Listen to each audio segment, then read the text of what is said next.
Miami. That's all my scammers and my get money bitches. Where all my scamming ass niggas at? Spending that money fast. 20s, 50s, 100s cash. Boy, gonna go, y'all back. Boosting bitches, where y'all at? Stuffing that shit in y'all bag. Just to flip it, pop some tag. Girl, gonna go, y'all back. Spin that shit. Spin that shit. Spin that shit. Spin that shit. Nigga, spin that shit. Spin that shit. Spin that shit. Nigga, spin that shit. I like a gangsta ass nigga making more than 10 figures. I'm a down ass bitch riding with you in the swag. Only fuck with the hitters for his girl here. Tricker calling up a trap phone. Pussy nigga, where you at? Where you at? Show me where you spin a block on your ops. Hanging out the drop, screaming fuck the cops. What we doing, nigga? Show me where your hood at. What's your face card, nigga? What you good at? Scamming ass niggas at. Spending that money fast. 20s, 50s, 100s cash. Boy, gonna go, y'all back. Boosting bitches, where y'all at?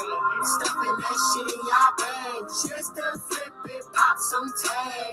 Girl, gonna go, y'all back. Spin that shit. Spin that shit. Spin that shit. Spin that shit. Nigga, spin that shit. Spin that shit. Spin that shit. Nigga, spin that shit. Why all my bitches getting money like they niggas? Put it up in case the fans come and get them. Yeah. Got they own, don't do it for the pot. Bad ass bitch making nigga carpet block. Pussy smooth making nigga think he landed.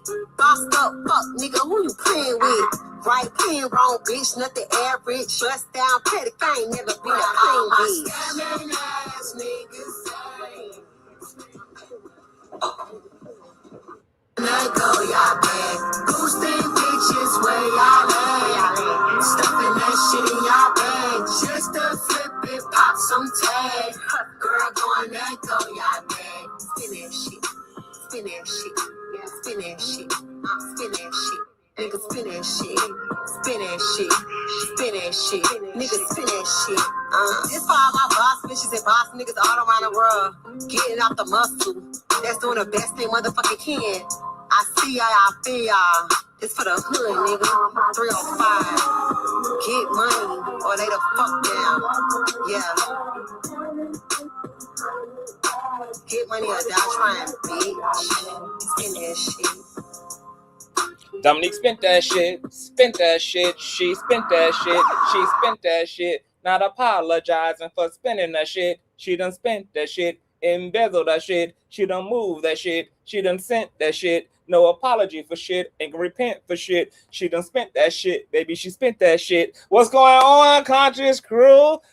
Happy Sunday, y'all. Let me tell y'all, I'm out of my mind right now because my allergies are literally kicking my ass. And then because I am so inexperienced with taking any type of medicine because I'm just so blessed that, you know, it just, a pretty bitch just be on his pretty shit like that. So nobody told me that Benadryl is also like a sleep aid. So bitch, I'm literally so out of my mind right now. I'm so tempted to just close my eyes and slide off this chair butt naked that I could fucking, like, I feel so tight that I could astral project right now. Like, that's how sleepy yet lucid I am. So I probably shouldn't even be live right now, but I promise you guys we was gonna have a town hall.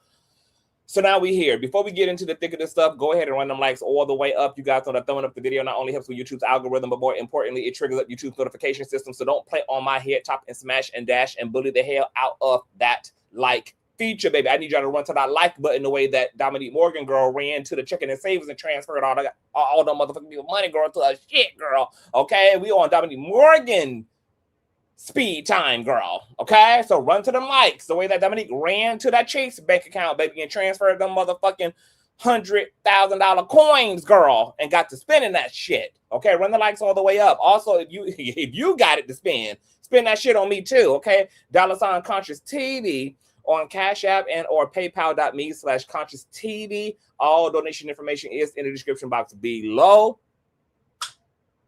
And it's Conscious spelled with the Z on the end, just like it is here on the channel. What's up? Make sure that you guys have your notification bell set to all so that you never miss a day or hour when the king is in fact king. And last but not least, please share the stream out to wherever it is you have digital community, whether that be your YouTube community wall, your Snapchat, your MySpace, the dark side of Twitter, Tumblr, or your personal OF. I don't really give a damn where you went, fat lady Lank, to set them whores on the real out live and in color. With no further ado, let's go ahead and push on through. Oh, I know a place where you can recharge your soul. Baby, that's Consciouztv. And in the midst of brokenness, he gon' see your asshole. Baby, that's Consciouztv. You gon' heal, you gon' laugh and catch a little shade. Ooh, girl. Y'all know he be slaying, y'all better stop playing. Come hear what he's saying. Ladies and gentlemen.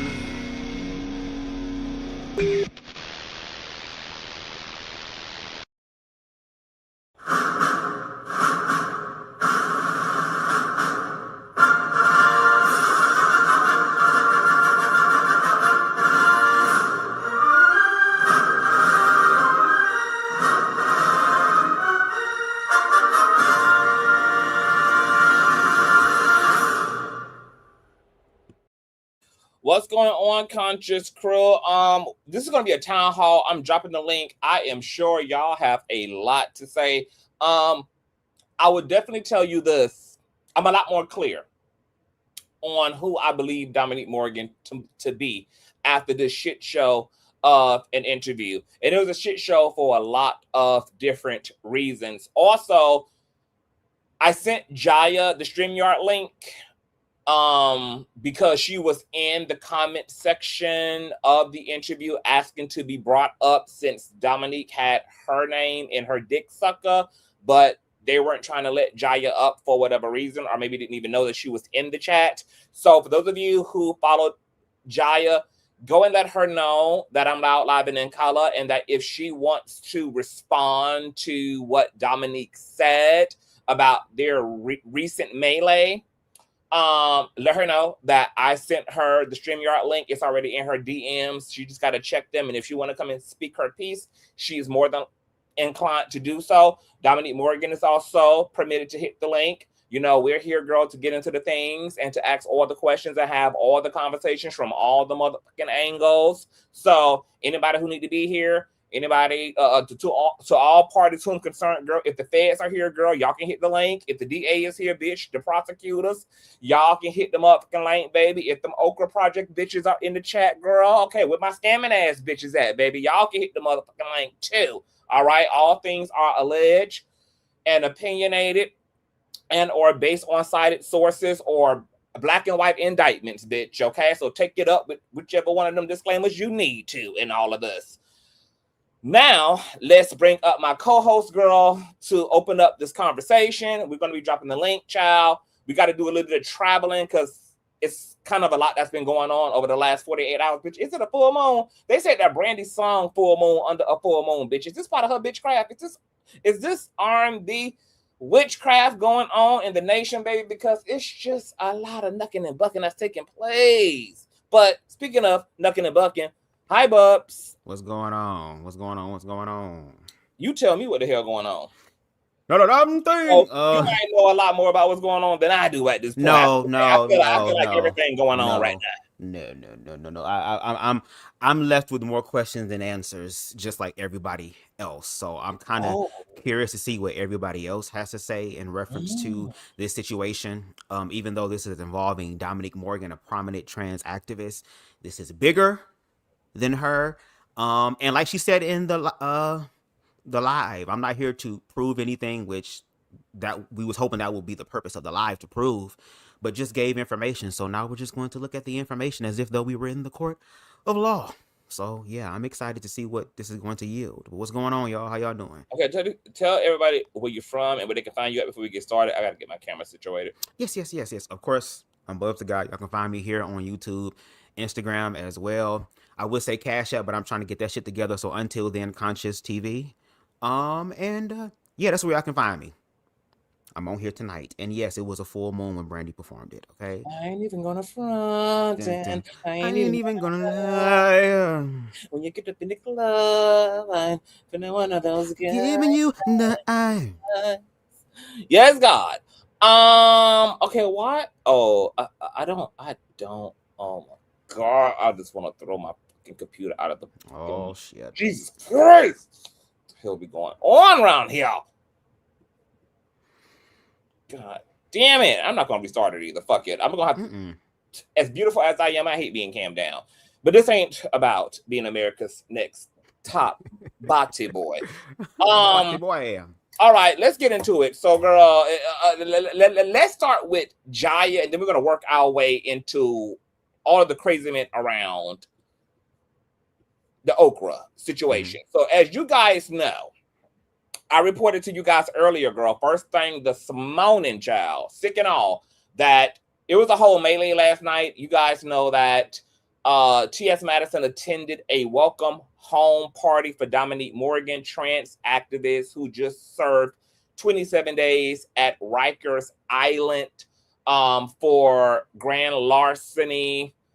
And she pled guilty. She took a plea deal. Within that plea deal is restitution and 5 years worth of probation that she has to serve. And it has spun a lot of controversy and a lot of conversations. And tonight's interview, I don't really think helped Dominique at all, but we'll get there.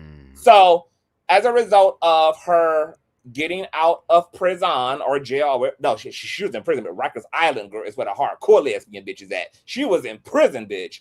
Her homegirl, Monroe, threw her a welcome home party, we learned tonight in the interview.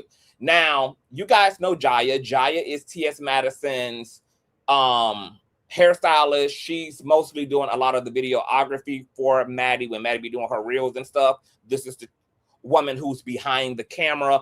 So Jaya and Dominique and TS are cool. Obviously, they all run in the same little circles. And Jaya had reached out to Dominique to ask if it was okay if she also attended Dominique's welcome home party. Dominique didn't reply, according to Jaya. So then Jaya, let me see, I have the receipt here, contacted Monroe, who is another trans woman, and asked her if she could attend, because maybe she thought that Dominique was just busy fluffing one of her wigs and one of her synthetic blends, girl. So she hit up Miss Monroe. And the bottom half of this is where the conversation begins, okay? Jaya is in the blue. Monroe is in the gray. Jaya says, can I come? Because Jaya said that she was told that it was an invite only and no plus ones. So Jaya didn't know whether that included her, because she said in the past, Dominique never sent her a personal invite because she always just expected her to show up with T.S. Madison. Like, oh, that would be a given that you would be invited, etc. So because of that, and she didn't hear from Dominique, she hit up Monroe. She said, can I come today? Monroe said, sit this one out, sugar. Jaya said, oop. Monroe said, with love. Jaya said, I have reflections, but this ain't about me, so I understand. Monroe says, we can unpack later. Not Dominique. Jaya said, I'd rather not. It's fine. I get it. Okay, so this had happened earlier in the day. So Jaya had already known that pretty much she wasn't invited to the shindig. Fast forward, the shindig begins. T.S. Madison is in personal attendance. And Craig, the mistress, joins the live stream. He asks why he wasn't invited. He was being playful. I don't think the mistress gave a damn, because he probably was frolicking with some married woman's husband any damn way and happy to not be in attendance. But it led Dominique to throwing shade at Jaya, which you guys can see the actual footage of all of that in my previous live stream. She said, girl, I would have invited you before I invited Jaya. T.S. Madison hauled ass out of the frame when Dominique said that. This had upset Jaya. So Jaya went live. She was visibly upset, looked like she had been crying. She was on the verge of crying, and she was going to be doing some more crying when it was all said and done. And she called the whole situation fake as fuck, said these bitches are fake as fuck, said that she was supposed to have sisterhood when she came here to Atlanta, that she was told and promised sisterhood, etc. But this is a bunch of fake ass shit, and she has went out of her way throughout the course of her friendliness or relationship to Dominique to be supportive of her, etc. Even welcomed her home and did a post and all of this and all of that. And and she dropped these receipts as well. Then she went live again to dispel T.S. Madison's involvement in any of this, because the fans were flaming up T.S. saying, girl, why you let Dominique throw shade at Jaya? You are Jaya's friend. You should have shut that down. Da da da da da da. T.S. Madison got under a comment and basically had let it be known that Jaya and Dominique have had pressure, as T.S. would say it, for about a year now. Her comment is here. Correction, she knew her and Dominique had pressure dating back to last year. You all don't know anything, but just be ready to stone me. There has been tension since last year. Dominique Morgan ended up going live, and she was basically like, girl, I'm not going down the itemized list of what the situation is. Jaya know what's up.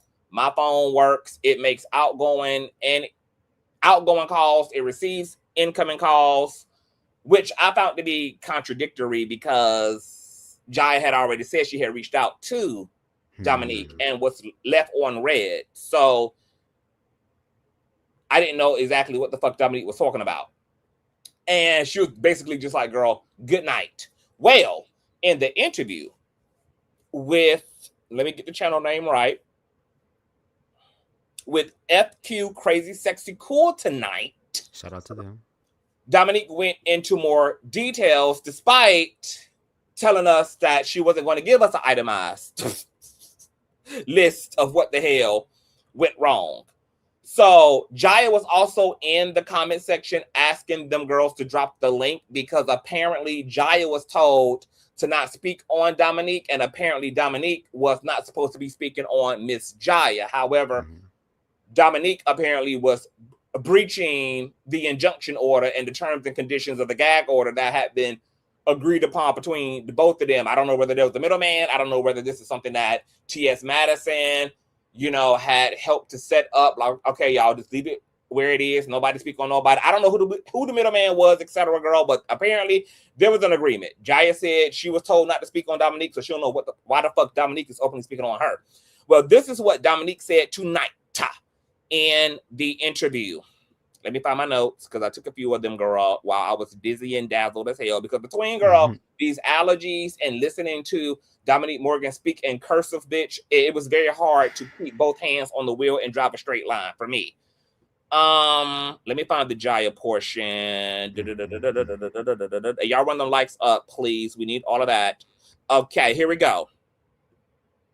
She says that, first and foremost, because the shindig was being held at Monroe's house in a Monroe space, she only wanted, the people that I guess really fuck with her at the welcome home party. She said Jaya never reached out to her while she was locked up. Never put a honey bun, $2 on her books, never took a Securus call, never got to the nearest payphone, girl, never put money on the emails while she was in there munching on lesbian pussy, girl, to get by.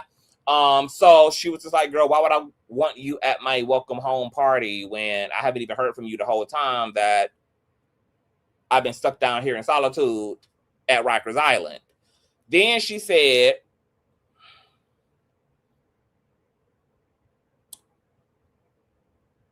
hold on, let me get my notes. Plan already banned. Basically, the client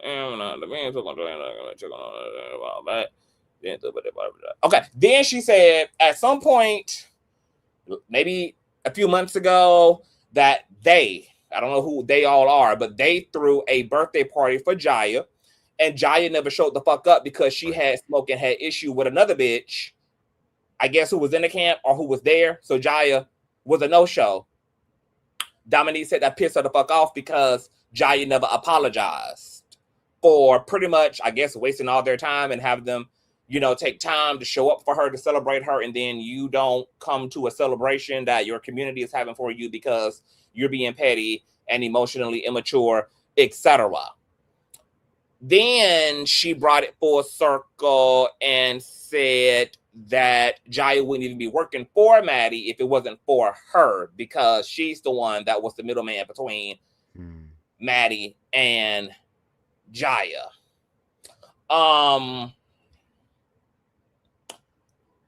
Before I get my thoughts on that, do you have any thoughts? Only thing that's coming up in my mind in reference to how, again, like, everything stemmed from the birthday party. Yes, I do believe that Jaya in that moment was reacting emotionally. But at the same time, if Dominique didn't want Jaya at her party, then why couldn't the person that Miss Yan didn't want at the party, girl, why was she there? Especially if it's my birthday party. It's my party and I can cry if I want to, right? So if I don't want someone at my party, then they shouldn't be here because it's about me. Whether you spent the money or not, you spent the money on me.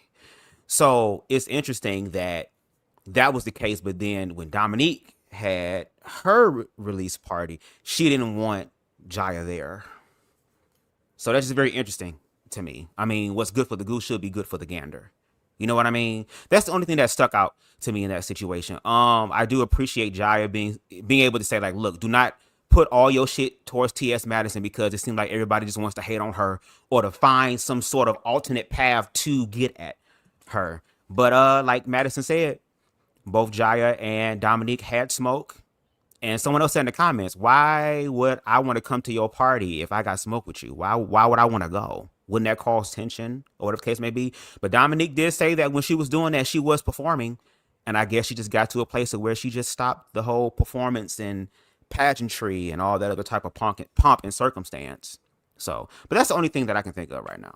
So. My whole thing was like, but because she also had reiterated, even in the interview again, that once again, like her phone works, but Jaya gave you the opportunity to say what the fuck you needed to say to her directly when she inquired about coming to your birthday party. So then why didn't you woman up and then handle your business? Because if you can talk to the FQ Sexy Cool panelist and talk to all of social media about Jaya, why the fuck you can't talk directly and intimately to Jaya when she put you in a situation to say whatever you needed to say?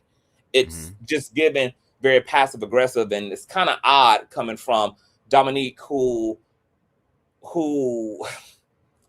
acts like she's one of the baddest bitches, So what is the microaggressive, passive aggressive behavior about?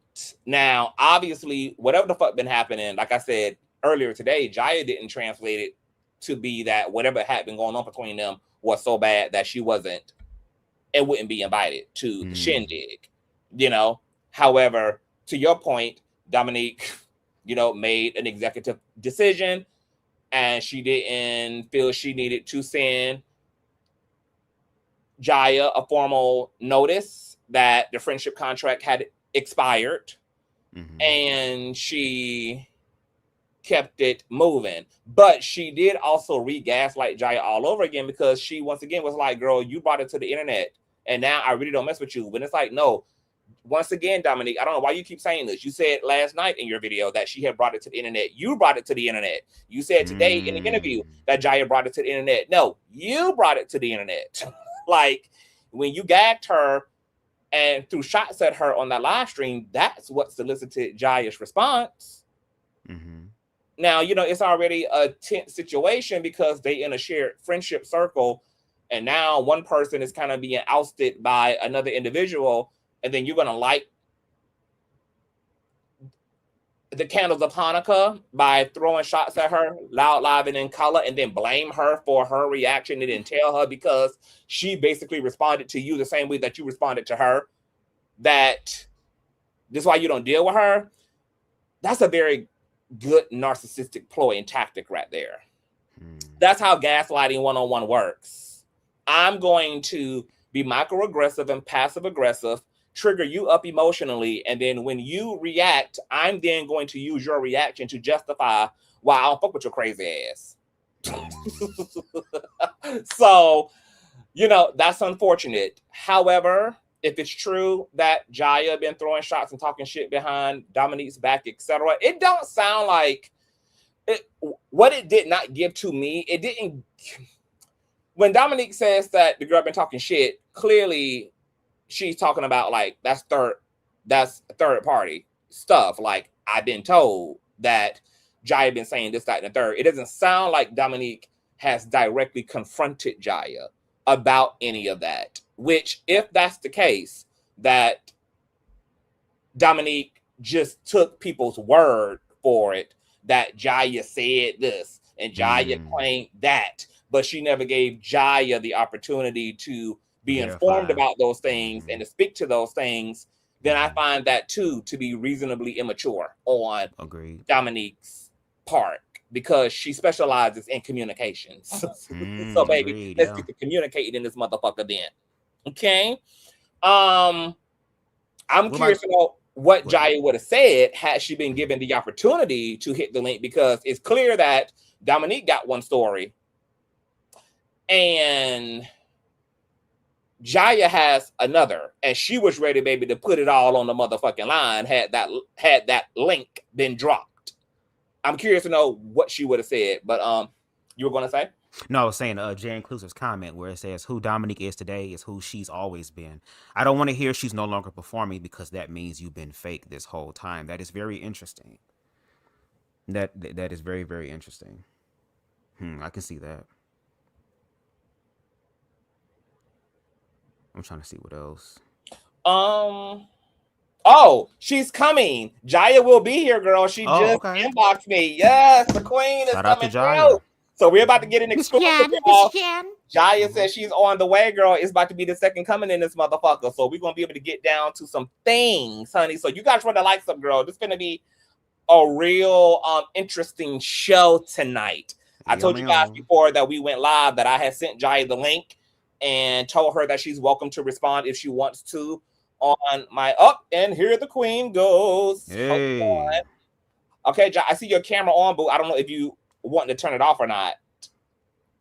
I want to bring her up in case she wasn't ready. Let me see. Hold on. Miss Jaya. Hold on, let me put up a banner in case she ain't ready. Miss Chan. Let me see. Oh, no, that's the background. What the fuck am I doing?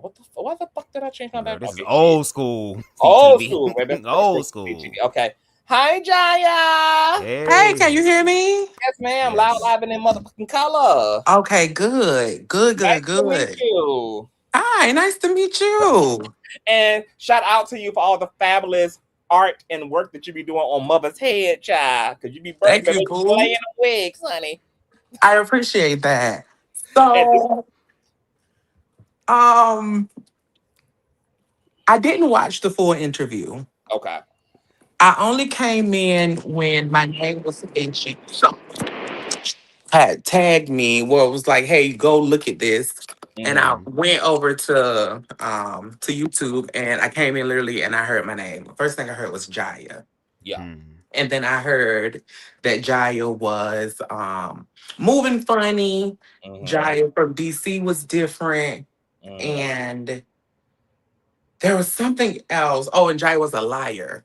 And that's what I heard. And I'm like, okay. So I'm not sure where all this comes from. To be completely honest and transparent. Now, Madison has nothing to do with this whatsoever. Yes. Okay. She brought up Madison in her situation. Diamond Styles and I had we had words on Instagram. Okay. How long ago was that? This was in August of last year. Okay. And what was that surrounding? There was surrounding a video that I made, and she basically called me a punk. And it wasn't too serious, but I was just like, I don't fuck with her. And it's really it. Like I just don't fuck with her because of that. So I blocked her. I wasn't dealing with her. And then she was invited to an event that I had to work at. I had to work at an event. Diamond was there. It was also my birthday. We said that we were gonna go out to dinner for my birthday afterwards. I said, I'm not going to dinner with someone that I don't fuck with on my birthday. Correct. Sorry, I'm not a fake bitch. I'm not doing that. Not doing that. So there was someone who bought me a cake for my birthday. I'm so grateful for her. She brought me a cake, and she still went out to the dinner, and they brought the cake later on, and they told me that there was conversation about me at the dinner table amongst Dominique. So when Dominique got back, I confronted Dominique about it. Dominique said, "You're gonna believe her over me?" And I said, "Well, she just came into this fold. I don't think she has a reason to lie." And that's how that started. And then me and Dominique had words, but that was it. Fast forward after that, we didn't talk for like a couple months or so, maybe a few weeks, maybe a few months is a stretch. Maybe we didn't talk for a few weeks after that. I was planning an event in Houston. Dominique said that she was gonna come to the event. So I'm thinking we're good. Fast forward, Dominique has a daughter. Her name is Amaya. I would text Dominique. Dominique wouldn't respond. Her daughter would also say that she, would do the same thing to her. So I'm like, I don't know what it is, but you know what? Dominique is growing. Her star is growing. Her platform is growing. Maybe she's just not in that place right now. Maybe she busy situation type shit. So I'm like, okay, cool. I'm just letting it fly. Send her a text, ask her if she coming to a party that we were mutually going to. No response. Send her a text about some resources because someone hit me up. And I have these screenshots, by the way. And someone hit me up about they needed some resources, and I was asking her about the resources in Atlanta because I don't know any here because I just got here. Yeah. No response. Asked her about the jingle that I made for her. No response. And then she continues to draw up the fact that she asked me, and she did. She texted me recently, and she was inquiring about weight loss medication. So she done ignored all of your inquiries and all of your attempts to make contact, but she gonna ask you for some damn Ozempic shots. Correct. Okay, got it. Correct. Continue on. So, and I did not respond to that. I did not respond. So there was a message that went out about a gathering that she was having for and I did not text them. And also, and if she feels somewhere about this, I did not text her when she got out of jail. I did not text her when she got out of jail. I was waiting for this moment of, hey, I'm back, I'm good situation. I wanted to be at bay until it was like, all right, we're good. Dominique is good. She, you know what I'm saying? Shit like that. I didn't talk to her while she was in there. And if that makes me fake, so be it. I didn't talk to her while I was in there. But also, never mind. So to the next moment, I could understand why you was kind of waiting for something to kind of open up in the situation, given that you are saying that she's pretty much been leaving you on red, even all the way up to her incarceration. So then what would be the incentive for you to now all of a sudden just be, trying? I mean, it just seemed like, from what you're saying, it sounded like she made the friendship funky by kind of being distant and going cold. So you didn't even really know how to really read everything. You just correct. But then when we would be in space together, it was as if there was nothing. So that's another reason why I was like battling with it. Like, no, okay, we're good. Like there isn't nothing. Okay. But come to find out that this was way more layered than I knew. I found out that allegedly I'm fucking some man that told me he liked Dominique. My God, today. I am completely clueless about this. I don't know what man she's talking about. There is no man that I have fucked that Dominique has fucked, at least to my knowledge. Trade is nasty, but there is none. And I don't even talk about my boys publicly, so I'm not even sure who the fuck you're talking about. Anybody I fucked has not been online. Oh my God. So how would you know if that is the case? The motherfucking plot thickens. I'm completely clueless in that. Now, I do want to be honest. I did cut jokes. Okay, so what does that mean? Expound. I cut jokes about. I cut jokes. So I would ask things like, "Is she really wanting you to have a 28 days?" Like, is she really going to jail for 28 days? Like, is this really a thing? I was like, are you sure? Are y'all sure it's 28 days? Because they saying it's a sentencing. So is it a sentencing or is she going to, like what's really going on type shit? Because I honestly, genuinely didn't know. And she wasn't talking to anyone about that. So, you know, if those are the things that made her feel some type of way, okay, I get it. But you had a birthday party. I hit you up about your birthday party because I'm like, hey, I just find it a little weird that I wasn't invited to your birthday party. Let me go back a little bit. Before I even moved to Atlanta, Georgia, the reason why I was moving here was because I wanted my nonprofit. So, because Dominique is the co-founder of the Starter House. Yes. So Dominique does all of the programming with the Starter House. So when I first moved in here, it was said that my organization was going to be embedded within so that we could help get the girls' name legally changed, get their resumes done, and help them start some form of entrepreneurship. So there were countless times where I drove from Florida to Dominique's house to talk about this, and we would have meetings on what this looked like. And it was, oh, sister, you know, because I'm stressing, I'm scared to move here. Y'all stressing, you got a sister and me, we good. You saying we locked in type shit. All of that. The only thing that changed, I started working with Madison full time.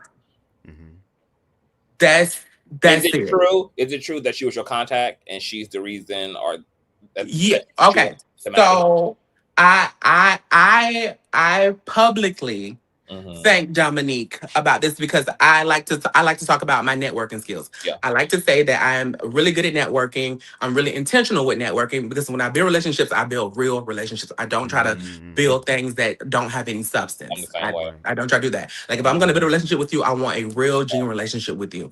So that was something that I did make a video about, and I was saying, you know, I thank Dominique for that because when Madison had posted that she was looking for a hairstylist in Florida, I lived in Florida. She was in Tampa. I lived in that area. Now, people were tagging me already in that because at this point, I think I had like 60,000 followers. Like my following was growing at this point. So like people were tagging me in that, but I did reach out to her and I was like, hey, you can tell like if Madison needs her hair curled, I'm here. Like you can tell her I curl her hair. Okay. And she did set that up. Okay. She did set that up. And I won't discredit her for that whatsoever. She did indeed do that for me. Right. But the way that you show up is basically how you're able to still maintain and evolve and grow in that relationship with me. Correct. Because there are plenty of people who get up there and do her hair and do her makeup and are not in the place that I'm in right now. Yeah, came and gone. You know? So, but yes, that initial connection was her. Things seemed to change to you once you started working for Madison. Why do you think that is? I don't want to talk about Madison too much on this because this is strictly about me and Dominique. Correct. But yes, I would say that once that dynamic happened, I did feel like there were some changes. There was some shifting there. And you know, it could just be a biased set of thinking. It could be just me. That doesn't mean that is the case, you know? Right. But I'm simply saying that I did notice that things were a little bit different there, especially from how it was at first. Because I felt like I really, and the reason why I was hurt about it because I really fuck with her. Yeah. You know, I moved to Georgia. I don't know anyone here. I know her and I know the team in which I work with now, you know, and I know Monroe. And I'm starting to like know a little bit more people, but I didn't have anyone when I came here. Right. I genuinely did not have anyone. Yeah. So, and even now, like when I'm not working and I'm home, I'm still in this motherfucker lonely. I'm just like, damn. You know, and I made it clear of my intent. I made it clear, like, girl, like I want to be in community with y'all, but it just really feel like you hoes don't like me. It really feel like you hoes don't like me. And I've stated that to them before because I'm vocal and I'm honest. Like if I fuck with you, you my friend, I don't mind being vocal and vulnerable with you. I don't care about that shit. I don't care what the internet think. I don't give a fuck. That's why I didn't care that I was crying. People like, don't ever let nobody see you cry. I don't give a fuck. My feelings was hurt. I love that. I love that bitch. Yeah, like you know what I'm saying? Vulnerable. Like, yeah. I don't care about that. That shit don't move me. I don't give a fuck. If I genuinely am hurt by some shit and I want to talk about and say my piece, I'm gonna. And then I went and I deleted everything because I didn't want no confusion because I saw which way the shit was going. And I was like, all right, let me go and delete it. Because I made my full video about it and how I felt, and I went and I deleted it. But then today, she does the interview, and I guess she was asked about it. But then she does this whole shit, and I'm just like, girl, daddy. If the friendship is dead, just leave. Like if it's dead, it's dead. But I wouldn't have been making full ass think pieces about you and your character when bitches are attacking you online. I wouldn't have done that. Like I wouldn't have gave a fuck. I just would let that shit fly. Like when I'm in spaces and people talking shit, I wouldn't be like, nah, just that's. I wouldn't have done shit like that because you don't fuck with me. But let me know. And I did see the signs, and I tried to ignore the signs as if they weren't there. And that's my fault. And that's my fault. It is. Okay, so with that, Jaya, did you like at the point that you begin to be like, okay, she's not reading my messages, things starting to feel weird to me. Did you ever just like hit her up on some like, can we talk? I just want to make sure that we in a good place. Do we need to have a conversation about anything in particular? I'm starting to feel distant or like something. Well, no, actually, yes, we did. Yes, we did. Yes, we did. We were at an event together, and at the event, I had asked her. I was like, "Are we good?" And she looked at me and she said, "You are who you are." So yeah. And I said,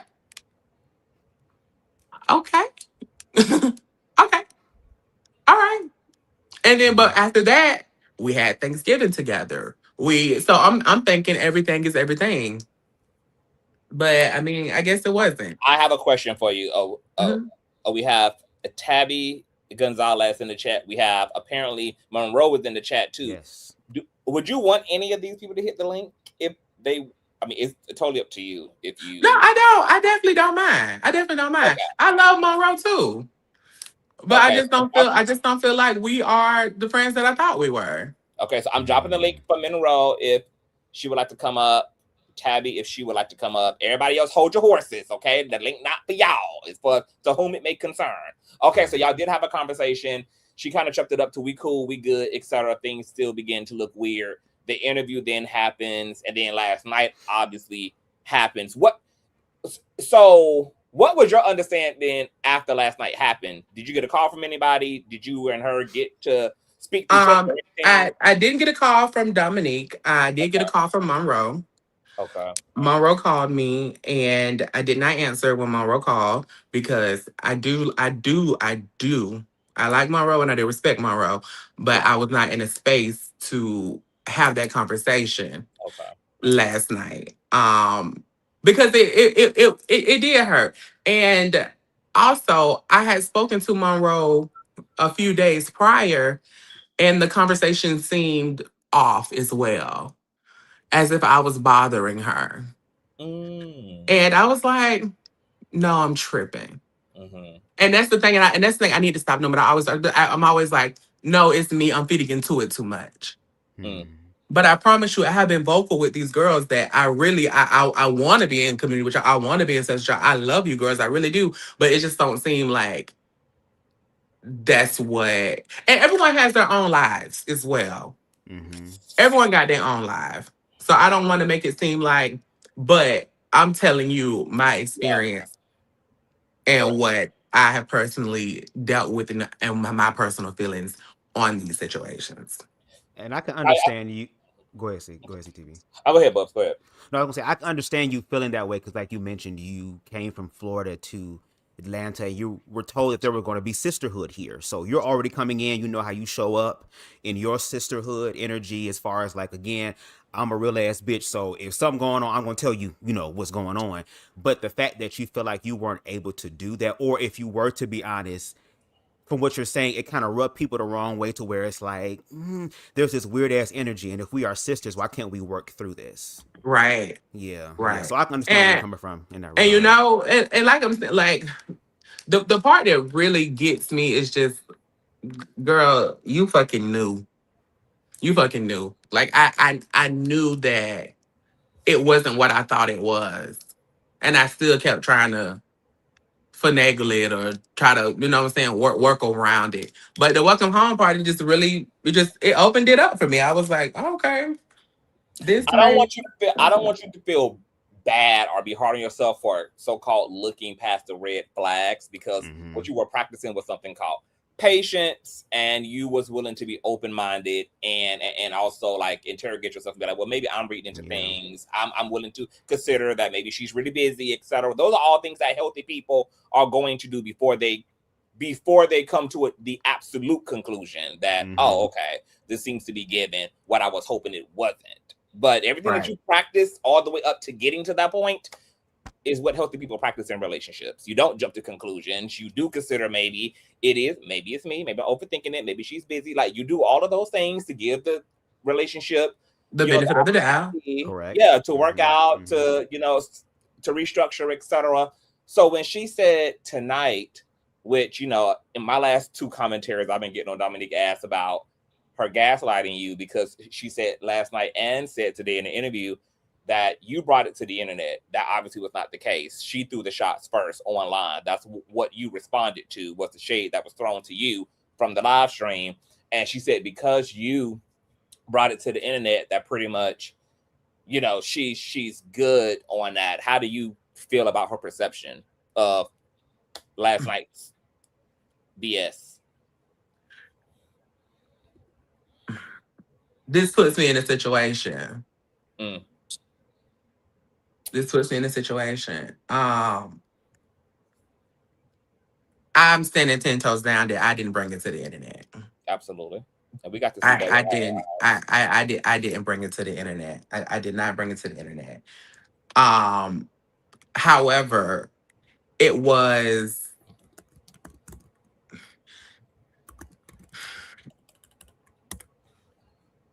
masked the way it was presented. It came and it was, oh, I love Jaya. You know, Jaya can come and crimp a wig for me or something.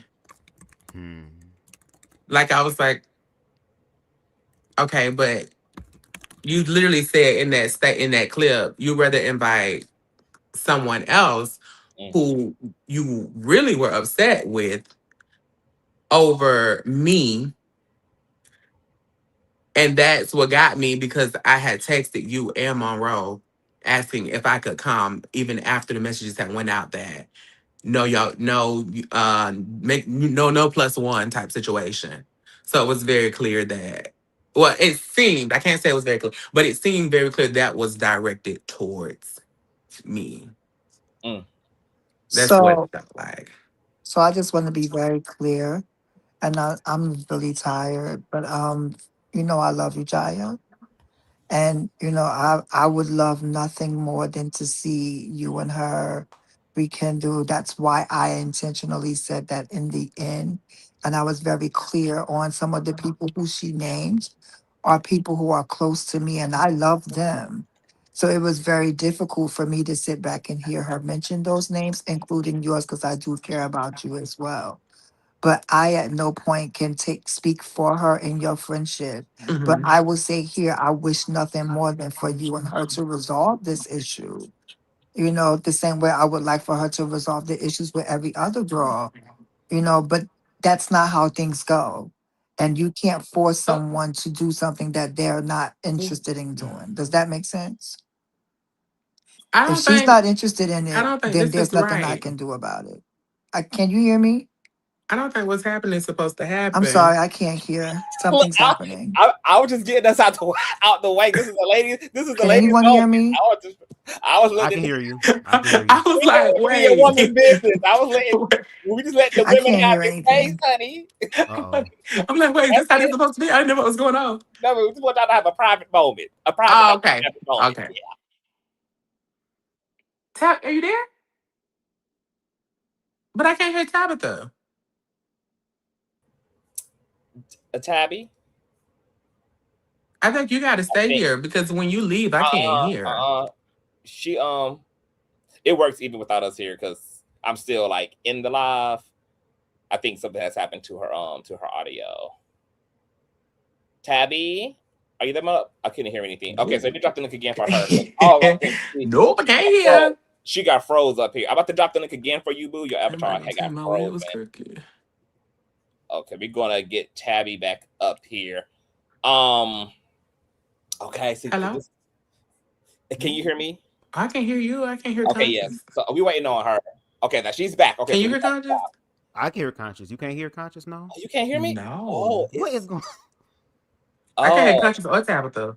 So can Ah. everyone hear I can only me? hear you. I can hear I can hear everybody. I can hear everybody. Bubs. Tell So I'm the issue once again. tell Okay, the guy to drop down and come back in. I told you. He said for you to drop down and then come back in, Jai, Okay. if you can. Okay, so we're gonna Thank wait you. on Jai to get back up here. Hi, Tabby. It's nice to Yes, meet you, hello. and great job on the interview tonight. I'm glad that you're here. I'm glad that you're speaking to the situation, and I'm glad that you are, you Can know, everyone still hear me? pushing. Yes, Yes, I can can you hear hear you. us? I can't hear you. Say Oh something. no, Who you she can't can't hear? hear? She I can't don't hear know me. what's going on. For some reason, like if you all can hear me, once something happens, all of a sudden I can't hear anyone. Oh Who can she wow. hear? Who can I she don't hear? know I don't where know. that's coming from. Who can Can she you hear? I hear don't know. me? Or do you can't I'm hear gonna both of drop us? down and come back very quickly. She Okay, can't yeah, hear just tell her nothing. yes. Okay, Okay. okay. What the? This is $100 a month, StreamYard, girl. Bitch, I'll pull up to the headquarters, bitch. Ah. Girl, y'all not getting $100 out of me every month, and then y'all tricking off. And we up here doing business, honey. We up here contenting. And Miss StreamYard is doing the most. Yeah. Girl, she be clocking my motherfucking bank account too hard, girl, to be having these type of problems. Cause baby, I'll put a bitch on speakerphone before it's all said and done. Hello. Okay, hold on. We got Tabby back. Can you hear us, Tab? Yes, can y'all hear me? Okay, nice. Yes, we Yes, can hear you. okay. All right, so Yes. just let me just say this because I don't know how soon Jai will come back. I don't know if my voice is gonna go out again. But Yes. it's very clear that I tried to create an avenue for her to tell her full story, and I think she did that. I also think that there are like I asked, was there any type of regret, remorse, or anything? At that point, she said no. So how do you continue to have a conversation with someone who doesn't feel as though they've created any harm and feel justified in what they do? At that point, you have to disconnect from the conversation because there's nothing furthermore to be said. So at that point of her not, she doesn't feel like she has done anything wrong. Those are her opinions. They may not align with my opinions, but I still hold space for her because I see the humanity of who she is, good, bad, or indifferent. What I said in the end is what I wholeheartedly stand by. As a community, we are so quick to throw each other away when you see other people will support the people who have caused the most harm and elevate them to positions of power. And what I would like was nothing more for us to come together and resolve this. Not everything has to be in the public eye. She said some things about people who I love. I'm pretty sure my people who I love have said some things about her, but I'm not here to to determine who's right or who's wrong. I felt like we just wanted to hear her side. We hear it now. The people could decide whatever. Again, I repeat to you, Jaya. You know that I love you. Mm-hmm. You know that I rocks with you the hard way. And it's whenever we bump into each other, it's been nothing but joy. I can't go in to say what y'all need to do, but I do wish that it would be repaired because together y'all are all a powerhouse and it looks like a fun family. And I don't know Mm-hmm. whether that's just for social media, but I can also respect the fact when someone says, I don't fuck with XYZ, we just have a business relationship, and that's that. You understand? No, totally. I mean, I get it. Um, like, yeah, I mean, she doesn't feel like she did anything wrong. I don't feel like I did anything wrong. I found out that there were additional pieces that I was not privy to. So I Can y'all mean, just make up? Do y'all think y'all could talk listen, about it? I called that bitch 4 times after that live. Okay. I called her 4 times, no answer, and that's fine. But why didn't you And call this her is the while she was in thing. jail? This is the Why didn't you check on her when she was incarcerated? I did not check on her when she was incarcerated. I did not check on her when she was incarcerated. I didn't even know the full extent of what was going on, actually. None of us did. Did you feel like you were close enough where you could have probably sent a kite or something to her? I want to say, so I have a message in my phone that I sent to her. She didn't respond, by the way. But I have a message in my phone when I said, "Sister, I'm gonna rock with you regardless. You my sister to the end," and nothing to it, like no response. So um I don't know what being incarcerated feels like or anything like that. So I'm not sure. I'm not sure how that angle goes, right? Mhm. Um, but yeah, I mean, I could have, I Okay. could have, but it didn't seem like that was something that she wanted done, if that makes sense. Like I don't think she wanted that. Well, it is my hope that y'all could find your way to each other.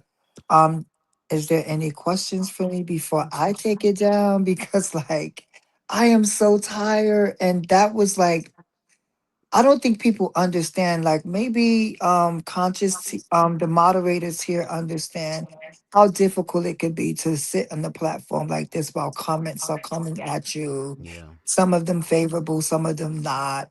You know, Hmm. this is not a perfect place, and we're all not like here to tear each other down. At least on Fem Queen Crazy Sexy Cool, we always have more of a conversational conversation, and I kind of wanted to make it fun in the end because in the beginning it was very hard Hmm. and Mm. it was very like getting down to the breakdown of what a nonprofit is, her salary, where the money went. And some of the questions were repetitive because she had already asked them. But I think for me, she told her side. At least I spoke to her after and she was very satisfied. And I do think that if people do have questions, it is right for them to explore and also ask the Yoga Project for certain documents as well. I think she was right in that assessment. I don't believe that everything was clear. And I also know that the only ones that know what happened and what was involved was the people at the Okra Project, and we will never know. Hmm. So at the end of the day, like if everyone is scapegoating one for the other, I literally saw a text. I've heard audio that she sent to me. It is not my responsibility to release that. When she released that, more will be revealed. But what I will say is that there's a lot that people do not know.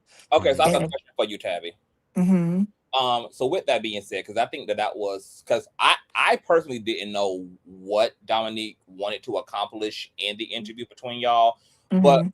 what did you understand about what she wanted to accomplish? Was this supposed to be okay, girl? Like we're gonna lay this out. Here's all the things. Here's the hard drive. I want to run it because I want people to really understand.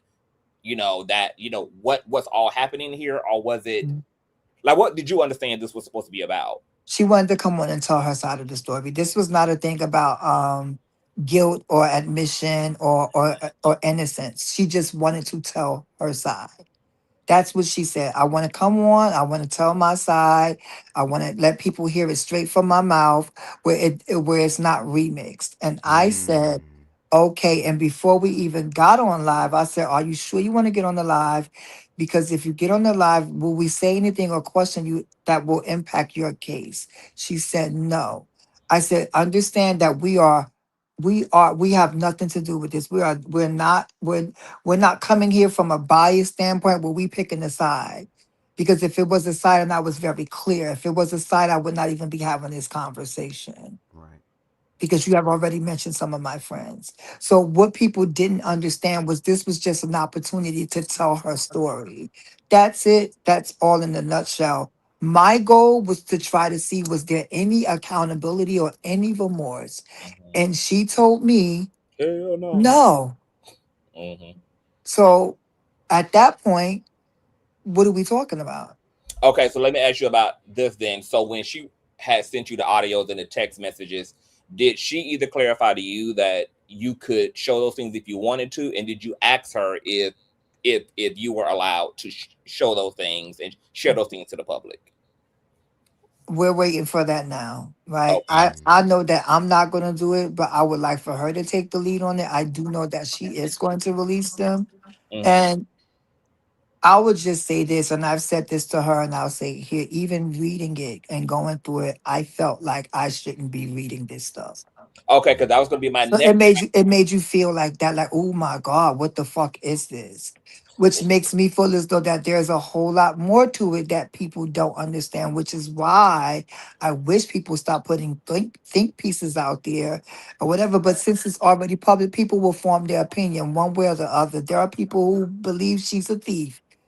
There are people who believes many things. I personally feel as though if you in your own conscience say to yourself that I took this money and I moved it to community by moving it to my friends, and if you think that that was enough to service community, then that's something that you have to deal with. I, on the other hand, would not have done that. I would have made sure that community got the funds before my friends do. But I also understand her goal to make sure her people were thriving and eating, because for so long we prioritize others and we go without. So I get it from both sides, but I also understand that when someone feels as though that they have done just and that we all agree to this one thing, and now when stuff blow up, I'm the bad guy, so I'm gonna put everything out there so people know I wasn't alone in this. So that's what I got from it. I So think let me there's ask you more this to be. question then. So let me ask you this Mhm. question. So, what do you think? Because I said this yesterday in my like unpacking live stream. Like, so then what's so hard about her saying that? Yes, I allocated this money in ways that were She said unconventional. it. But no, because when y'all kept asking her, okay, so do you take any responsibility? To your point, it was like, well, no. But so it's kind of like you are admitting, but then you're retracting it, but then you are admitting, but She you're said retracting. that she moved the money to her friends. She even gave the money amount of what they said and told y'all that they created her salary. She didn't create her salary. You understand? So she felt like this was unrestricted money. I'm gonna put y'all on. Y'all do what y'all need to do, and let's make it happen for a community. Because she also listed other organizations who also was tied to the same people, and they are still fiscally sponsored. So obviously there was some mismanagement or monies being stolen way before she got there. So at the end, I guess it was like, everybody take what y'all can and let's do what we need to do. And she left. However, I don't know all the ins and outs. I have read it, and I'm pretty sure she's going to release it. And when she releases it, I'm pretty sure everybody's going to have their own opinion. I just know that everybody who's claiming innocence is not that innocent. That's all I can say. Okay, so that's what you took from the stuff she gave to you. So with the stuff, Hell yeah. so The so audio recorders and everything, she's going to release them. so with the stuff that she also gave to you, did it for you also corroborate that she also is also complicit in this too? It might be other moving parts, but she too is also complicit in all of this. Or did it exonerate her for you once you heard the audios and testimony? There was no exoneration for me. She pled guilty to a charge. So then once again, why she that's the part I think that is that the public is struggling with. You pled guilty to a charge. Everybody can see and feel to some degree that she was complicit, but in the actual conversation, she just does too much pussy popping and backpedaling. Like she takes a step forward, then Well, she I'm not. I think she actually cleared it, because I think she actually broke everything down. And I know. Let me just say this: I know everybody's gonna have their own opinion. I just wanted to let her tell her side, which is why I said I can't speak for her on this platform. What I do, I have my own opinion, which I will share at a later date. But I just want everybody to have all the facts before they make any decision in this, because I know the only thing I can share is that there's more to this story, and she hasn't released it all. But she has a way that she wants to do it. And this is the path that she chose. She chose to come on and tell her side there. She's let us know that there'll be other interviews coming out. So as more unfold, we're gonna get it. I have nothing to do with this. She reached out to us to have this conversation. We had it. That is it. this is a speaking very transparently, it's a mind fuck for me because Dominique dressed this interview up as this is the last time I'm speaking on this. I'm gonna say I'm leaving it on the floor. So I don't so then why are there still things left in the closet? Why didn't we get the audios? Why Because haven't she's we gonna got the post text it. messages? She's gonna post it. Meaning that once she releases it, is done. And that's what I'm assuming. And again, like I said, I don't know what people want because for the I They said just that. want it all. What They is just want. They just want it. They just want everything, Tabby. They just want like girl, what do like they want? Like it's they. like what if she apologizes? What are y'all gonna do? If she says she did it, she don't give a fuck. What are we gonna do? At the end of the day, it's draining. Like she does not feel remorse. She doesn't feel like she did anything wrong. So if she have served her time, and some people may already feel as though that's enough. She served her time. Leave it alone. But my thing is, we keep talking about restoration accountability. Do we even know what that looks like? And until we even talk about that, a person has to first acknowledge that they had done something wrong. And she does not acknowledge that. Mm, She feels no wrong in what she does. And that's the point. So, how much more clarity do we need around facts when it is what it is? We've have all some people have already made a I decision. think So the nothing she clarity says, now. nothing she says at this point is going to be favorable to anyone. People have already made their minds up about this. Well, now mm, this is like a two-part situation, right? Because the focus was initially on Dominique and the public wanting to understand the controversy around her charge and these allegations. But Mhm. now that she's defended herself and she's putting an address on other people, saying, well, there's other people involved. Now she's moved the goalpost, and now people have something else to fixate on. So now it's kind of like, well, what is all of this, and where is the evidence behind what you're saying about the Okra Project and da da da da? I know that you're saying that she's going to put it on Substack.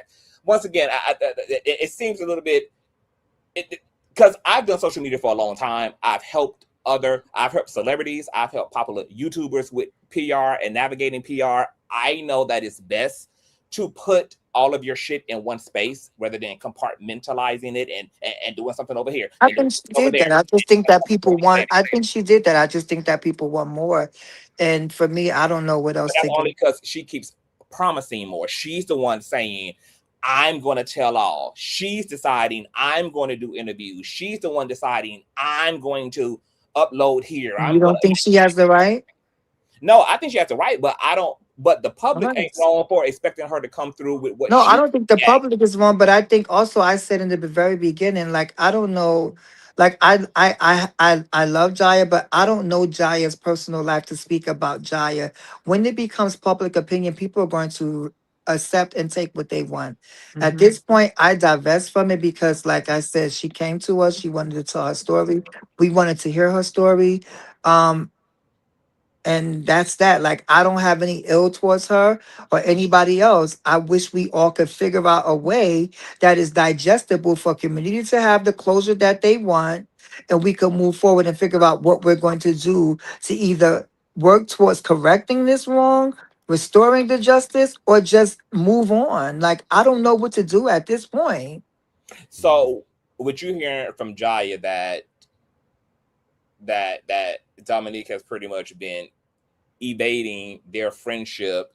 It seems like it would have to be Dominique who would have to agree to wrestle things out and work things out with Jaya. Jaya seems to be very interested and open to doing that, but I've Dominique tried, never. I spoke to I I spoke to Dominique and I spoke to Dominique, and again I don't know their relationship enough to talk about it, but I believe that there is some room, and I think that for me I'm gonna leave that up between Dominique and Jaya, but they both know that I would hope for them to talk and restore it. and also I want to I want to be very clear that there is nothing wrong with me and Dominique not being friends. Right. There is nothing wrong with me and Monroe not being friends. Like, there's nothing wrong in that whatsoever. If she feels these things about me, if the way that I moved didn't align with how she felt like I should have moved, and basically vice versa, then it's okay to separate that. It hurts because when I started this whole situation, those were the two that I thought were going to really like be here for me in this situations. Those were the two that I thought were going to be like my like real deal, like road dogs, my homegirls. Those are the girls that I thought I was going to be able to go out to dinner with, go hang out with. Like, those were the girls that I thought were going to be. And then, like I said, when I moved here, that just kind of wasn't the case. Um, But hey, that happens, and like I said, I wish her nothing but the best. I just don't like the fact that it's being framed as if I She might have got started kicked off. this. I'm gonna drop the link again for Tabby. She might have got kicked off. StreamYard acting funny. Yeah, I don't like No, that. I it's didn't start it. understandable, like why you're hurt. So with Tabby and I'm assuming other peers around y'all probably wanting y'all to clear things up. I mean, what do you really want at this point? Are you open to reconciliation with her? Do you think it's just best, I girl, that mean, you on so your side, I'm even on my side, child? even if we were to because I mean we're booked at the same event this weekend, Okay. so we're booked in Florida together And will for a you not Friday be event. going there, Jaya, because Dominique is there? No, I'm going to work. But to make I'm a good Okay. point. you know, I'm definitely going to work. Mhm. So, and even then, it's not going to give. Hey, sister, it's just not going to give anything. It's going to give very much. Dominique is doing her job. I'm doing my job. You know, I just don't. I don't like the way it's trying to be framed because that's not the case. Especially when things that she has not heard any of this shit from me. Everything that she's saying is third party. And that's what I said before you got up here. I was like, it doesn't sound like Dominique has really spoken directly to Jaya about any Everything is other. third party. Yeah, everything is third party. So, okay, because you still haven't answered my question though. So, what would you want? Like, if you could have it your way, would you want to reconcile, or do you think it's best y'all just, don't even? Let's not even try to have a friendship. It seems like it's going to be too difficult. We can Mhm. respect each other if we intersect, and that's that, girl. Like, hey and bye. Or You would you know, like to and keep on the relationship? honestly, I wouldn't mind it just being we're cordial in spaces. I don't think there's a friendship there anymore. I don't think there's a friendship there. And that's not just from this recent thing. It's just like a series of things. And maybe also a series of things with her, but down to, like I said, it was a birthday dinner, down to, going into mutual spaces and, the camaraderie being off. Like all these things play a part. So it's just like if you just don't fuck with me, just say you don't fuck with me. And it's just it's really that simple. Because we're gonna be in the same spaces. We're gonna be in the same Yeah. spaces. That's why on the front end, it would seem to make more sense for y'all to just work it out because it's not like y'all can really avoid each other because y'all businesses and the circle is going to force intersection. But Yeah, but absolutely. then on the back end, it's like, but if y'all are on But two different pages and so Conscious, I wanna say this. yeah, Um and I want to be completely honest and transparent when I say this.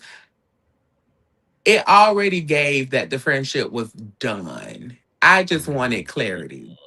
or I closure. just I just wanted it. I just wanted to know that my feelings and the way I thought were valid. That's what I wanted. I wanted to know that that was valid. Do you? And once I got that was valid, I was like, oh, okay. Well, this is what this is. So we can continue to move in the same spaces and how we were moving. But now you know how to move. How you're gonna move. I can't hear you. Oh Lord. Oh, you can't hear Bubs. No. She can hear. She Can can you hear hear the me? pain, but she can't. Nope, she can't. I Oh. can hear you, but Jaya can't. I don't know what's Ah. twerking real bad tonight. I don't know what it is. How about you come out and go back in, Bubs? Okay. Yeah, okay, so he'll be back. Has anybody in y'all's proxy tried to like mediate this thing at any point? Like have either one of y'all had a middle person and be like, girl, we need to have a circle and get butt naked and check each other titties for cancer lumps and make sure shit is okay and fine and and do or No. And I want to say the reason why that didn't happen is because I don't think no one knew that there was real tension. Mm. If that makes sense. I don't think no one knew that until recent. Like very recent. Like yesterday. Whenever that party was at that I mean, event. I hate that you don't want to If bring you're up. talking now, I can't hear you. I think I need to leave. Oh my god, you can't. Can she hear you, Bubs? Can you hear me? Yeah, let me leave and come back. Okay, Jesus, girl, this Dominique somewhere burning down a black candle. She's somewhere, girl. She's burning. Girl, y'all get to praying up in this bitch. Dominique is somewhere burning There's down a black power. candle. Okay, we had no problems out of StreamYard until today. Something ain't right in the buttermilk, girl. Something going on in the ethers and the astral planes, honey. Somebody doing some real nasty Caribbean witchcraft, girl. I'm gonna need y'all to rebuke and bind shit up on this platform, girl. Do I get any saints who used to be sinners in the chat, girl? Anybody got a arm? Anybody got to get a prayer anointing on them, girl? Y'all need to get the shamboing up in this bitch. Okay. Somebody saying that I'm getting them wet by doing the Say So TV arms cross thing. Let me come back on camera and continue to do that. Y'all so see the sopping ass biscuit. spiritual warfare being launched to get them motherfucking platform right now, right? Can you hear us, Jaya? Yes, I can. Okay, and can you hear Bubs? Can you hear me? Yes. Okay, I thought you were about to say no. I'm like, oh shit. Y'all, no, I can hear you. Keep Okay, praying, good. y'all. Okay, so look, I know you don't want to bring up mother, but we kind of got to bring up mother, Jaya. I will not bring her up. But mother makes statements underneath your posts that are I will not. With, I will not bring mother up. Okay, so then my pivot, I'm gonna respect that. Do you want somebody to get involved? Like, do you want a third party to be like, okay, girl, I need to try to help you and Dominique out? Like, would you like an intercession? Would you be okay with someone picking us up for y'all? Maybe even Tabby herself being a middle woman between y'all. Yeah, I mean, if someone felt like, hey, let's just clear the air and get it somewhere, I'm fine with that. Okay. But I don't, like I'm saying, I don't think that there's just no friend. I don't think there's a friendship there. There's a friendship there. Yeah, I just don't think there's a friendship there, and that's okay. We can be in space and not. We can be great acquaintances. Just, I just don't think there's a friendship. What do you and don't sigh like that's not a sad or bad thing. Like, you can still love someone from a distance. I just wanted to get on here and clear the name, because I don't get into beef with no one. I'm very positive. Like, all my content, I try to be very positive. I try to put anything negative out into the world, no matter what may be going around. I try not to do that. So, and it's kind of like things a little bit like, okay, all right, it's cool. It's cool. We don't have to be BFFs, Biffles, best friends for life. We don't have to do that. Is it going to be a problem if she continues to give you things to respond to? Like, if she continues to take to the internet and talk about you, is that going to be an issue for you? Or if she does, yes. But I'm gonna rebuttal. But if you're gonna do it, come with some real receipts. Let me know. Like, come with some real receipts. Like, if these are things that I have done to you, or if people have said I've done these things, come with some real receipts. Someone telling you that I'm asking, is you really getting 21 days? Is your mama in jail? If that is offensive to you, sorry. Well, she said that she really felt like you owed her an apology for not showing up to the birthday shindig. Like, she really felt like you should have at least apologized for wasting everybody's time, energy, effort to celebrate you. She said she really felt like you owed her. She was waiting for an apology that you never gave to her about not showing up to the B-Day situation they threw for you. All right. So I'm gonna be quite honest and frank once again. I don't play about my birthdays. My birthdays are a big deal to me. They will forever be a big deal to me. We were at an event together. The person that I told you that I do not like was at that event. That person, I didn't even know that person was even going out to dinner with us. That person was supposed to skedad, or at least I thought the person was skedadding. I didn't know that. That person ended up coming to dinner with us. Did anybody else know that you and this person had smoke? Or it was I made it clear. Okay. Yeah, I made it clear. Okay. So then, mind you, we were at an event that dealt with water. Okay. The birthday dinner that she did not plan, the birthday dinner was at Papado. I had on a bathing suit. I made it clear to Trent, and I made it clear to Dominique, and I made it clear to security that I was not going to this dinner with this girl. Once I found out that this girl was coming to this dinner, I'm not going to this dinner. I'm not about to have my birthday dinner with family and this bitch who I don't like. I'm not gonna be able to be free. I'm not gonna be able to be myself because I feel some type of way about her. Was it a big deal? Probably not. No, But it can be a big deal to you because it's my birthday. yeah, I take them very, very serious.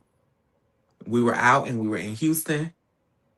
I did not want to be in that space. So when we left the event, the cars took us to Papado directly. We are supposed to go back to the hotel because I wanted to change because I had on a fucking bathing suit. We went to Papado. Everyone has on clothes, and I have on a fucking two-piece bathing suit. You think I'm about to go in there? Like, let's be fucking for real. And I've already made it clear that I was not doing this. The car was supposed to go back to the hotel, but for somehow the car ended up going directly to the restaurant. I'm not going in there. I'm not spending my birthday with a bitch I don't like. I'm not doing that. And especially when this is my birthday dinner. So I don't know why she felt like she needed an apology for something she didn't plan. oh, because I'm not getting that. okay, so you clarifying because she used the we, like we, the party we threw. So but you know the irony is about her being upset at you for drawing a line at who you wanted to be there and not be there is that she couldn't even understand that, even though that's what she did in her situation with her welcome home party. She decided who she wow being. Oh wow. Right. That's the interestingness of it all. Is that she pulled a Jaya. Yikes. She pulled a Jaya, but it's only okay for her to pull a Jaya, but Jaya can't pull a Jaya. Yikes. Yeah, that's interesting to me. Just things that are interesting to me. I never even thought about it that way. Well, that's why they call me Consciouztv. Yeah, that's crazy. Yeah, but yeah. So I was like, no, I'm not doing it. I don't have to. I don't have to, and I won't. And people did feel some type of way about it, but also I didn't care. It was my birthday. I went and I had a dinner. I had caviar and steak and quail eggs all by myself. I got dressed and I had a phenomenal time. Jaya, somebody also just expounded upon the point I just made and said, so this was a get back. Do you think this was her get back? Like from her point of view, she's like, oh, who this bitch thinks she was to not show up? I'm Dominique. I took time out of my life to celebrate her on her birthday, and she gave me her ass to kiss. Now watch me find an opportunity to do the very same thing to her. Do you think she was on petty time by not inviting you because she claims to be so pressed about you not wanting to celebrate your birthday with a bitch you don't fuck with?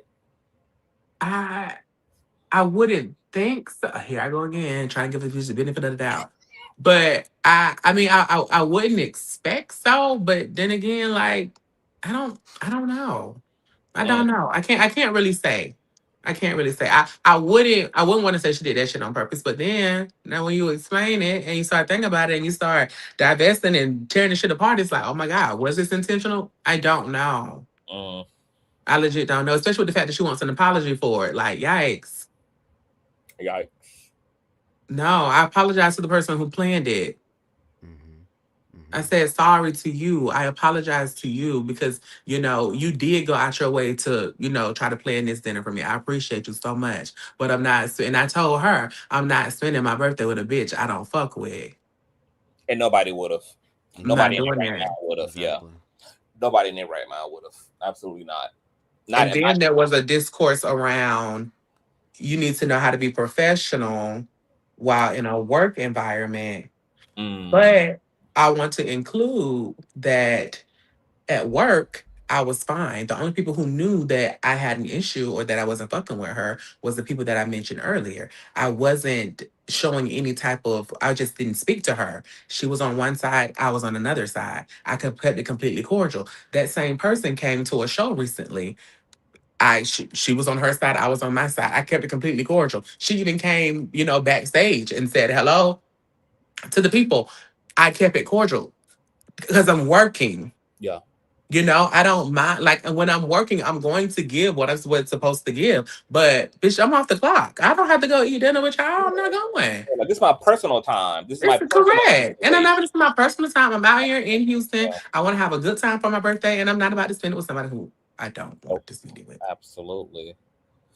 Oh my! I'm gonna be honest, Jai. This is it's giving me bad reminiscent of the Hope Giselle fallout with Angelica Ross and Dominique, and when Hope had came out and pretty much did her expose and be like, "Girl, it's a lot of fake. This is a lot of fake shit be going on, like the politicking behind the scenes and the way the girls be navigating each other and the shady." Sabotaging the frenemy vibes that are there in all actuality, like if only the public knew. And even Hope had like erupted like a volcano finally because she felt gaslit into just being like, what are y'all doing? If y'all really want to get into this and y'all want to put it on the table, bitch, let's put it on the motherfucking table. And to see you in this position where it seems like you kind of are responding to a lot of the same dynamics that frustrated Hope. Do you identify with the fact that behind the scenes things don't look as kumbaya? No. No, I don't identify with that because when I was in community with the girls, we had a good time in community with the girls. You know, like even before this whole like whatever Dominique has heard or whatever Dominique thinks or this situation, even before then, she would have cookout. I used to live in Florida. I would drive up here. She would have cookouts at her house. I would come to the house. We would, enjoy. We're drinking, we talking, we kikiing, we singing, like we doing all the things. So I wouldn't say that because we did have good times. What I think is the issue is I think people allow other people to get into your ear. Like I said in my original video, I will never ever take someone's opinion on someone and force it on them. I need to know this person for myself. Correct. Yeah. Plenty of people said that Dominique was nasty. They said she had a bad attitude. They said that they said shit like that. They still saying that shit about her. You see it. I didn't give a fuck because when I met her, when I was in space with her, it didn't give that. She didn't give that initially. She didn't give that to me. I didn't that wasn't my experience with her. And the experience didn't change until, really after, Yeah. Employment. that situation. Yeah. So I don't want to say that it gives kumbaya behind this. There are some girls that beef. Everybody beef. Cis women beef, cis men beef, punks beef, everybody beef. Everybody beef. So I don't want to make it seem like no, it's not like all good. I don't want to I don't want to feel like that because that's not the case. Because there are a lot of times when we're in community that we have really good times together. At least the communities that I drafted and that I was a part of. I'll say that. Because I don't know about the Angelicas. I don't know about the Indias. I don't know. I mean, I know Hope. That's my good girlfriend. But even with Hope, my experience with Hope was great. I've seen people ring Hope up on the internet. I've seen people talk about Hope like a dog. I've seen that, but I've never experienced that with Hope. Every time I see Hope is, hey sister, how you doing? It's We love. can. It's right. I haven't experienced that with Hope. So I'm not going to take what someone said and apply it to Hope until I experience it myself. Yeah. And I'm going to continue to move like that because oh my goodness, I'm going to continue like that because I don't want people doing what the fucking people are doing to Dominique about me right now to this moment. Right. I don't want that. I don't want that. And I'm an honest bitch. I am a honest bitch, and I used to always get in trouble too when I was younger. I am a very honest bitch. If you ask me, bitch, I'm gonna tell you. I'm very honest. Yeah. Bitch, if I would have known that there was some type of real beef or real tension, bitch, I wouldn't have done shit. Bitch, I did a fucking 15-minute video saying how I love you, bitch. Like I wouldn't have did that shit. And then she accused you though of putting your ad and your promo on the end of a song that you created with AI. Okay. So let's talk about that. The original song, I text Dominique, I made it for her. I said, sister, I want you to use this. Of course, no response. I posted it. I put it out. It got great traction. People was fucking with it. They was like, yes, I love this. Yes, I'm rocking with this type of situation. She still now said shit else about the song. Once that we knew that Dominique was getting out, I said, oh, okay, let me go and make this video about her getting out with the song attached to it. I don't even know if I tagged Jingle Queen. I know I did for the first one that I posted, but I don't even think I did it for the second one. I think it was just like, where's Dominique? Hmm. Mind you, when this bitch hit 300K followers, I went and bought caviar and chicken nuggets, took the shit to this bitch house. That's How an are interesting we? combination. Like how? Like what? I don't know when it happened because from 300K to I don't know where she at now, but from 300K to where she is now, bitch, where is the divide? Caviar is expensive. Mhm. Bitch, I went and bought caviar. And chicken nuggets. Stavruga. It's like $150.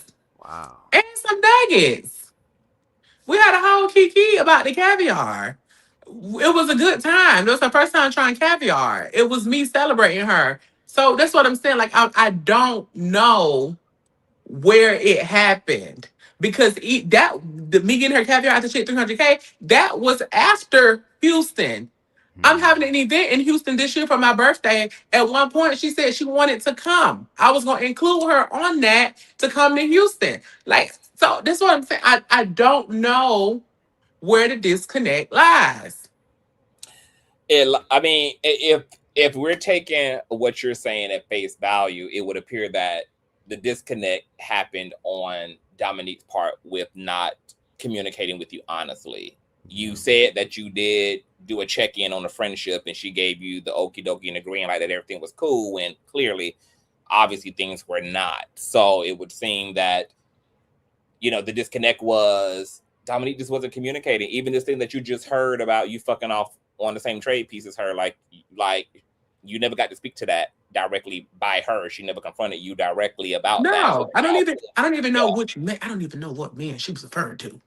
Mm. Which nigga on Plenty of Fish it even is? Who we Which sharing? nigga it is? Who we sharing? Who we sharing, darling? Who we sharing? Oh, But see, when people do that, it makes me feel like it's because people want that shit to be true. Like Mm. if I hear something egregious and then I choose to internalize it, but I don't give you the opportunity to speak to it, it's typically because I want it to be motherfucking true. That's why I'm not going to afford you the conversation so that you can deny it and you can clarify it because I'm going to benefit more from believing that you're that type of chick.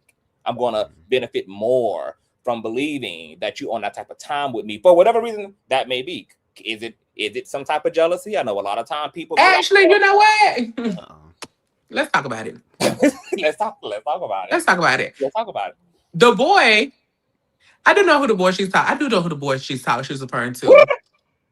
It's Polaroid Poppy from Gay Magazine. Who the fuck is this? Hold on, let me look. Let me Google. It's Polaroid Poppy from Gay Magazine. Me and him, this is not no fucking flirty. That is literally my home dog. That's my dog. And I thought this man was a homosexual, as in someone who does not date trans. So I thought this man was only a man that likes boys because one of his exes really enjoys my content, and that's how they even know about me. Hmm. That's how me and him even connected because he was like, yeah, such and such really like your content, stuff like that. And I'm just like, oh, okay, cool. He took me out to an arcade out here.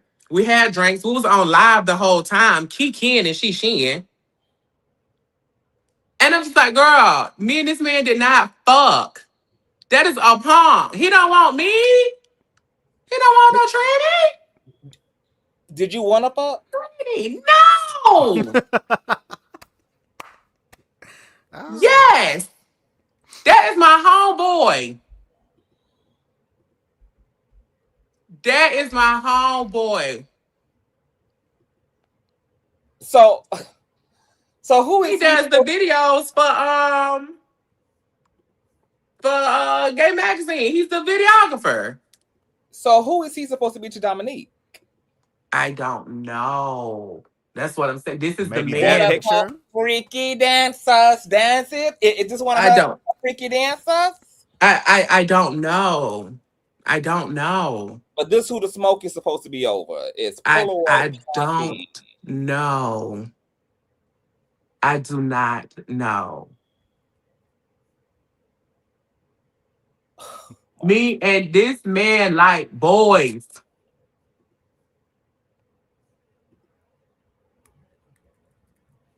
So he want me We a we bug. actually sat there. We actually sat there and talked about the boy that he was in love with. I'm just like, yes, I live. Like, what is we talking about? So you're telling me that Dominique is in a padded room in her mind. No, Oh, no, I'm not telling you that, conscious. You telling yourself that. Do not yes, put don't because put no words. Don't put uh, no words in my mouth. okay, Don't put no. I poorly paraphrasing, but Stop this.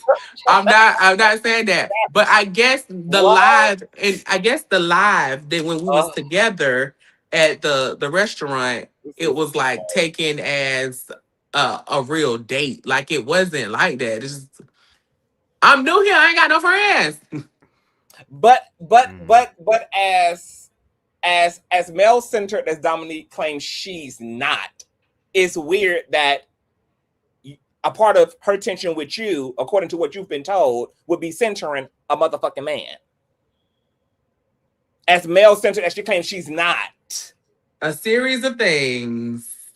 This is it's too much going on in one It situation. is. It is too much, but you know, this was allegedly this was a addition to the thing that happened Yeah. in um in Houston. And this was in addition to that. And also another addition was me talking to her daughter about her jail situation that she wouldn't talk to anyone about. Mhm. And guess what? She never even brought that up in the interview though. She was kind of like, I feel like she owed me an apology for the birthday. That we threw that she didn't attend to because she ain't like another bitch, and she didn't check on me while I was incarcerated, which you already spoke to why, and you know, and that you've been, that it's been some yabba dabba doing, which might be the things that you're clarifying now, like you asking about the incarceration because you genuinely just did not know what was going on, what the logistics were around her situation. And she doesn't seem, but see, the part that she left out in her interview was all the stuff that you clarified in this interview, which is I've been ignoring her. I've been leaving her on red. I have not followed up with her. She has tried to communicate with me about a plethora of things, inquired to me. I never spoke back. I never called. I never acknowledged it. And I did make it look weird. And this is the reason why. Listen, so much so this bitch got a new number and she didn't even give it to me.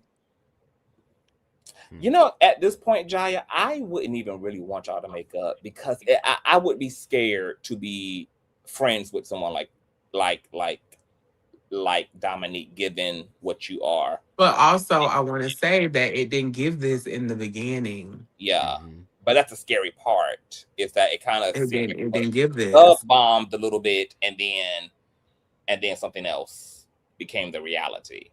You was given all this community, you was given all this fluff, all this affirmation. Oh, I'm your sister. Yeah, girl, I'll help you out. I'll connect you. And then shit just went like she just went offline completely for no reason. From your perspective, it was like, girl, I don't like what happened, sis. What happened? I thought we were selling off into the sunset together, sis. Like, what's tea? That's scary. This is just scary shit to me. Right. And bitch, there were people at that party who didn't reach out and check on her while she was incarcerated. Oh my god. Is Poppy gonna have to release a statement about this? I hope not, child. Is Poppy gonna have to enter the group chat and I clarify hope some not. things? Did the person who tell Mm-mm. you this, like, did it come from a credible source? Or did it come from a raggedy bitch? Um, So somewhere in between. A raggedy bitch and a trustworthy bitch. yeah, I want to. Mm. Yeah, it was. Yeah, I think I trust it. I know, but also like this was new to me. I didn't know there was a feeling about this man. Wow. Oh, and she did say that she's a colorist and she loves her some light skin Poppy Chulos. So he is giving her time. I can't believe it, girl. She did say she a colorist and she loves her Poppy Chulo. And I think that Jesus. kind of speaks to like again how the public is trying to understand the whole situation with Dominique and the Okra Project, because you can only really judge a person by the content of their character, but when we hear certain things about the character that's kind of like off in this way, it's really hard sometimes to allow people like that into leadership's of position, because like CTV said, if you're going to be a leader, one of the irrefutable traits that come with being a leader is that you have to hold yourself accountable first.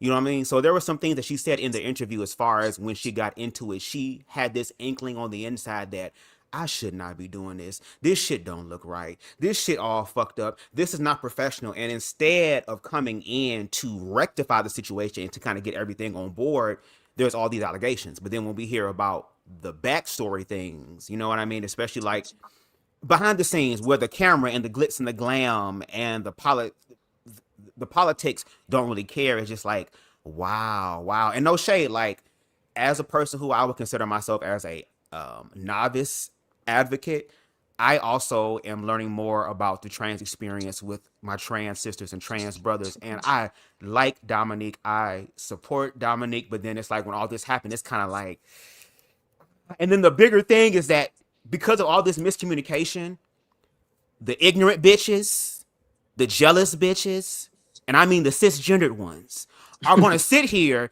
and they're going to try to transmute this and eat good in the motherfucking neighborhood base, surrounding the miscommunication. So I do appreciate you coming up and sharing your perspective. I appreciate Dominique sharing her perspective, because like she said, all we're getting now is just information, and the public is going to do what the public does anyway. Absolutely. But it's just sad. It's just sad. No, I just expect a lot more. I mean, like to that point, I expect a lot more from leadership. I'm of the philosophy that heavy is the head that wears the crown. So I put more pressure and responsibility on people who wear crowns and have positions of influence and power, etc. Because that's the check and balance you put on power when there is some type of perceivable power.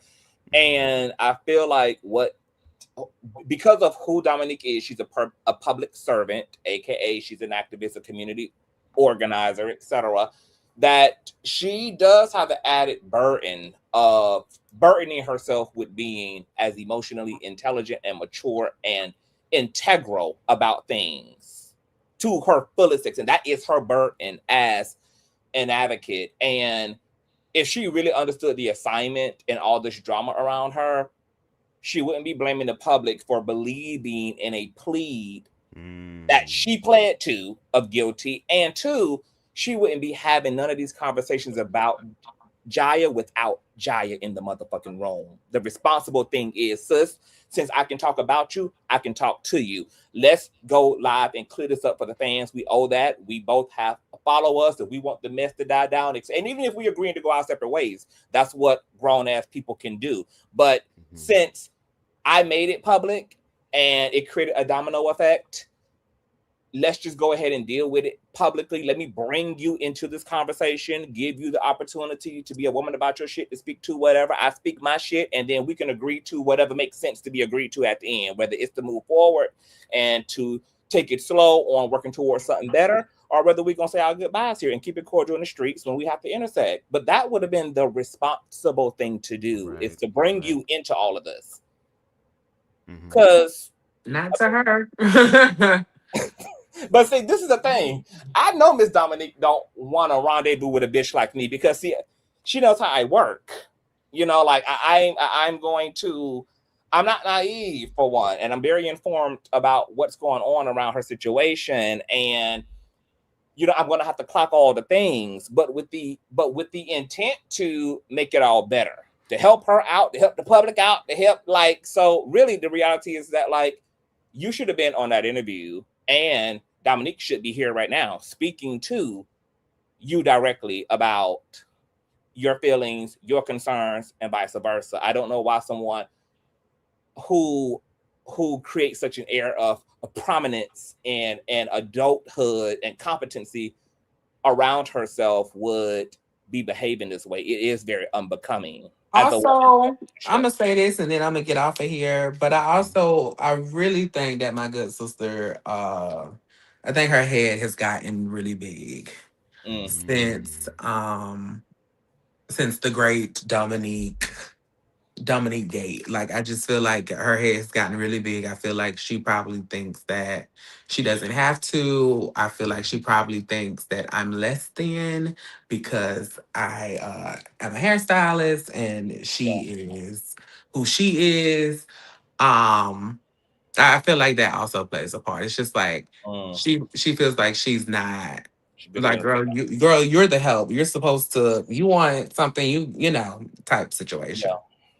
But I could be wrong. But that's all that I have to say. My good friends reached out to me. I had a whole bunch of celebrities reaching out to me saying that they understand. And they were also saying that that bitch got some bad energy. We understand too, Jaya. Most of the They said public that bitch got some bad energy. They said this bitch got bad energy. She was like, just keep doing your thing, keep shining, keep being positive. And I am. That's all I can do. Well, I want to thank you for being here. If you ever need to come here and cuss a bitch clean the fuck out, you are always no, Jody, no.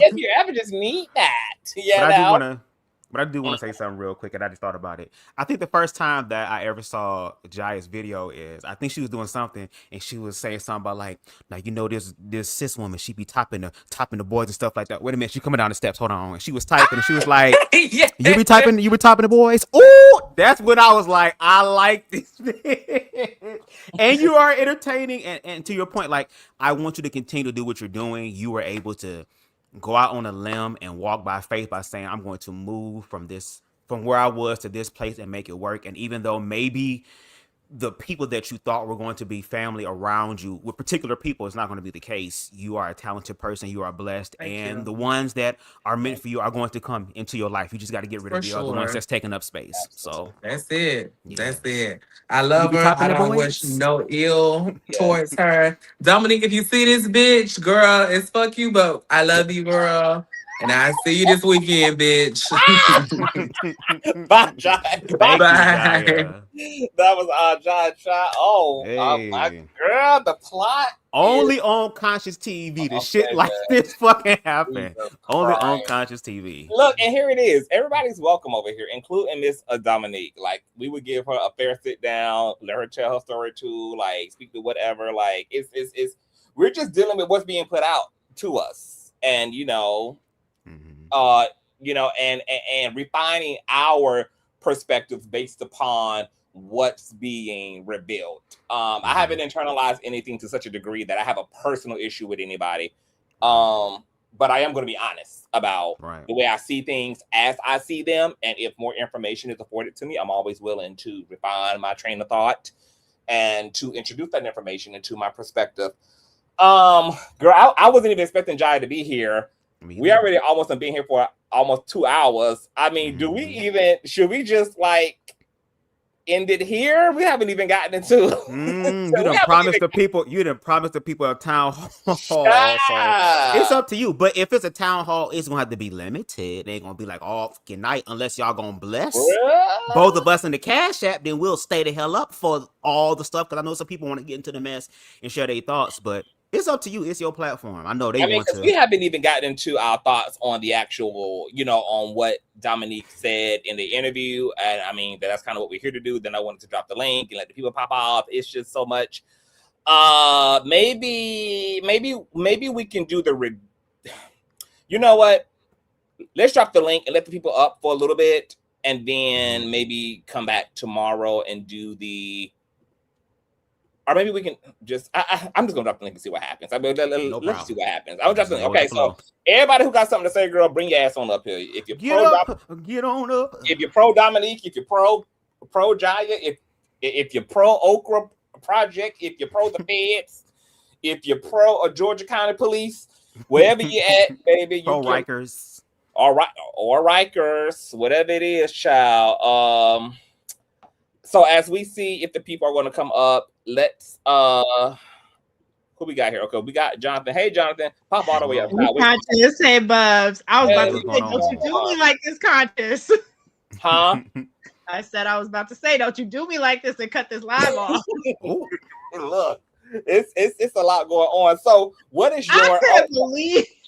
Shout out to my baby, Mother Jada for the this piece of child support check. Thank you, baby. Y'all know all donation information, child, is in the description box below, honey. Y'all bless the Kings, okay? And y'all can bless that was a Bubs key. and CTV on the same Cash App. But if Please. it's for Bubs, just put Bubs in the note, okay? Thank you. Hey, Trey. Hey, y'all. So y'all pop off. Tell me what y'all think so far. Hello. Trey, would you like to go first? No, go ahead, Jonathan.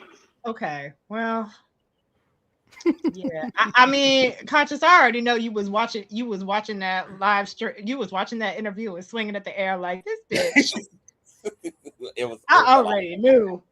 It was a lot going on. I'm gonna say this. I was mad because I kept saying in the comments, I just want her to lay out this timeline of events in a linear fashion so we can understand the dates and how this all came about.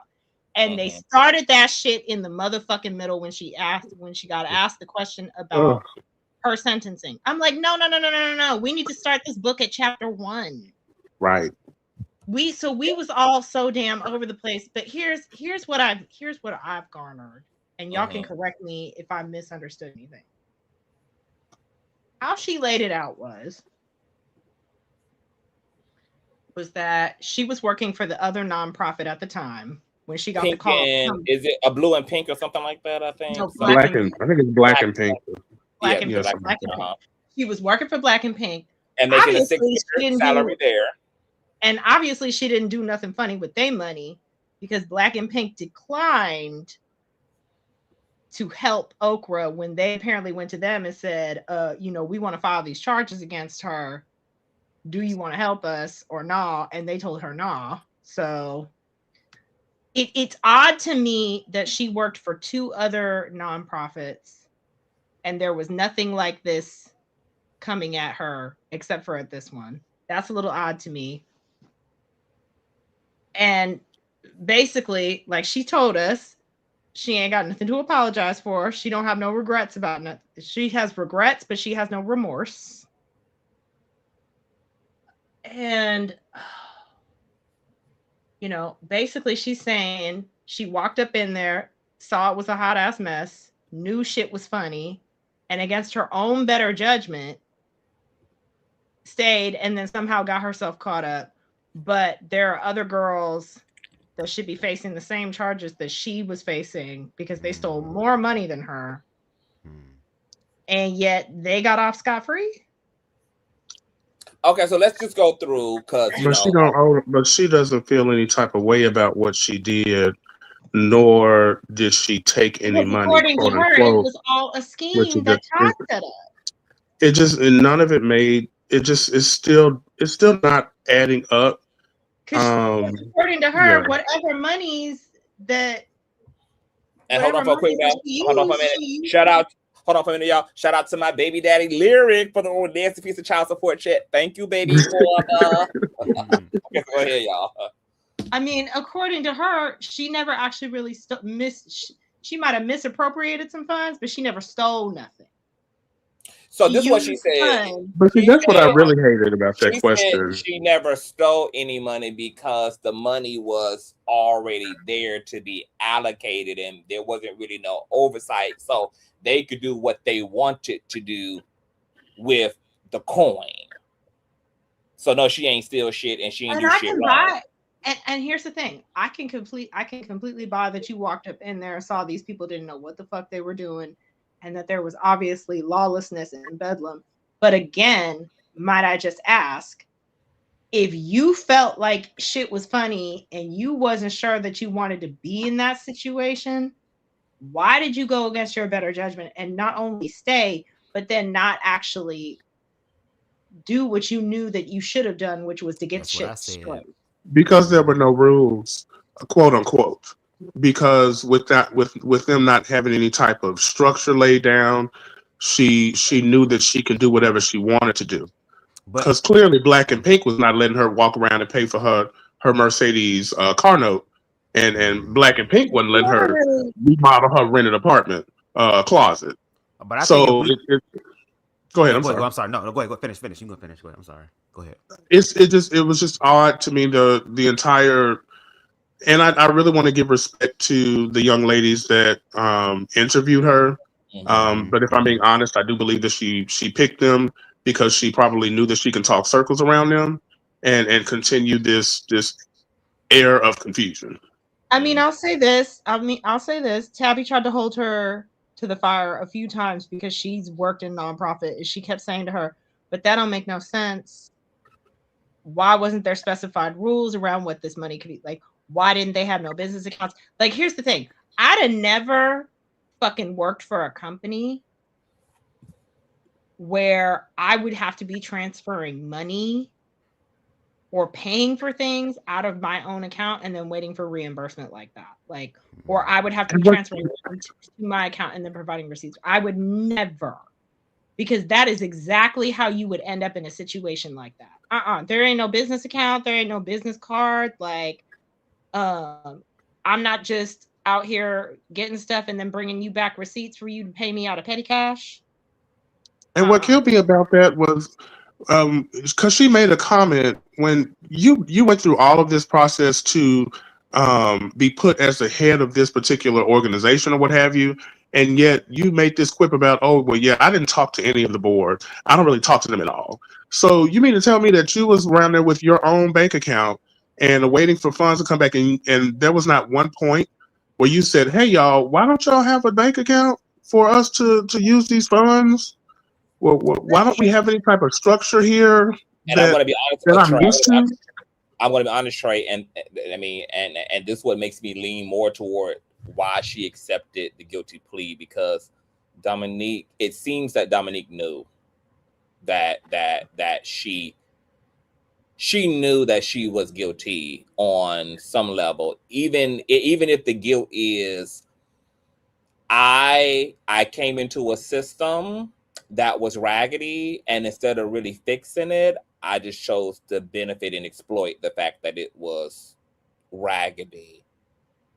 Not that I did anything that was outside of what the fuck was already going on. I just accepted the raggediness that was going on and benefited like everybody else. I'm accusing my little piece of benefiting from the raggediness of it all. But see, these are things that she could have said. But she didn't even say that. She and it's so easy to say that, though. Say that much. And that's why I was saying. Sorry, you go ahead. No, I just want to say real quick, like, again, when she stated in the interview that she knew that something was wrong, that they were not organized, it's like, I don't know.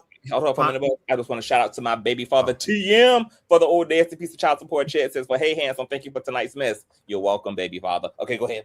No, you're good. All my baby daddies hanging out the window tonight. Coconut water. Okra water at this point. You know what? But no, but the thing is, like, you're in this position of power to where you are now having this thing passed over to you to do your job. And when you saw that there were no restrictions or nobody was really watching the funds, it's kind of like, I don't know Dominique personally. I don't really know much about her character, but based on the things that we're saying, based off of the past and stuff like that, it's kind of like, if you already had these experiences with the law and you know how the law works, and now you're in a situation where there's all this money here and there's no way to really allocate these funds in the way that it should be allocated, to where everything is documented, there's a paper trail, all these type of things or whatever, then it's up to you to do the right thing. Now, I heard the narrative of, well, what about, the whole Robin Hood thing, as far as, she's looking out for her sisters. She's helped putting her sisters on. And it's like, even though that was like I don't know the right word for it, but kind of, I want to say analogy, but I feel like that's not the right word. But they're just using it as a descriptor in a sense. It's kind of, comparison. Thank you. Didn't Robin Hood steal from individuals who kept the money? Didn't Robin Hood steal from people who were hoarding it, who did not share it at all? You have this money being given to be used in this way. So I don't understand how the Robin Hood thing works. Can you expand upon that? Because I'm kind of confused when you say you were helping out your girls. isn't that kind of what y'all were supposed to be doing? Like, I can throw away the money on the food and stuff like that. Okay, so you were helping the women that were coming out of jail, helping them with their rent, helping them with their food and stuff like that. That makes sense. But okay, so I'm a manager at McDonald's and I see the safe open and ain't nobody counting the money. Just because I flipped the burgers and I passed out the fries doesn't mean that I should be able to still use the other money to go and buy me some food. Use the money from the safe to go buy me some food at the Zaxby's down the street and just think that it's okay. I'm gonna be real. I'm gonna be real. In my former job that I worked at for 10 plus years, I counted and I handled a lot of cash on a regular fucking basis. And based on the way that I left that job, I should have stole a lot of money from that motherfucking job because it would have been fucking easy for me to do it. I'll put it to you that way. But I knew better. I knew better because I'm not going to jail off of this. So that's all I'm saying. Like, I knew, like, somewhere in her mind, I feel like she knew better. But I also think, based on whatever it is she about to drop in terms of this evidence, that she knew other people were stealing way more and far more than whatever she may or may not have actually taken or misappropriated. And she thought that they weren't going to come after her. But obviously, when shit started hitting the fan over there after they fired her and that she left, it decided to become a scapegoat thing for her. I do believe she's probably scapegoat to some extent, but I don't think it's this whole thing where I was completely innocent and they're scapegoating me. Okay, so it's two things that we got to touch on then, because somebody said, can we talk about, what would the circumstances have to be for her to plead guilty? Here's the thing, because she kept making the point to say, I think about it. Like, I supposedly stole $100,000, yet only did 30 days in jail and 5 years probation. Either y'all don't see that something is missing, or something like y'all not considering that something may be lacking on the prosecutor side. The other alternative to that is that, you did take a plea deal. We don't truly know what the fuck is in your plea deal. For all we know, she got so-called a slap on the wrist, especially with being a 2-time convicted felon now, because maybe she ratted out the other women she was throwing under the bus. Actually, didn't she say 7? Did she say she had 7 felonies? Yeah, she had 7 felonies. So I don't know how many of those were convictions, but like she said 7. She did 10 years in prison for similar white collar crimes. Gotcha. And it's possible that her sentencing was so light because maybe she turned over information to the bigger wigs. It's hard. Well, because here's the thing for me, it would not make sense to me for Dominique to want to throw those ladies under the bus in a court of public opinion, but not do so in a court of law where it really counts and it could render saving her own ass. Right. And I don't know if I don't believe that Dominique didn't talk to the authorities and be like, y'all looking at the wrong bitch. Like, Okra is messy. It was already allegations that other company that hold on, because I don't like being interrupted because I'm going to lose my train of thought. Like, it's already be so fragile. My brain already be running at 100 miles an hour.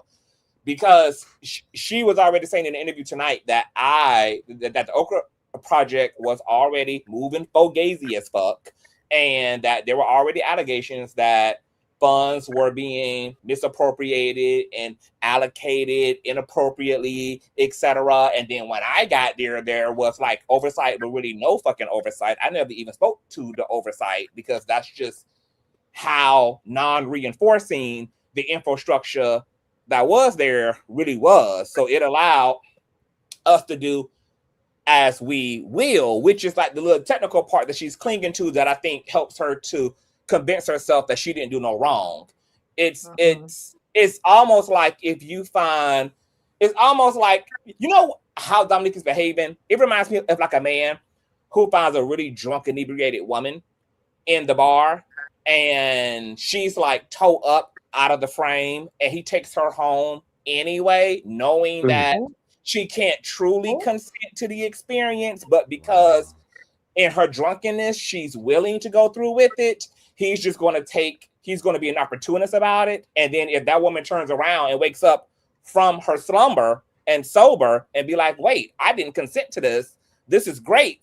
That's what this whole situation is given to me. It's like, girl, I came into a situation that was for the taking, and bitch, I took it.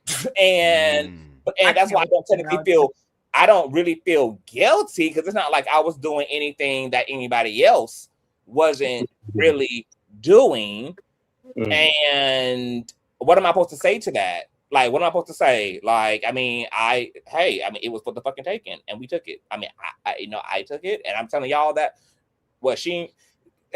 and that's my only issue with her whole thing, is that because the interviewers were trying to get her to specifically, in all that she's saying about everybody else, you saying that the DA didn't show you discovery until the end, and then discovery was real raggedy, but yet you still pled guilty, even though their case you're saying was really weak. If it was that weak, why not then have went to trial over it? Because you could have easily won your case if all they had was grand jury statements from the Okra Project employees, and they only had statements. They only had statements from TikTok and your commentary. They had no objective tea on you. You could have beat your fucking case. You wouldn't have never even had to have done 30 days. You wouldn't have did restitution. You wouldn't have shit go on your record. Like, why would you then see discovery and see, bitch, you ain't got shit there? And then here's the thing. Let me not get ahead of myself. So it's like, it's not making a lot of sense. It makes more sense that they had a lot more than what Dominique is affording us. To see, Dominique knows that we're never going to be truly afforded to see what discovery really is. So she has the luxury of just narrating that personally to us, and then we have to choose to either believe that or not, to believe that this is what discovery really was. But that doesn't really make any sense considering how intelligent Dominique is. I just can't imagine somebody who would lay down in 30 days and 30 nights and put their reputation and their livelihood at risk and potentially block, future livelihood and their opportunity over the weakest state case on the history books, and not also then run to trial knowing that you could prove your case, because this all she would have had to prove, baby. Like, this provide the actual fucking receipts of the people whose bail this $100,000 was allocated to. Even better yet, you came tonight to do a tell-all, right? One of the things you could have did was, why we don't have no affidavits or have no sworn testimony, or why didn't you get in contact with the people who you supposedly bailed out and let them come and testify and hit the motherfucking link? Like because that's also what she never got asked in the interview. She never got asked about the fraudulent receipts and documentations. Why are the feds saying that on Judgment Day, when you had to prove that that money had been used for said reasons, they said that you submitted documents about people that didn't exist? I thought they did say, she did say that they did ask. She said that when she went back to ask for the discovery, they dropped those charges because she only pled guilty to larceny. So some of that other stuff that she was accused of was dropped. Yeah, and that's hold on, I want to clarify. I want to speak to that because, like, the whole dropping of certain things, that's all a part though of the plea deal, of the plea dealing scenario. Like the authorities want something from you and you get something from them. You trade off, because the DA and prosecutors, they actually don't like to litigate. They're just trying to get in and get the fuck out. They don't like drawing out cases. They don't like going through the rigmarole. They don't even like trial because it's expensive. It's a headache. It's a lot of going on. So the whole point of a plea deal is really to make it easier on the courts. Like, girl, can we just get to the bottom line and get to a resolution fucking here? So in that, they're willing to negotiate. So just because they took things off and were willing to redact certain counts don't mean she wasn't guilty of those counts and that there wasn't evidence for those counts. But that's just all a part of the bargaining process. We'll drop this, and this, and in exchange, you'll give us this, and this.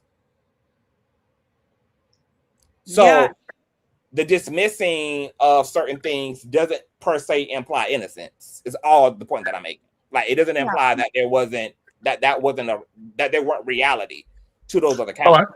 I thank you for making that point, because that is what she said in the interview, that they dropped it, and all of the information that they had allegedly was on some type of Google Drive that disappeared. So it was a lot of that, just throwing things away.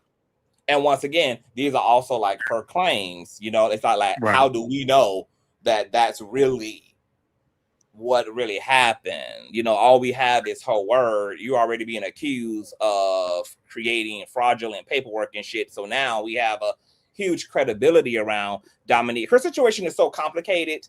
That's why I said the other day that it would be better for her to have not even actually spoken to this at all. Girl, I just would have came out of prison act like ain't shit happened, bitch. Like, what y'all eating for dinner? Because there's no way I would get myself into this jambalaya with trying to explain away a lot of shit that's still going to come down to my word versus the system's narrative.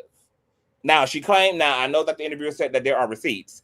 It still don't make no sense to me why the fuck tonight wasn't the night for all of it to go up. That's what we were expecting tonight. Tonight was supposed to be about, girl, I'm going to lay it out. I'm going to paint it. I'm going to paint the town red, bitch. I'm going to take y'all to the beginning, girl. I'm going to fill it in with all the color, girl. You know, I'm thinking that, to people's point earlier, girl, that she's about to release the motherfucking Okra files. Girl, tonight was about releasing I have a little bit of a theory. So then why would you go through the rigmarole of just bringing in your word when your word obviously is not good enough for the public, which is why you're even doing these interviews? If you had some data and you have other things to corroborate your perspective, then why not do that? But before we go any further there, it's something I want y'all to listen to, because once again, because I wish the interviewers would have asked her too, like, well, what do you feel about your friend Diamond Styles, who pretty much like really corroborated the authorities' narrative. It's funny, that whole situation with Diamond. And hold on, I'm about to play it right now, and then y'all can react to that, because I just think that this is just so interesting to me. It's just so interesting.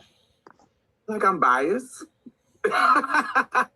I feel the same.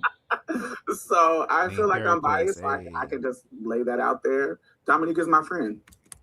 And so my response to her doing wrong is going to have way more grace than somebody who doesn't like her, one of her enemies, one of the bitches behind the scenes that wants her to fall, that wants her to be thrown into jail, that wants to see her publicly shamed, flogged, tarred, feathered, beat, exiled. If you want me to flog, shame, exile, blah, blah, blah, my friend, I'm not going to do it. Sorry, I'm not going to do it. Now, that does not mean that I'm not going to tell my friend, bitch, you was over there playing motherfucking games that you should not be fucking playing. What the fuck is wrong with you? This is stupid. This is tired. Why would you be in this situation, Dominique? Why would you let these bitches railroad you in this way?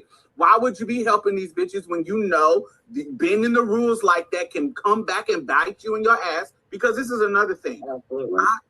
Unlike some of these bitches who act like they are, I am in community with many people. Many people.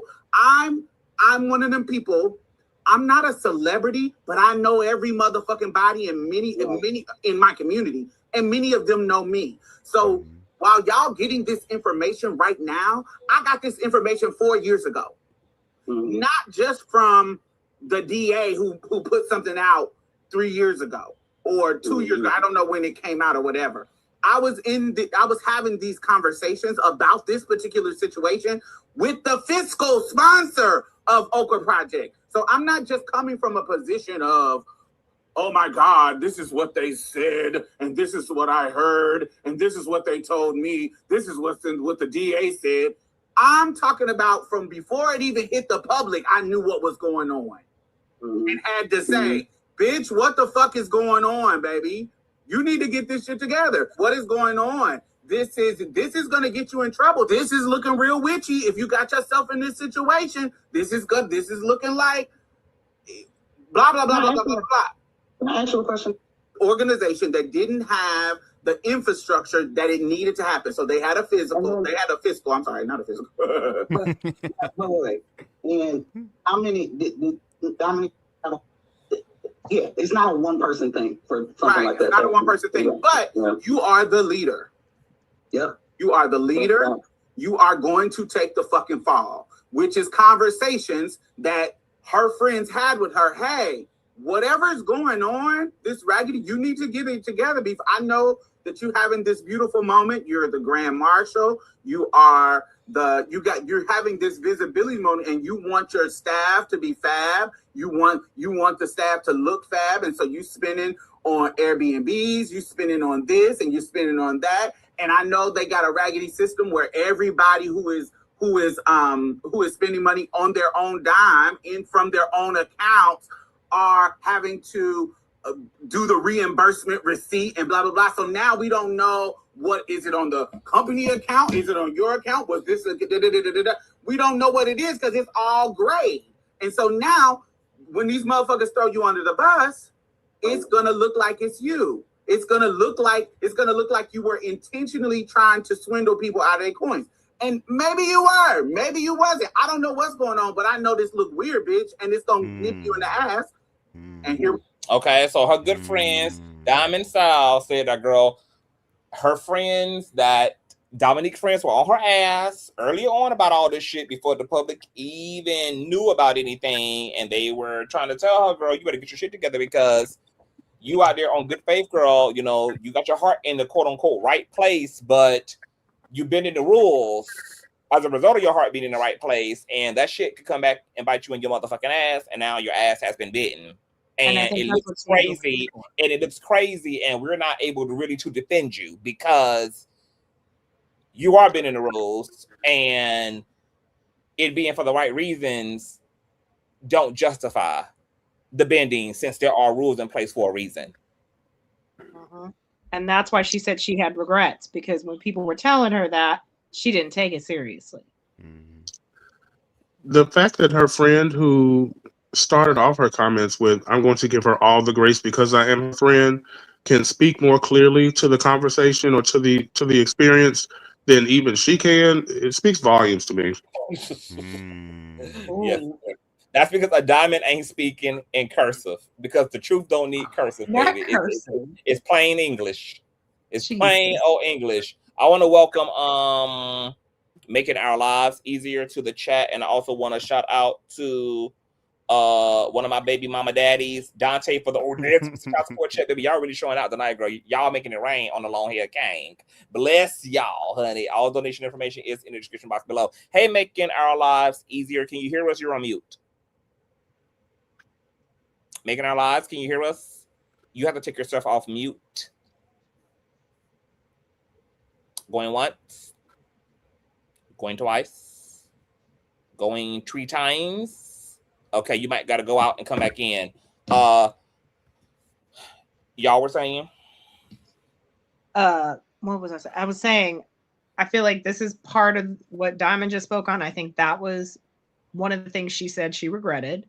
Was because people was telling her this stuff years before the indictments got dropped on her, and she wasn't taking it seriously, because had she took it seriously, maybe she would have mounted herself a defense to where she'd have proved herself innocent or whatever she felt like. Maybe that is the case. Who knows? We will never know. Okay, so let me go through my notes. So the hosts of the show, and shout out to them, they made it known that they are friends with girls at the Okra Project. So that was interesting to learn. She said that she did 30 days in jail, 5 years probation. She says it's a part of her plea. She said she pled guilty to grand larceny. Now, her whole point about grand larceny is that there has to be a victim. This is not really something that like the state picks up or the feds picked up or the DA picks up. It's something that really like there has to be a victim that wants and brings this claim before a court system in order for there to be justice, which is why she's saying that these bitches set her up. Like, y'all came to the authorities with this. But Okra is saying, no, ma'am. We were subpoenaed. And that's how we got involved. And we got involved because you submitted fraudulent documentations. And when they did the homework on the paperwork you provided and saw that those people had not been incarcerated in those counties and at those times, and there were 23 pieces of fraudulent documentation, that is then what led to all the other, I guess, investigations and audits, etc. And then we end up having to be subpoenaed and hand over all of our motherfucking records, you know, to show ourselves approved and in good standing. But Dominique's perspective is that, no, girl, y'all were hating assholes and y'all sold me out. And you stole 500K. And girls wanted my spot and all of this, and girls wanted to be me, and they wanted my position, even though I was taking girls from a 80K salary to 100K to 200K, etc. And y'all did all of the witchery things, and this was a part of punishing me and sabotaging me, etc. Because following y'all bringing this all about, y'all then proceeded to make a bunch of phone calls to different events and promoters saying, hey, don't hire me because, you know, there's going to be an indictment that's coming down, etc. So now you got Okra and Dominique on two different ends of the spectrum. They're like, no, bitch, we got subpoenaed. Your actions is what brought the final destination sequence of events on, and we just played the game integral and handed these people over what the fuck they were asking us so that you could be the only bitch indicted. Dominique is like, no, ma'am. No, there would be no indictment if you girls had not self-initiated all of this shit against me out of ill will toward me. Now, where do y'all stand on believing either one of those plots? Do y'all believe that the Okra Project girls plotted against her like the reindeer, Santa, Where, and Mrs. where does the plot come in? Why would they? Why would they be so mad at somebody who gave them all of this, gave them new titties, gave them a whole job, gave them all, set them up to where they had more than a chime account? What did she do, or what do they believe? What does she believe that they think that she did to them to where they would need to plot against her? Well, okay. Again, I'm gonna say I feel like I'm somewhere in the middle between those two scenarios, because if we're to believe that that other girl that she brought on who got fired after her stole that 500K, which if we're gonna believe the scenario that she only got 30 days because she allegedly snitched, and if we remember correctly, Miss Whistleblower over there, even though we don't feel like she's credible in anything that she says, said that she snitched. She didn't say she snitched on those girls. She tried to say she snitched on Madison and them. But here's the thing. Maybe she did snitch, and she snitched on them girls down at Okra who was ripping and running with way more money than she may or may not have ever taken.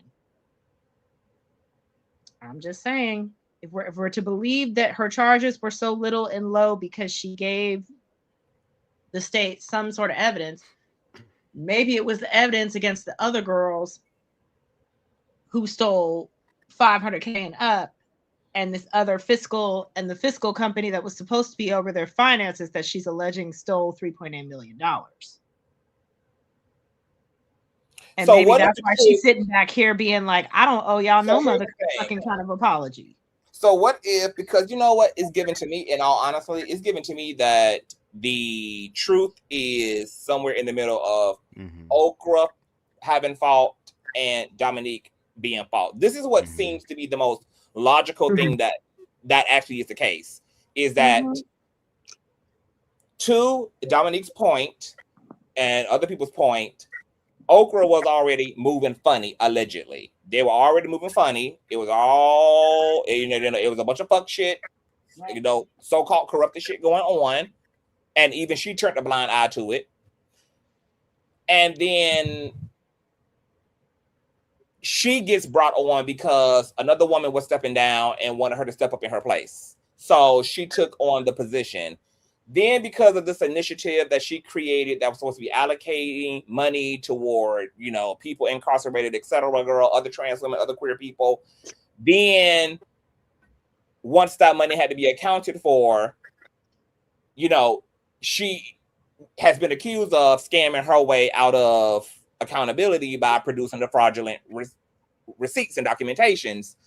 So then once that sets off the trickle effect, the domino effect, once the authorities get involved, even if the Okra girls didn't like Dominique, even if they had their own personal issues with her, even if they were player hating from afar off when it came to her, whatever the case may be, whatever the context is, once the law gets involved though, and people are subpoenaed, those girls would have had no choice but to participate, or they would have experienced the consequences and repercussions thereof. But if it's also true that Okra was on they fuck shit way before Dominique ever got involved, then yes, Dominique would have been the fall guy for this whole thing. Because obviously, just letting the authorities have Dominique, right? What a subpoena. Just get this over with and just get this done with. But hold on, I just lost it, but it's coming. God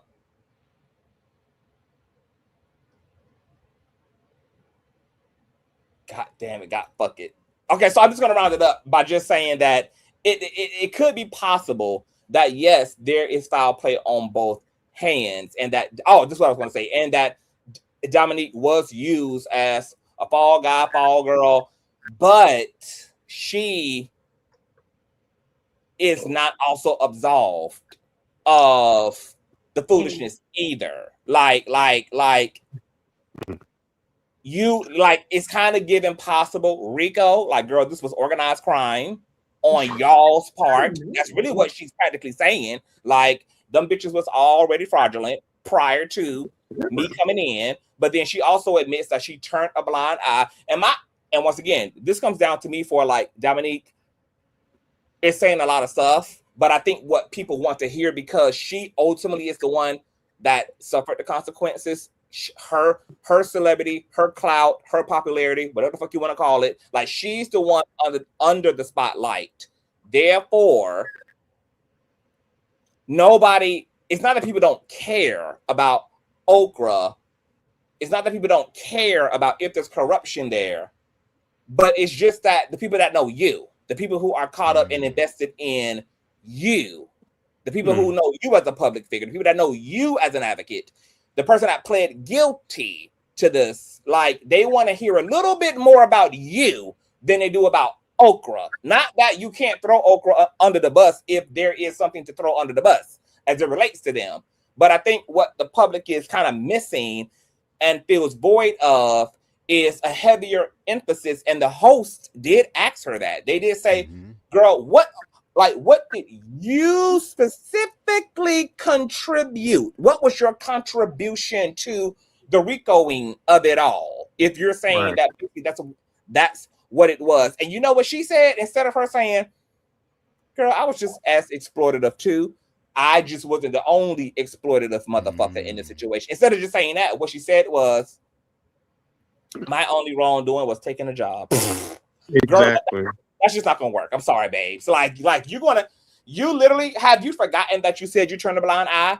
Did you forget how you dressed it up to us, that you were aware that there was a lack of infrastructure and all of that, and you softly kind of leaned into and admitted that, yeah, you were looking out particularly for Gabriella, that you definitely bent the rules for her. So then you can't completely deflect and be like, oh, my only takeaway and regret is the job. No, bitch, how about your regret is embezzled, larceny? Like, no, that's the default. That's the default. And if you still want to add Gabriella and Iyanla and all of them people up in there, cool, do that. But how are you backing all the way off of that, but willing to put all of that on them when y'all were all a tribunal? Y'all were all the great unholy trinity over in that motherfucker doing the things that are things that are things that are things. Like, that's where I feel like she was really losing people, is that like she wasn't really holding on to it. And do I know why? Yes, I know why she can't honestly look at the public and say, I'm guilty, because her reputation is on the line. The future of her livelihood is on the motherfucking line. Her the sincerity and integrity of her activism is on the line. And we've hardly ever seen anybody integral enough to tell the truth, nothing but the truth, with so much to lose. Typically, a person is going to give just the right amount, and typically it's enough of accountability, the very bare minimum of accountability, just to move through, because nobody wants to really see what it looks like if I take ownership to something that has the potential to really ruin my shit, because I still want a life after lockup, boo. I still want a life after lockup. And does integrity mean more to me than my livelihood? Hell to the fuck no, bitch. I ain't going back to sucking dick and doing $40 hand jobs to get by. Hell no, bitch. I'm still booked and motherfucking busy. When they asked her, you know, how do she feel like she can come back from this? You know what she said? She said, baby, I'm already back, which was really interesting to me, because that leans back into my earlier commentary where I said that I feel like Dominique knows that the bar is set very low in the community, because we as a community have just as little infrastructure as the Okra Project has. So it's easy for people to come into our community and prey on us, and ultimately we do nothing about it because we don't know what to really do about it. So we just sweep it under the rug and move on to the next thing. And that type of vulnerability would appeal to somebody who is an opportunist. Like, you literally look for people who are not incubated and safe in communities. You look for communities that are for the taking. You look for a lack of oversight, etc. So her being so cavalier about how, well, basically, bitch, I ain't canceled. Like, what you mean? How it feel to be back, bitch? I ain't never left. I'm booked and busy right now. I'll be in San Antonio here. I'll be in Italy there. I'll be in Rome there, bitch. I got speaking engagements and pride engagements and LGBT engagements and da da da. I mean, so then that brings us to the question that keeps questioning. If the bar is set this low and there's no infrastructure and we don't have our own personal system to hold anybody like a Dominique accountable with, what personal incentive then is Dominique supposed to motherfucking have in having to tell the whole truth, nothing but the motherfucking truth, when the stakes are this motherfucking high? She don't. She would benefit more from not having to tell the full truth. She would benefit more from not having to deal with all of this in an unapologetically honest, transparent way. Why? I mean, like it's on some charade. Really, who is gonna check me? Y'all don't have the government to check me with. Y'all don't have a structural government to hold me accountable. So yeah. But once again, I think that at the very least, I mean, she could have gotten away with still owning her part, even if she wanted to throw all those other women under the bus too. It's just kind of like, girl, yeah, I did it, but they did it too. And what I will say is that I did not have no malicious intent. I did not help the people I was supposed to help, but at the end of the day, I still ended up helping people who needed help. But my intent wasn't malicious, and I didn't do this alone. And other people benefited from me bending the motherfucking rules. And I let my empathy get the best of me, even though, you know, we can challenge that point too, since the feds are saying, girl, that $20,000 for a closet, that ain't got nothing to do with survival. You know, thousands of dollars toward the upkeep for a luxury Mercedes-Benz. That ain't about survival. Uber eating the door, that ain't about survival. But there was a way for her to be able to own it while still bring in all the other corrupted parts too, without it feeling so deflective. But I feel like that interview missed the mark, and it felt like there was a disproportionate amount of deflecting and blame shifting and not enough onus on her shit. And if she just would have leveraged that a little bit, and she would have made this a bit more about her and taken accountability to restore people's faith in her, to restore the public, which kind of, I can say it really don't seem like too much people have lost their faith if she's still booked and goddamn busy. So once again, it ain't too many consequences there to inspire no goddamn accountability. So I don't think the interview route was the best to go, in my honest opinion. I feel like if she would have kept to her Instagram, or even did a TikTok thing where it was more personable, where it was just her telling the story from the beginning, and just ran it down like a Risa Tista or Danish Deception, do 5,500 videos and put all the information that she got in her Google Drive and post that on the screen. It would have been a little bit more personable, and it gave her more of an ability to talk to the people herself without having all the comments at the bottom, all the questions, and it just would have been, I feel like it would be a little bit more transparent. Absolutely. I want to welcome Making Our Lives Easier and Sky Life here. Making Our Lives, can you hear us? Or you're on mute? Thank you. I'm right, sorry about before. My apologies. Thank you for letting me up. Hello to everyone who's on the panel. I just want to add just a couple context, just a little bit of context. I think CCTV, you've made a couple really great points. Some of the points I would like to make is, one, there are people behind the scenes who've known since 2020, since 2019, that this kind of conduct from this individual and other individuals was going on. So no one's hands here are clean. The general public and the general community at large are just now finding out about this. There are deeper questions that need to be examined and analyzed.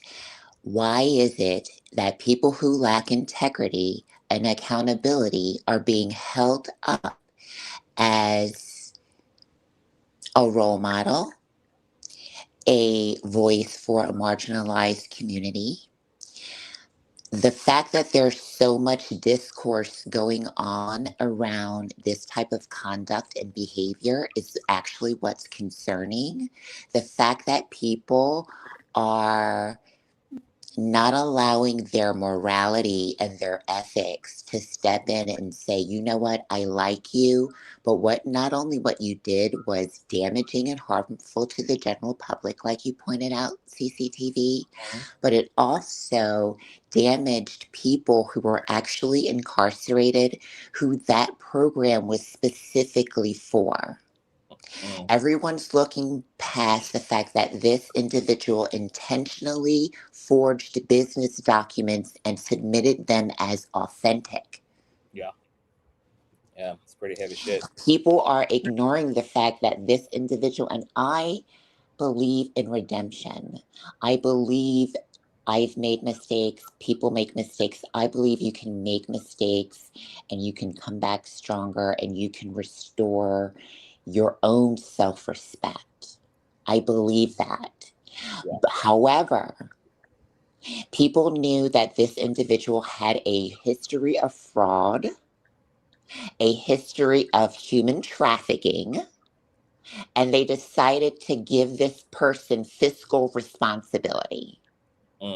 So let's start looking at the infrastructure that chose this individual to have fiduciary responsibility over an organization with vulnerable people.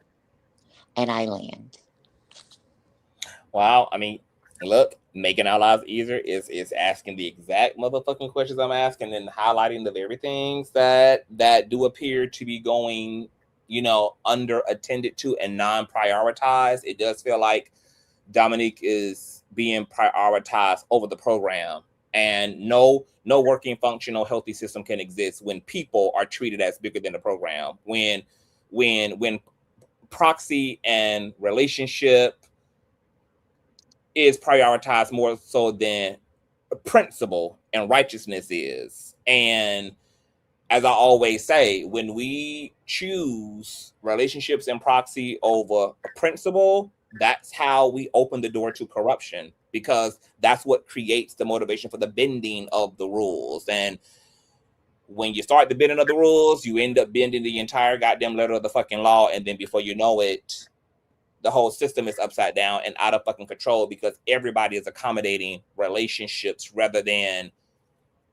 being willing to sacrifice those relationships if it means upholding what's in the best interest of the collective. Not what's in the best interest of one single person. Not what's in the best interest of make sure one single person's ego is intact. And I know that there are a lot of people who don't want to lose. They probably don't want to lose Dominique. They don't even want to be like in that situation where it's kind of like, girl, you know, we all supposed to be a trinity. We all supposed to be a tribunal. We all supposed to be, you know, we're supposed to be a collective. Nobody wants, you know, it to look divisive. But when making it divisive for the proper reasons, that's proper. If we're divided for the right reasons, because there should be shit that should divide us, rightfully so. And that comes down to explicit wrong and explicit right. Why should we have to uphold you in your explicit wrongdoing? No, there deserves to be consequences and proper repercussions, not condemnation per se, but there should definitely be strict guidelines and boundaries put into play, because this is bigger than her. It bears the question of, you know, like, while we're just trying to get back to our favorite parasocial auntie, we are forsaking the bigger questions around whether Dominique is an endangerment to the community, whether she should be allowed to move around the community and build her economy and her equity off of the community, given the fact that she now for the second time is in this predicament. And even with a tell-all, that ain't do nothing to her plight. The authorities still got the win. So in forsaking having a real meaningful engagement of the circumstance around Dominique, we also are forsaking potential future victims within our own community who is still open season on right now, if we allow the investigation to lack on our behalf as a community. Like, the courts and the authorities done their job. Now it's the question of what ours is, and making sure that Dominique is a safe asset to the community. Not making sure that she herself is just simply safe, but everybody else is fucking safe as a result of her having the level of relationship to the community that she still does. So it is a little disheartening to know that she is able to just get back to the situation. She's able to get back to life, and the community is kind of just, you know, it's just kind of supporting this when we still don't even understand what the fuck this even is. She didn't do a good job tonight at making a lot of people feel any better than what they already did about the situation. Once again, we have more goddamn questions than we do answers. She said that she don't have to pay fucking restitution. She hoot and hollered about that to the whistleblower, but the Okra Project had released a statement saying that she owes them restitution. But that's a part of her plea, is she owes them. Now, I know she kind of tried to, like, fix it up in this interview tonight. She was like, well, the judge said if I basically ever earn enough to pay them back, I can pay back. I never heard of that kind of restitution plan. That if you can pay back restitution, then we'll have you pay it. But it's just like it's too. It's too. Dominique has told lies throughout this whole thing, but then when she get clocked in it, she'll try to correct it, and then people kind of forget that she lied to begin with. Just like for a long time, her whole thing was no discovery, no discovery, no discovery. I didn't see discovery, and now all of a sudden, well, it's like, well, no, I actually did, but it was toward the end, and it was a raggedy discovery, but it was so raggedy that you still pled guilty, mama.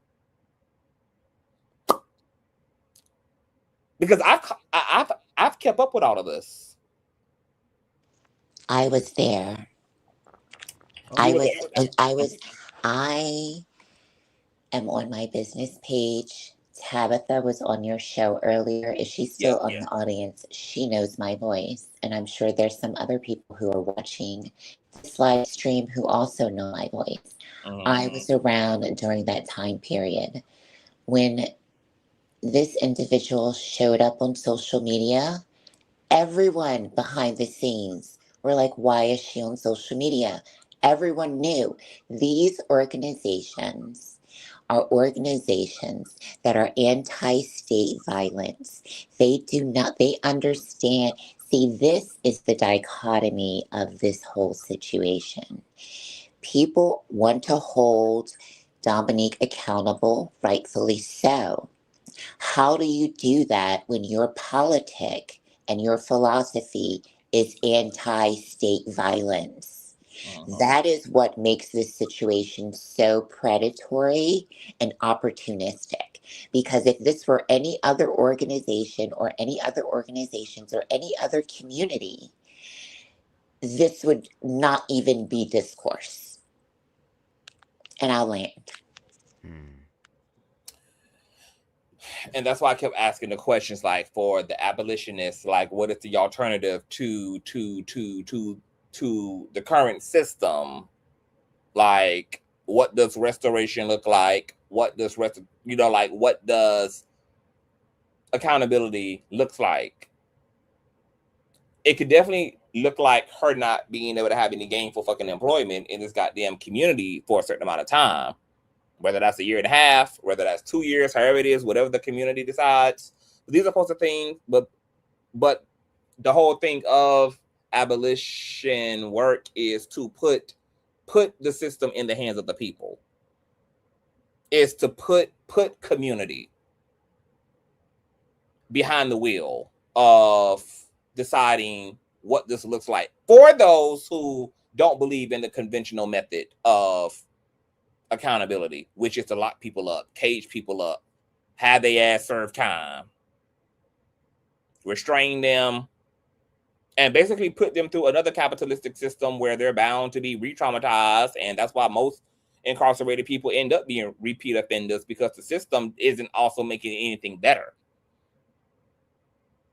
So I more so lean toward the abolitionist vision and attitude about accountability as well. But the fact that we as a community are not even trying to do that work, and we have the opportunity in the situation to begin creating the foundation for alternative systems of accountability and all of that, and we're just like, because once again, Miss Dominique is now, she's a two-time. Is it going to be a 3-time, a 4-time, a 5th-time? We don't even know, because we're not even doing the Carfax. We ain't doing the forensics. We ain't doing the autopsy on the situation. We ain't doing none of that shit. So if I add, the people who would do that autopsy, the people who would do that have been pushed out by people like Dominique, Diamond Styles, and her friends. And I land there. Oh wow. Making our lives. Do you want to expound more upon that for those who don't know exactly what who aren't too familiar with the things you may be familiar with? Well, there used to be a time where there were a lot of individuals that were in community and in movement spaces that were trying to have those types of alternatives, that were presenting those types of proposals, but everyone saw it as a self-interested, profitable gain. No one wanted to stay on code. No one wanted to buy by one sound, one band, one voice, one mission. Everyone saw it's my time to shine, and I'm going to take whatever opportunity I can to get on top. And everyone broke apart. There were different schools of thought, and here we are. Wow. Jesus Christ. That's And I will add that in 2019, I wrote a 48-page paper on the critique of the movement and how it would end up here. And we're in 2026. Are you from the Okra Project, Making Our Lives? I am not. However, I will say this. I've represented the state of Pennsylvania at the Democratic National Convention in 2016 as a Hillary Clinton delegate. Really?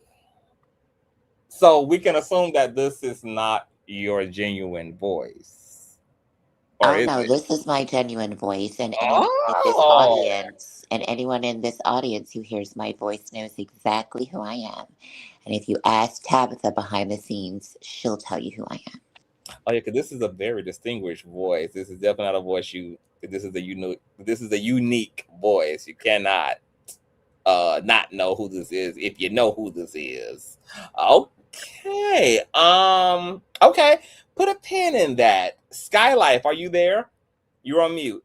Hey, Conscious, how are you? I am wonderful. How are you? What are your thoughts so far about the goings on? Okay, well, let me say hello to everybody in the panel and hello everybody in the chat. And let me say something to you about that StreamYard issue. We've kind of tied that to iPhone. So if you have people that come up on an iPhone, we've been having connection problems. Okay, so I basically don't have a dog in the fight, but just trying to figure all this out. It sounds like they were, the Oprah projects they were conspiring and basically absconding funds. Now, are we talking about federal charges that Dominique got? No, I think it's a state. Okay, so state charges. Okay, so when the prosecutors come, there is something called prosecutorial discretion. So they can decide who they want to charge. Yes. And 9 times out of 10, it's going to be the person that they see in the leadership position. And I'm basically, from what I'm hearing, that would be Dominique. Now, in regards to her saying that people kind of threw her under the bus, if they're subpoenaed, in my mind, that tells me that there was basically forced testimony. Or either you have to, like you said, you have to reap the consequence of going to jail. So are they really loyal to you that they're not going to defend themselves and not go to jail in this situation? And then lastly, Dominique sounds like she's familiar with the situation, meaning she copped a plea to stop the investigation. Because once you take that plea, the investigation legally stops. Yeah. Wow. But that's it. That's all I wanted to add. Okay, so then with everything that you understand about the logistics and with the state's narrative, Dominique's narrative, what do you make of all of that together? And where are you leaning in the situation? I feel like with Dominique being indifferent about what she did, I think that's a problem for your community.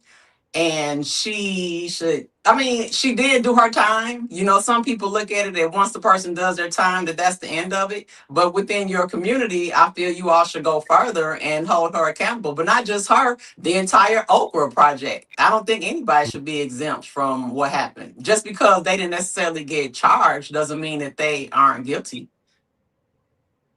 So the Okra Project is claiming, well, I mean, even according to Dominique, like she claims that their records are publicly available and Okra had to provide all of their like financial records, IRS, taxes, etc., everything on their end. So it would almost seem as though the Okra project is kind of cleared, given that they were subpoenaed that had to provide all information, and yet the only person whose wig got tugged on was Dominique. But were other people absconding funds and just not charged? That's according to Dominique. Dominique would say yes. She's accusing there being other culprits and other moving parts for sure. Okay, but yeah, okay, I get you. So we basically we just don't have the facts of that. That's just her opinion on it. Yeah, like that's just her narrative. Right. Okay, well, we can only go with what we have. You were the one that got charged, so you're kind of the one that's on the hook, unless you could prove otherwise. That's on her. Did you listen to the interview tonight? I didn't, but I will be going back to listen. But I was in the chat, and they were saying that even if I go back, Dominique wasn't really giving all of the information. It still wasn't really clarity in the interview. And I think that might happen too, because a lot of people, especially when it comes to content, she might be trying to stretch this out. We don't know, what her full intentions are. Yeah, I mean, it seems like there's multiple agendas here. Maybe to stretch this out, to stay relevant, and while trying to scapegoat accountability to some degree, blame shift, take the heat off of her on social media, etc. But people clocking the tea. I mean, people clocking it, and it's just like, girl, you stop playing with this, because there are people who really believe in you and trust in you, and you're playing with them. And it's very narcissistic and gaslighting. If you are in a position and you are fucking innocent of this atrocity, and I mean, this is a horrible offense to even have shadowing you as a public servant, and you toying around with the situation, you should want to lay it all to fucking rest. And if she's innocent, it should be very easy to prove that fucking innocence. Here is the bank records. Here are the people that we bailed out with the $100,000 motherfucking dollars. Here they are to speak about their abilities. Here are their receipts. I mean, like, where's the black and white to your innocence? Because they indicted her on what could be proved against her, even though she's claiming that there was no proof outside of testimony.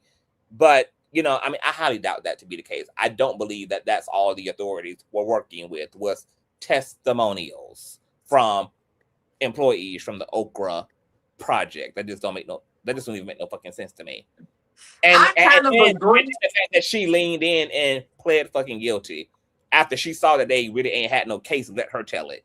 Well, then why not take it to trial? Because the jury would have saw that there was no case there. The jury would have never accepted that we're going to lock this fucking woman up because of testimonies. Where is the black and white? Where's the audits? Where are all the things? It makes me feel like, girl, you know that they audited the fuck out of you, and you very well know what the fuck they had against you. So it obviously made very much sense to take a plea rather than to run the risk, girl, of allowing them to run their discovery past a jury and put your black ass away. Now, I agree partially with that, only because just my experience with these cases, a lot of people have to understand that testimony is evidence. So legally, she was kind of on the bind, but I agree with you. I would want a little bit more black and white. But if somebody gets up there and testifies against you, the jurors are going to basically go with what they hear, regardless as to whether it's, true or not, unless you can refute it. But like you're saying, Dominique should have said, okay, well, I have, like you're saying, these documents, this is what I have to prove what I'm saying. Yeah, I'm innocent. Shit. It don't matter what these pussy assholes say. I got the proof. That's right. And that's going to be my legal defense. Like I ain't got nothing to be scared of. I can clear my motherfucking name. Like, what they yabba dabba doing won't be able to stand amidst the black and the white and the objective. I got empirical data because all this stuff left a digital footprint. If I'm moving assets, I can prove that I did not move no funding from a business account to my personal banking account. Correct. Because I actually allocated this money toward people's bail. I can prove that. We have notarized affidavits from those people, and we have verifiable receipts that y'all can go check through the data. Like, if she was innocent, her defense would have been crazy easy compared to just their narrative. Because see, their narratives would have had to be in sync with the data. If the data didn't support the narrative, the data was going to win in this case. Correct. I agree. So if she was so innocent and they had such a weak defense, then why would you accept a plea deal when you could have really been completely exonerated and all the actual, and the truth is actually fully on your side? The fact that she would say, no, I accepted the plea because I just wanted to get it over with. But I can't imagine anybody that's actually fully innocent and know that. And once again, in this case, because of what it's not like she's being accused of something that's purely subjective. Like, it's like, no, they are accusing you of spending money a certain way. They're accusing you of transferring things. All these things are well documented. Like there's documentations. Like, you would have had to swipe cards. You would have had to bank to do all of this. Like, it's like, you can prove your defense, sugar. You can prove your defense. But see, Conscious, she's familiar with this territory. Like you all said, this is not her first charge. She knows this is a minimal charge, and she knows that once she takes that plea deal, it stops. Because if they keep going into the investigation, you take it to trial, they might come and supersede it and give you more charges. So I think she took that plea to stop the investigation and just take her little time and move around. So do you Okay, accept so that then as do we all know how the court system works here? Like how everything works? So this is how the process works. So there's a discrepancy in some paperwork that's being filed. Once that discrepancy is noticed, then an internal investigation is launched. Once the organization's internal investigation is launched, if they find out that they're not in compliance because they could lose their 501(c)(3) status, if they're found out that they're not in compliance, or if there's some misappropriation going on. So not only is this individual putting themselves liable when they're engaging in this kind of conduct, they're also putting the organization at risk when they're doing this types of conduct. So once the organization has found that there is some probable cause to go to the authorities then do a full-on investigation and a audit and a forensic audit, and they go through every single system. So by the time discovery comes and the case comes and they went to the grand jury, they already have their evidence. By the time they issued her a plea, they already had her case. That is how the criminal justice system works. Yeah. And she is saying the complete opposite of all of that. I never saw discovery, but that's a violation of your constitutional rights. You were supposed to be allowed to see exactly what the evidence was and what their case was and what they had to back that up. She claims that the judge forced the DA or the prosecutors to run her a plea deal because they kept, quote unquote, delaying anything, but the same judge did not acknowledge and never pointed out that your rights were being violated. And then you allowed yourself to be represented by a what you call them people? What you call them attorneys? A public defender. A public defendant rather than, like a quality legal team, when you know that they're going to be extra meticulous when it comes to you because of your past. You already know that the stakes are super fucking high and you're walking around with $1,000 wigs on, but you're willing to take pro bono work. Like, it just ain't making no fucking sense. And everything that you just laid out is everything that the prosecution would have put up. That's everything that you just said. That is reasonable. That is logical. I'm going to need people to start using their brain cells, like the general public, because the parasocial relationship, if anyone stole from you, what would be your response? If someone hacked into your bank account and stole your money, what would you do? What would you think? What would be your response? To jail. She's flat out telling that's a bold faced lie. She's saying she didn't get the discovery. That just makes no She sense. said she didn't get. Cinderella said she didn't get discovery until the clock was about to strike 12. That it was well over a year and a half where they kept denying her discovery. And by the time she saw it, all they had was statements from the employees and statements that they pulled of her on her live streams talking about how much money she had been spending. She claiming that they ain't had no audit, they ain't had her account, they ain't had no black and white. All they had was just statements that she made on her live streams, and the grand jury made up of the Okra employees. Now I'm not going. I mean, like I said, if they testified against her, that she was gonna go down. So I understand that, but she got to. Sometimes the discovery is delayed. Okay, we'll give you that, but you got it. Okay, and then you took the plea. That's just the bottom line. So let's read a little bit of what the Okra said about how this process played out. Since we done heard so much from Dominique, this is what they said. July of 2022, our fiscal sponsor requested Form 1099 documentation for the individuals who had allegedly been bailed out using over $90,000 of the Okra Project's funds. Ms. Morgan had requested and received a cash advance to conduct these alleged bail bond programs in Nebraska and Georgia. At the time, Ms. Morgan was the executive director of the Okra Project and also one of two members. I think that was Gabriella and Iyanla. The financial controls and oversight that currently exists at the Okra Project were not in place in July of 2022. In July of 2022, no one at the Okra Project had the authority to review or question Ms. Morgan's cash advance when it was issued.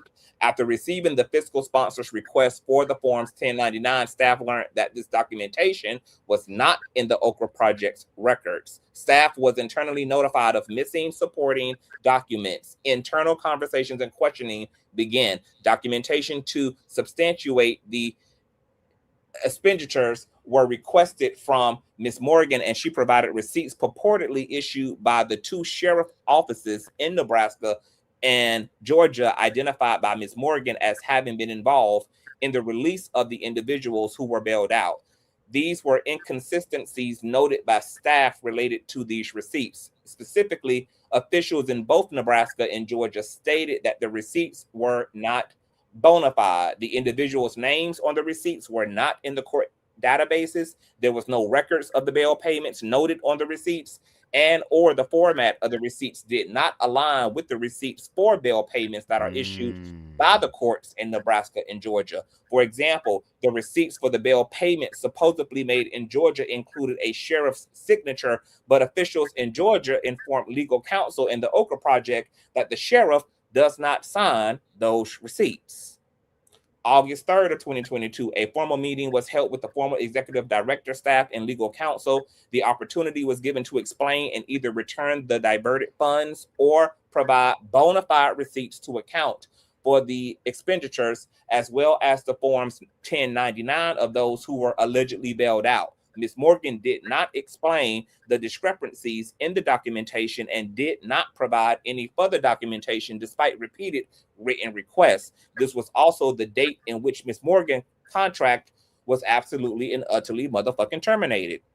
Legal counsel subsequently conducted an extensive online search to locate the individuals identified on the paperwork provided by Ms. Morgan and could not find any of them. Legal counsel concluded that all of the names on the receipts provided by Ms. Morgan were fictitious. September 21 of 2022, after several emails to Ms. Morgan went unanswered in August, the Okra Project's legal counsel, speaking of emails, she had said earlier today that during her tell-all, she was going to be providing the emails and the last correspondences she had through email with the Okra Project and this person and that person and that person. We didn't get none of that tonight.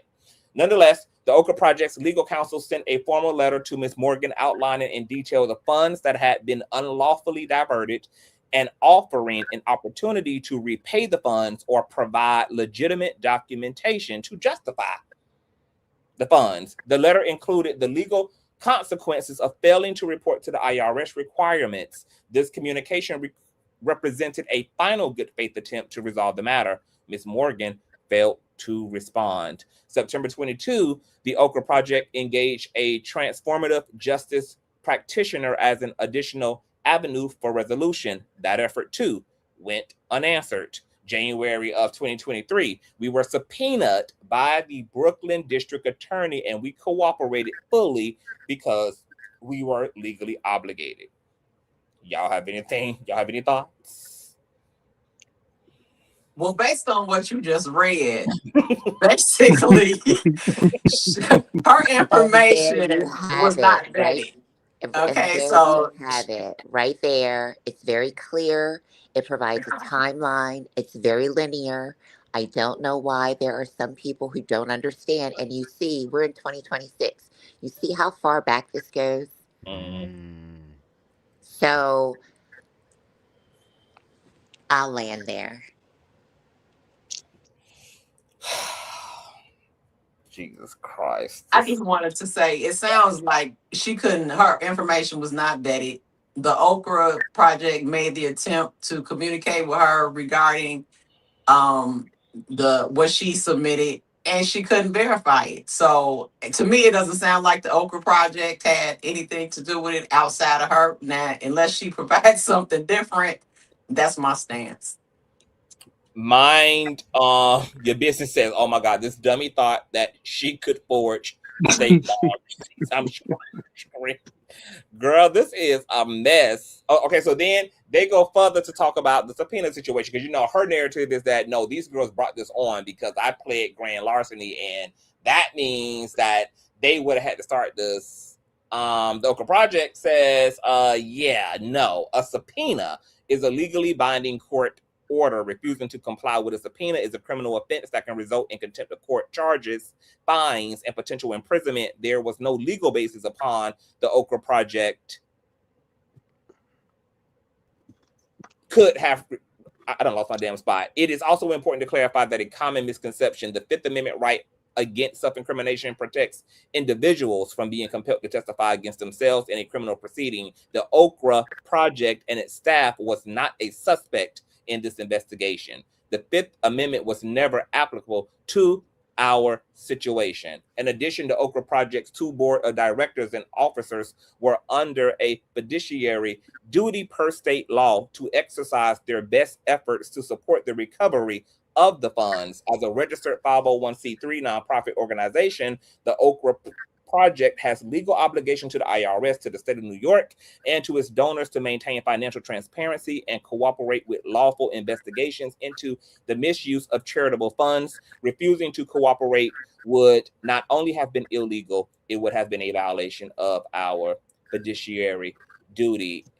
Their claim, and I mean, the side of the authorities, is that no, girl, like you kicked off this whole shit by submitting no falsified fucking records, and then that opened up the library's doors, girl, into the shenanigans. And they had to submit all of their shit. They had to submit documentation, IRS forms, etc. So while Dominique trying to make the claim that, oh no, they're fraudulent and there's a lack of infrastructure, yeah, but baby, when it on the things they needed to be able to provide to clear their ass, they were able to provide those things to clear their ass, which is why she was the only one on that indictment. And there it is. Like, her narrative is just not, it don't make no sense. And once again, we got her friends already testifying and holding whole damn congressional hearings about how they tried to put their red bottoms up her ass about the way she was moving, because she was bending rules. She was doing things she shouldn't have been doing, and they feared that what happened was going to happen, and it did happen. Where do you think those barbecues were being held? Who do you think was riding in that Mercedes? Who do you think was benefiting from all of the things, all of those girls that were around her? Yes, community was eating, but not the marginalized individuals that were incarcerated. Everything is very clear, okay? There is accountability. There is a chain of command and accountability when it comes to activism and nonprofit. As you can see on the screen, fiscal sponsorship is an arrangement by which an organization that does not yet exist have its own 501c3 tax exempt status. So people actually, there's so much harm that was done here. Not only was the marginalized people harmed, but then you have the people who were donating, right? Because they're thinking that they're donating to a good cause. I'm helping these marginalized people. This individual is championing this really great mission. And that is the trust that has been destroyed. I'm not giving to those people. They're fraudulent. And I'll land. My God, today. Trey. Well, honestly, according to Dominique, you know, she wasn't the first because she came in after they cleaned the slate. It was somebody else that was stealing before she got there. I'm interested to know because she did note that she didn't find that out until later on some Twitter post that they talked about it. I'm interested to know when that was because it's all seeming like a scheme. To be honest, like why do we not have anybody doing the checks and balances on her asking for these cash advances? Okra said that they didn't have the authority at the time, I think. Or, let me see how they worded it. That they didn't have the misuse violation. It was somewhere up in here that it was just like they didn't have the They didn't have it at the time, I believe. Yeah, they didn't really have it at the time, but they have it now, I guess. Oh, here it is. In July 2022, no one at the Okra Project had the authority to review or question Ms. Morgan's cash advance when it was issued. But they had the authority to put her in charge? I'm confused. After receiving the fiscal sponsor's request for the 1099, they learned that the documentation was not in Okra Project's record. Correct, because to understand this statement that you have up here is to understand how non-profit organizational structure works. So when you don't have your own independent 501c3, this organization A can say, you know what, I really believe in the work that you're doing, so I'm going to fiscally sponsor you. So you're going to come underneath my umbrella. So I'm going to give you money, and you're going to provide documentation to me on how that money is being spent. And you're going to be like a little baby program that I'm going to fund. And the people who donate to this are going to be able to get a tax exemption. That's how that structure works. So what happens is that the organization A, they put in leadership in the program, right? And then so the leadership that they put in is very limited. So that is why the leadership could not ask Dominique, because they weren't their own independent organization. Gosh, so she came through the door. What triggered all of this is that the organization A, Okra Project, because they have a IRS and United States financial fiduciary responsibility, they started asking questions. You're running this program over here. We would like to see the documents. Okra said, okay. They contacted the executive director. Hey, we need the documentation regarding the operation funds and where the funds have been going regarding this particular project as per the proposal and the grant that we have. That was requested several times, and that documentation was forged. And when the researchers got that documentation back from leadership, they ran it through data. They did a forensic study, and they found out that these people did not exist. This paperwork does not go to anyone.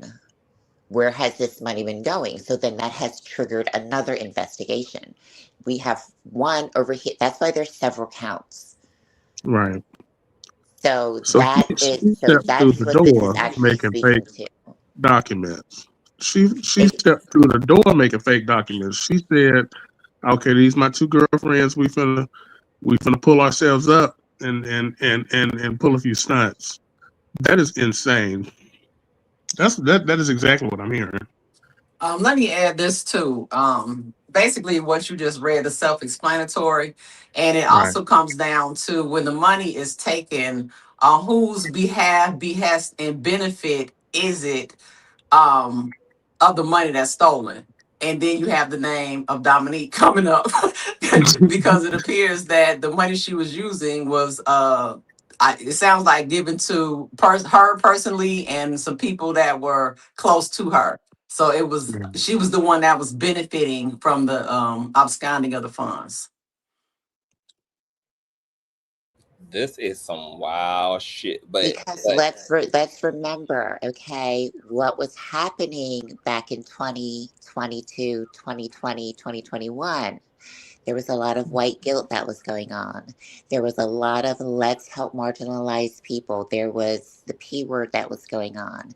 There was Black Lives Matter protests. This is no different than what the Black Lives Matter founders did and buying that multi-million-dollar home. It's a little different, but there was no accountability. All of the money that was raised in those years to so many organizations, to so many nonprofits, very little of that money actually went to serve the communities. That is why we have such disillusionment in movement work and such disillusionment in politics. What you're seeing on the screen right now is what we're seeing today is a consequence of what is on the screen right now. And I'll land there.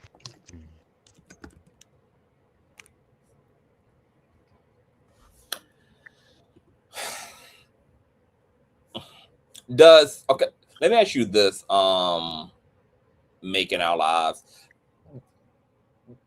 do the consequences fit the claims, in your opinion? Now, if one, I don't think that the consequences do.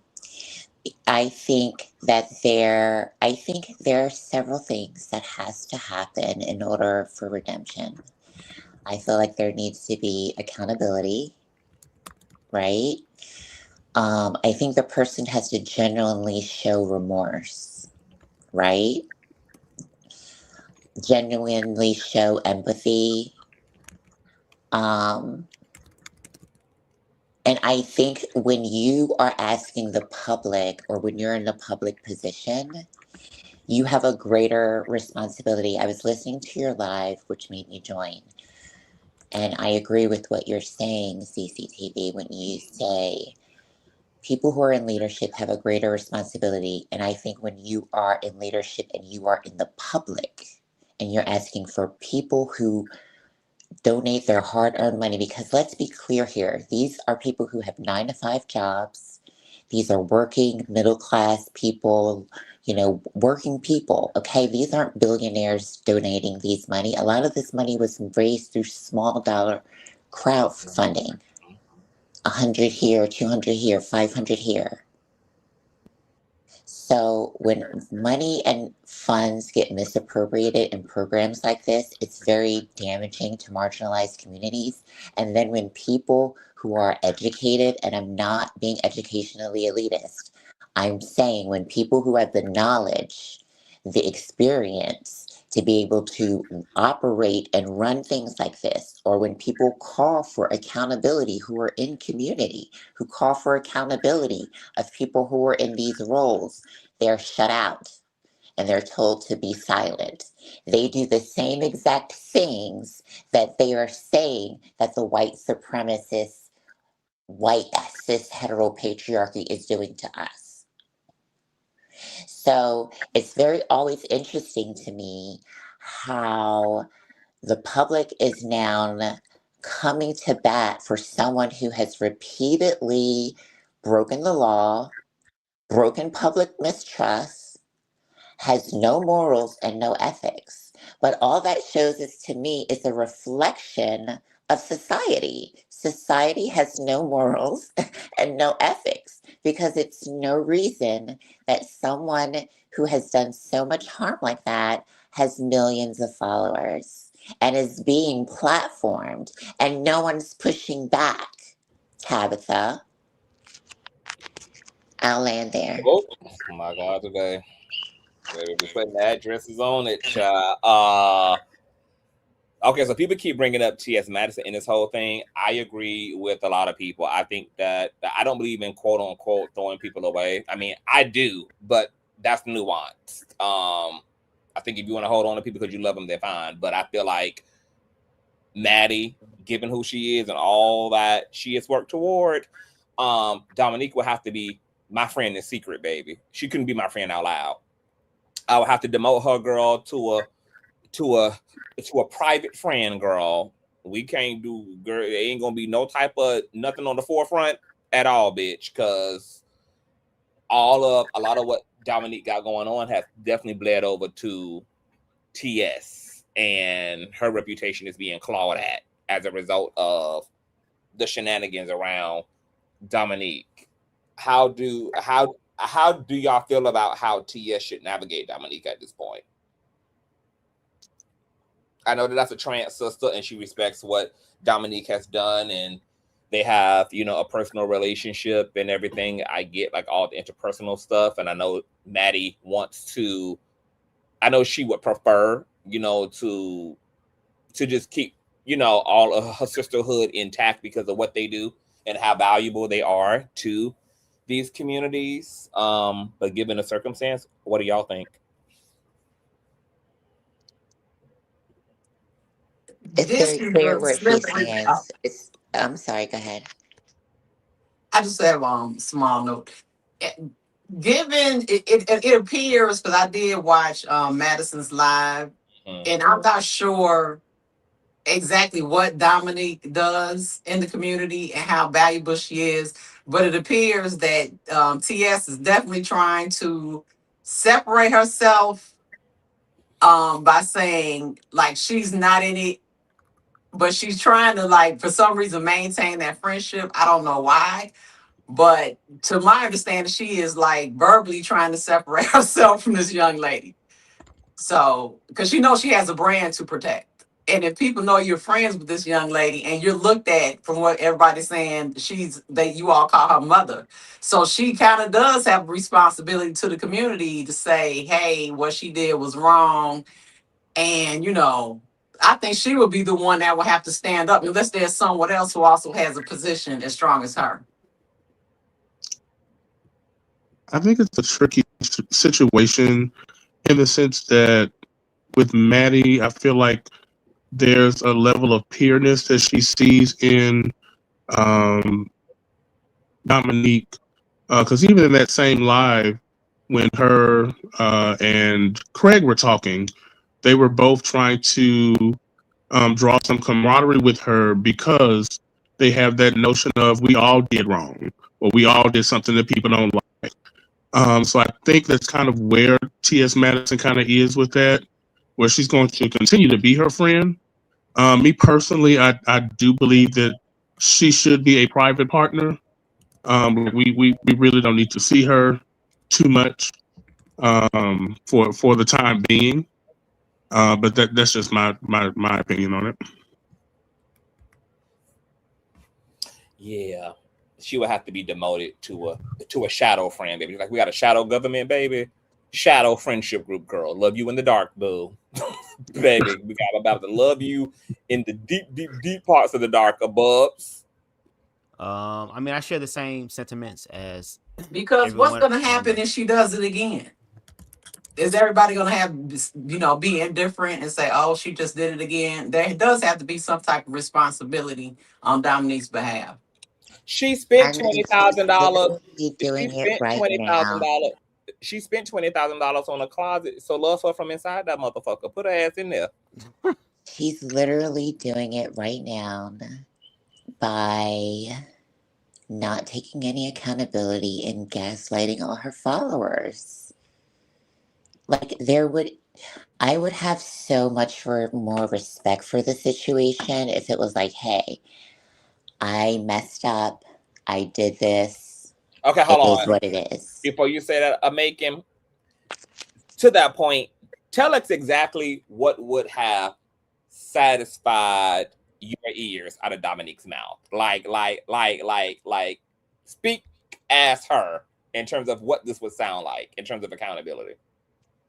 Well, considering that, I do have a PR firm, if she was a potential client of mine, hypothetically, what I would have done is I would have had her get out in front of it.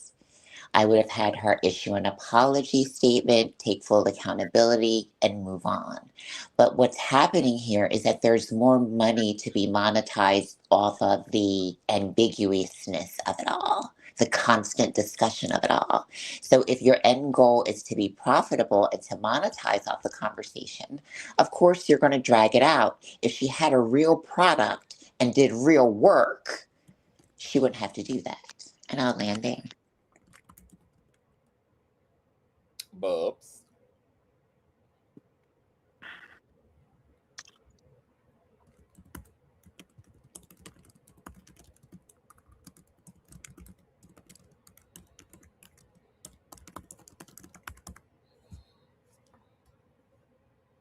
Bubs. He might have stepped up to get some water. We got Brielle. Is that your name, boo? Yes. How are y'all? Hi, Brielle. Hey, my love. How are you? I have a question. So my question is mainly, where does accountability start and stop in this community? And I asked it broadly because I'm also a Black trans woman who was recently the hotline director at Trans Lifeline, and we were going through something similar with myself. And I haven't stolen anything, right? And I reached out to, I've had relationships with Hope Giselle, T.S. Madison, not very close and intimate, but working relationships. And I was just not able to garner any support. So as a community, while we're watching this, I want folks to understand a part of the nuance is Black trans women that are on the ground doing this work intentionally and putting our lives on the line every day can't gain the support because a lot of us are not having these parasocial relationships. We're not building large platforms. And it just feels like even T.S. Madison, as somebody I care about, has not cared if you're not somebody who's able to add to the camp in the ways that she sees fit. So I just feel like, where does it start and stop? But what makes you feel that way? Well, again, there's been many opportunities and many conversations just about like having community conversations about what's going on in community. And, she'll say something like, reach out to Trent, or before it was reach out to Geo. And then there's no follow-up. But this situation with Dominique, no one wants to comment on when we all see very clearly what is happening. And I believe in restorative justice, as I've heard earlier, right? Like there is a way that you acknowledge that there was wrongdoing here. And also, this person needs to acknowledge the community and the feelings that were hurt and the people that donated and the programs that were created that never really existed. You know what I mean? Like there's an acknowledgement of the harm. That's just like when we go to the grocery store and we bump someone, we say, oops, excuse me, I apologize, right? It's not intentional, but you acknowledge the harm. And I just feel like that is loose over there in that camp on that side of things. And that just doesn't feel right to me. I've also been someone who has been a follower of Craig for a very long time. And I even find myself watching Craig tread this nuance of being the person we know Craig to be, and also being the Craig that is down with the team. So, I just feel like no one wants to comment. And community needs that because more specifically, because there's a lot of organizations that have financial situations going on. Black trans leaders are not giving opportunities. Black trans leaders are not giving money. You know what I mean? And we need that acknowledgement. We need folks to not amplify and fill the pockets of folks who are causing harm at this magnitude. That's just what it is. That's an interesting. I would like to. I'm sorry. Oh, go ahead, Boom. Go ahead. I just wanted to expand on what you said. When you said camps, that is what I meant by the movement breaking into different schools of thought. Because what the realization is that some people are out for money, fame, and clout, and some people actually want to make a difference, and some people are in the middle, and some people don't even want to be bothered. So that's the state of the climate in 2026, and you have experienced it yourself. Here it is. There's something meaningful. There's a hotline. We know there's a need. There's a demand, but there can't get any funding. When you have all of these millionaires who look like her, have her experience, but won't invest in that. And I'll land. And more specifically with myself, when I reached out for support, I'm someone who provides receipts because I pride myself on my integrity. So I'm never going to bring an argument to you if I can't prove my case, right? I'm just not going to do that. It wouldn't even make sense. The reason I would have expected some acknowledgement, because I reached out to Dominique as well for support during that time because of her platform, right? And I just didn't get a response that there was care. So my thing when I hear this conversation about accountability, and it's like, oh, she's a Black trans woman, is it about Black trans women at large, or is it about specific Black trans women? And what is the criteria, right? Because we all want to know. Do I got to be down? Do I got to not be a person of integrity? Do I got to hold a few secrets? What is the criteria? Yes, that's the criteria. You just laid it out. That's the criteria. It is. What is the criteria for you to garner support from the community? And let me tell you why I reached out to that camp specifically. Not only have I done I Am Jazz with T.S. Madison and Hope Giselle, and I've been a huge supporter of Madison, right? But Zamaya is somebody who I employed before I departed Trans Lifeline, which is Dominique's daughter. So if the person that employed your daughter is now experiencing crisis because I'm speaking out about what's going wrong at the organization, you wouldn't want to support me when I just hired your next of kin. You know what I mean? So I feel like that the girls who are really doing the work, our names don't land in the conversation, but like I said, if you meet the criteria for the club, you're good. People want to hear your story then. That's not cool. That's not fair. We're all watching it. I don't like it's not right. We've always had an issue in this system and in this country with entertainers having more equity than educators, doctors, intellectuals, grassroots organizations. We've always had an issue with that, where, to your point, the people that we need and the people that absolutely keep our society gorilla glued together and maintain the foundation oftentimes get overlooked and exist kind of in the corners of society, while the people who are while there are other parties who are being sensationalized because they're in a market that makes it easier for that sensationalism to be there, aka entertainers, etc. I don't know how I know how we reverse it, but it would call for the whole uprooting of the system. But also an alternative to that would be, to your point, is I'm not really sure why the girls are not reaching down for the girls like you who are integral to to the building blocks of this system and who are necessary, because, to your point, like, y'all are really like in the fucking field, at the grassiest root of all of this, and it would be nothing for them to pull y'all up and to help share the platform and to draw attention. And maybe that needs to be a conversation that's pushed for, and a conversation that's egged on aggressively and that's made noise around. And it's a conversation that needs to be had. It's a resolution that needs to be had, for sure. I know that once upon a time, like a long time ago, before Hope Giselle really like, you know, took off. She also like, I would listen sometimes to her sentiments, and she would be frustrated for the very same reasons. Like, oh my God, like, so, you know, I'm out here doing the real work, and just because I don't shake my titties, like, now people did think she was taking shots at Maddie, but I think she was trying to make a point more so than take shots per se. But I think the point she was making was, you know, like, what I got to do, and why is it that I'm a necessary component to this masterpiece, but yet I'm not being given the access necessary. And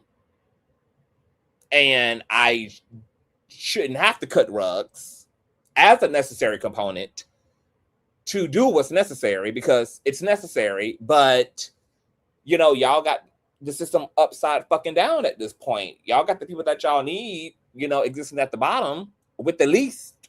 And then, you know, the people that are wanted but not necessarily necessary, y'all are sending off to the motherfucking moon and laying the red carpet out. And then we are wondering why the system is so stupid and so self-serving, and why it's not looking the way that it needs to look. This has always been an issue, and all I can say is I would raise righteous hell about it. I would raise righteous hell about it. I do think that there comes times where we do have to stop politicking, and we have to stop, and we have to not be afraid to rustle feathers, and we just have to call a motherfucking thing, and let whoever be the fuck mad about it, be the fuck mad about it, and put addresses on shit and really wake it the fuck up if that's what is necessary, since we are talking about like what's in the best interests of the community. And when it comes to that conversation, nobody is bigger than the program. And I do think that we tailor too much to people's egos, and we don't address and confront and call out our community a lot more than what we need to. And we do pick and choose our battles because we don't want to be dumb people sometimes, and we don't want to cause a stir. But I think that's actually what this is all about, is calling like a righteous fucking stir. So I'm going to encourage you to raise motherfucking hell, and to use your platform and any motherfucking platform to raise motherfucking hell until hell is risen, until the dead motherfucking rises about the issue. Because I mean, I believe in the mission statement, you know, and I know that we also be dealing with a community that sometimes don't recognize what they need. It's almost like being a parent to children, like, you know, like, you motherfuckers are stupid. Like, I know you're like, y'all don't know that I'm fighting for y'all. I'm rooting for you. Like you don't even know that you don't even know what you're rejecting. You don't even know what you're laying down. You don't even know what you're not paying attention to and how valuable it fucking is. And so a lot of times community organizers and activists be in them positions, and every last single genuine community organizer and activist that I know is mad as hell secretly, mad as fucking hell, angry as motherfucking hell, upset and frustrated and agitated as motherfucking hell for these reasons here. They have to beg, they have to pry, they have to drag out, they have to suffer alone, they have to, you know, draw their own blood, put it on the line for people that never really reciprocate that, for communities that never really reciprocate that. Being a activist and being that person, being a hero, is notable for all those reasons, because it's a role that oftentimes is, you're going to be overworked and you're going to be under motherfucking paid, which is why it's so notable that the empathy would still compel one to do what they believe is right, despite how non-benefiting it is at face value. And yet you do that work any motherfucking way, and you put your life on the line, you put your body on the line, you put your mental sanity on the motherfucking line, you put it all on the line. And I hate this. I mean, I I hate it. I don't know what to really say other than like I believe in This is true. This is very true, everything that you said. And I used to believe that. I did. I used to believe that until they started the attacks. Yeah. It's not enough for you to just ignore the underfunded. But when the underfunded or the principled, I would say those with integrity, are, pushing for better because we feel like community deserves better. Then the attacks start coming, the stalking starts coming, the doxing starts coming. You become the target, and that gets exhausting. And they're prioritizing their self-interest. So I tell people who are definitely on the ground and doing that work, make sure you prioritize yourself and make sure that you have a balance. Because ultimately what it will do, it will grind you up and it will spit you out. And all the comrades who started along with you, you look around and you're the only one left because they all sold out. And I'll land there. Yeah, that was actually my hesitation for coming up tonight because when I speak, I know people listen, and also we know that folks are going to replay this and they're going to take what they want from it. And I'm like, do I want to fight? Not that I won't, because I'm like that. Like, so for me, it's just like, do I really have the energy to fight if especially it's not going to go anywhere? And I think what I like to point out is Madison isn't from the nonprofit world and has taken this on because, of her engagement and her personality and all of the things that she's accomplished, right? So you have to have people on your team who are from those worlds. And the person she has currently is Dominique. Like, so one of the things that is very important for folks to understand, because I just came from running the only trans hotline for trans people, housing is the #1 insecurity, right? So that program is very important, but I want folks to know that that program is not active. There may be 1 or 2 people that live in the T.S. Madison starter home, and that's what I know to be true. So why is that? Why don't you only have 1 grant? It's because folks aren't going to give to money even if they like the personality, because these allegations are serious. I'm not going to put my money in a place I don't trust it. Even if Dominique doesn't touch the money, because that's the conversation that they're having, that NASM is over the money. We've never touched money. I don't care. You're upholding someone who has violated this community, and I'm not going to put my funds there. So then that hurts Madison's brand. That hurts the T.S. Madison Starter House, which also hurts community because, again, housing is what most trans people need. I'm struggling with, yeah.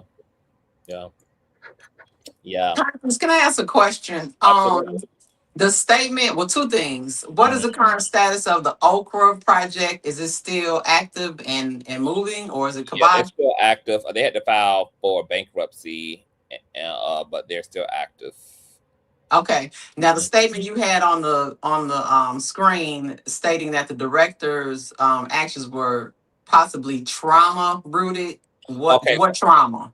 Okay, so I brought that up because Dominique also had brought up India Moore. She's an actress from Oppose. She's a trans woman as well, and she's an activist and an advocate too. And she's an actress, and she brought up her beef with India Morgan. She was naming the people who she never fucked with, and Angelica Ross, who's another trans woman. She's in the activism circuit. She's also an actress too.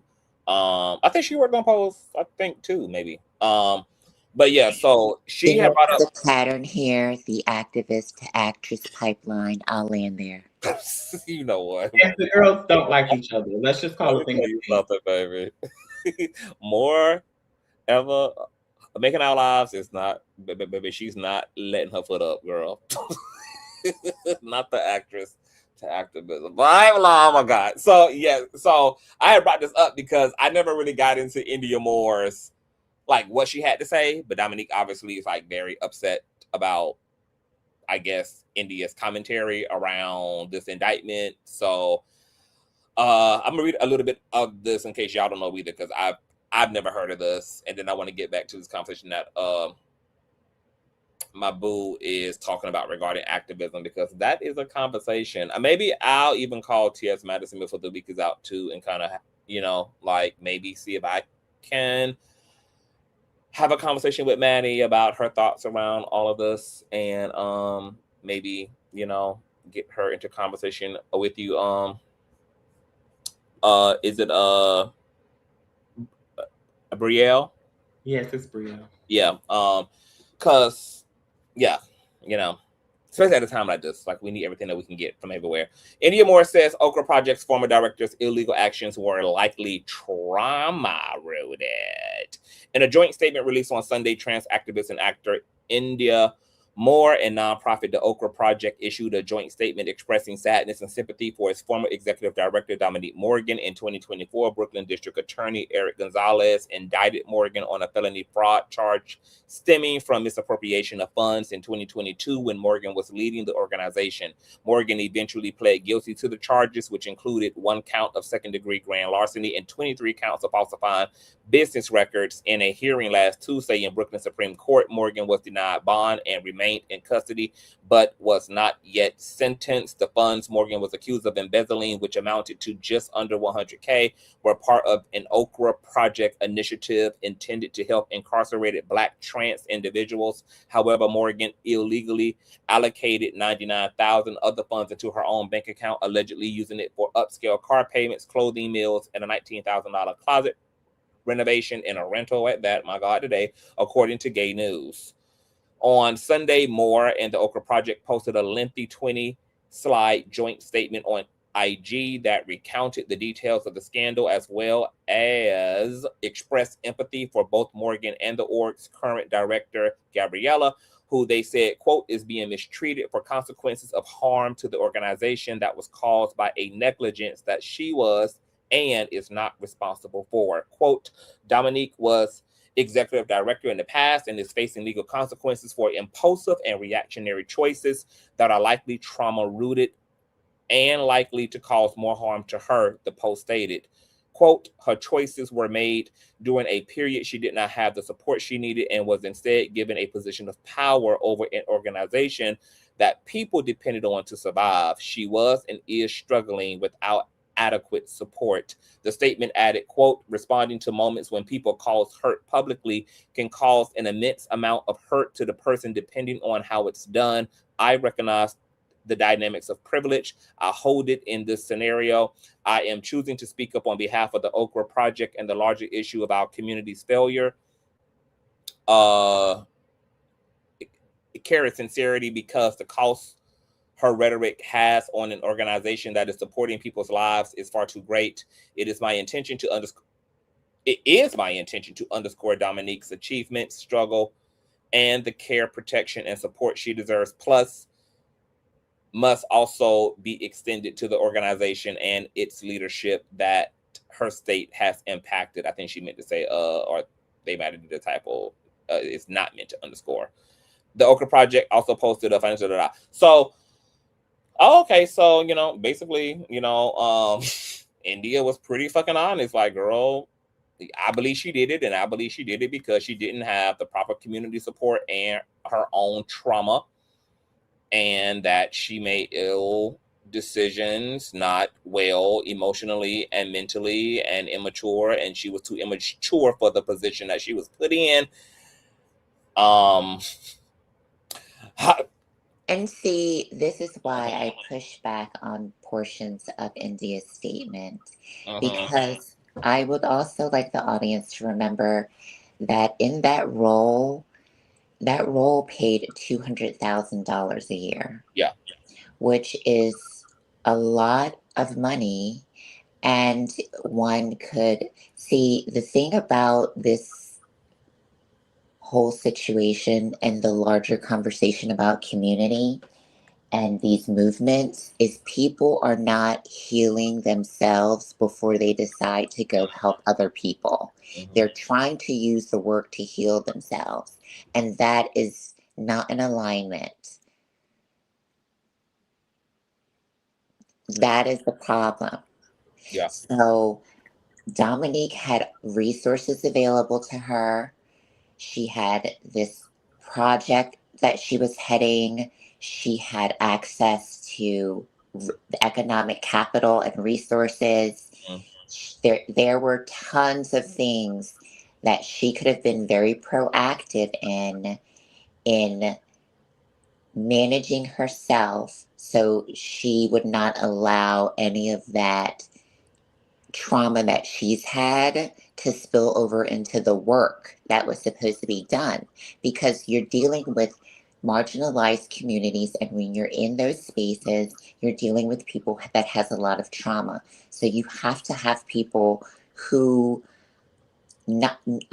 personal experience and stories are great, but you have to have people who are specialized experts with knowledge in these fields. And I'll land there. So where exactly was this trauma when she was at Black and Pink, though? Because according to her, she was already running $2 million accounts and this, that, and the third. Was it the trauma, or was it just that she didn't have somebody over her that needed to be managing what she was doing? Or is that the same thing? Well, I think in that scenario, she might have, I mean, she might have did well to that point because she had oversight in one situation. So that kept the trauma responses under wrap. And then she was in a situation where there wasn't no oversight, and the best of her intrusive self got the best of her. Okay. If you are not a person who does not have enough self-discipline and integrity not to steal when nobody is in the room, then you don't deserve to be in a position of leadership of any organization. I agree. Absolutely. I'm questioning the trauma portion of it. Because you know how people love to throw their piss poor decisions. Yeah, I'm not sure. I'm trying to process the whole. This is a classic. This is also a larger conversation. This is weaponizing trauma or weaponizing identity as a shield to avoid accountability. Right. And when you call that to the carpet, this is a matter of being a decent human being, regardless of how you identify. Exactly. This was not conduct of someone who has high ethical or moral standards for themselves, let alone anyone else. And I'll land there. Because here's my thing, because speaking to the integrity portion, if things wouldn't have soured between herself and Okra, would she have ever walked away because that would have been integral? Would she have ever exposed them, since she admitted that she went in and could see that there was already a bunch of fuck shit going on, and she sat in that situation and benefited from that situation until she wasn't allowed to? So there is a huge question of, and this is why I'm particularly frustrated with the way that the community is centering Dominique, because I'm just like, girl, there's a real congressional hearing that needs to be had around someone who held the positions that she did and that has the equity that she does in the world and in this community. And this is pretty fucking heinous, given that we're also talking about somebody who possibly now has an established pattern of behavior, because, you know, she already has a past regarding all of this, and now it's showing up in the present, and she's incubated within an already super vulnerable community that's already under enough assault from the administration at the very top over all of us. And if we really call ourselves loving trans people, why the fuck are we not more outraged for the trans men and women who got abandoned in this process because she wanted to use that money to flex, and she wanted to use that money to have her homegirls flex, and left people whose shoes she's been in real life abandoned. And so I don't understand why there's no lack, like where the lack of passion.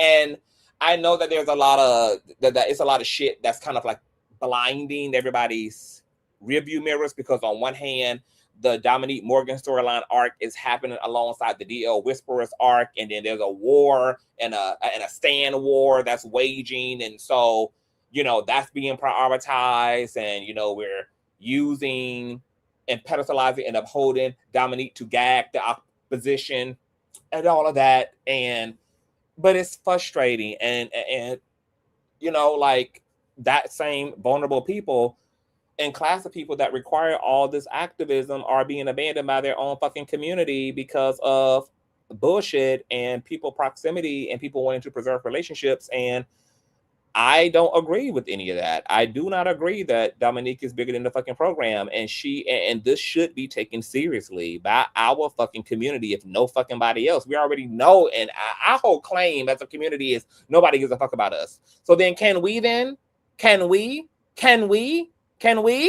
Is it not our whole plight? Is that we're alone, we're all that we fucking have, and there's really hardly nothing that exists outside of what we're going to offer to fucking each other? So wouldn't this be another opportunity to grandstand on that very motherfucking point? Like, it's crazy. Like, this whole situation is really wild, and honestly, like, nobody's looking too good. Like, there's critiques that can come against everybody at this goddamn point, because it's just being handled in a very raggedy, flimsy fucking way, and we're not really thinking about the potential danger that we're still in around Dominique Morgan and her access to the fucking community.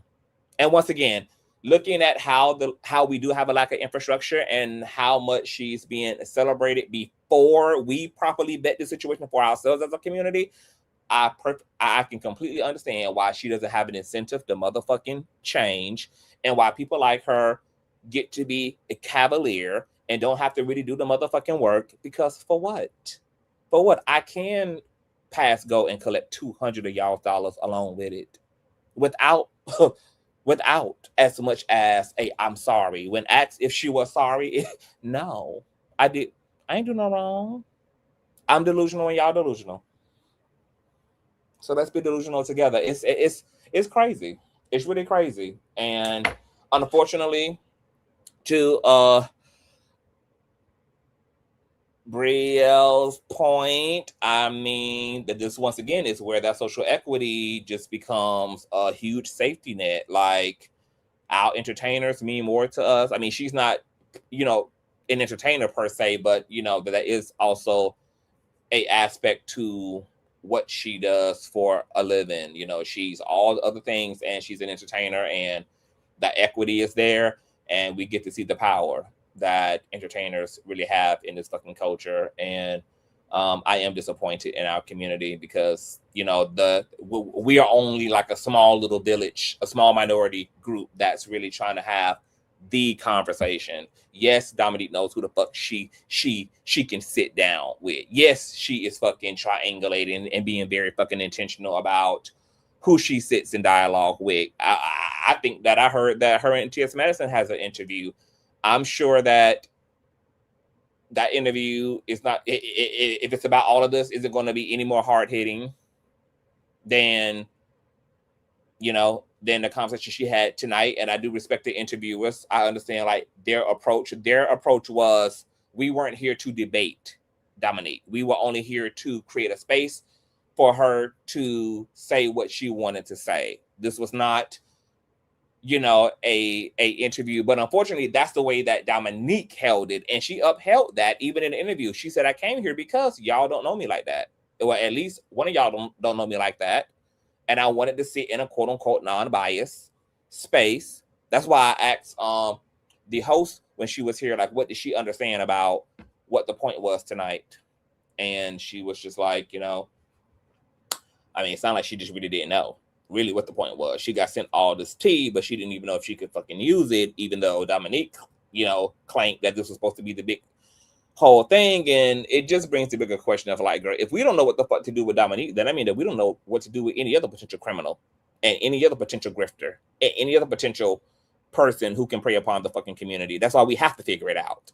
Because, if we ain't figuring it out now, that means that we ain't going to figure it out tomorrow when this happen either. We ain't going to figure it out next week when this happen either. Like, it just leaves the door wide open for more predatory grifting and exploitation of our fucking community. And I expect more from the girls at the top about this issue.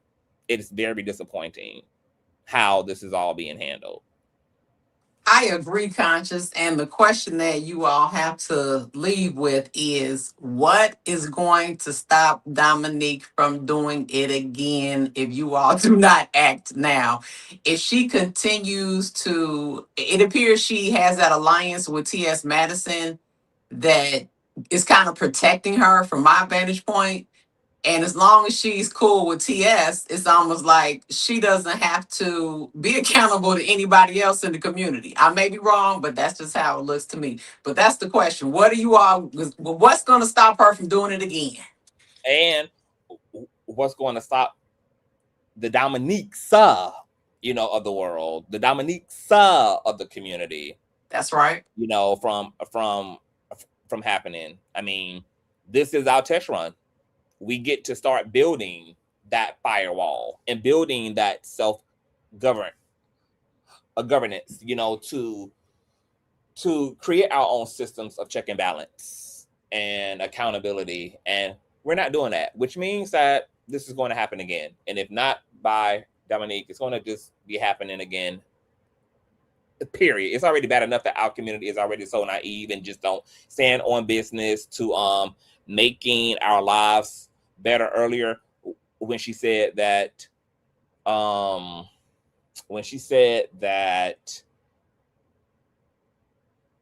forgot what the hell you said. It just left my goddamn brain. But you know, it's already just bad enough that our community, you know, that we don't be on code. That's why we hired Solange's son to come into a fucking queer space.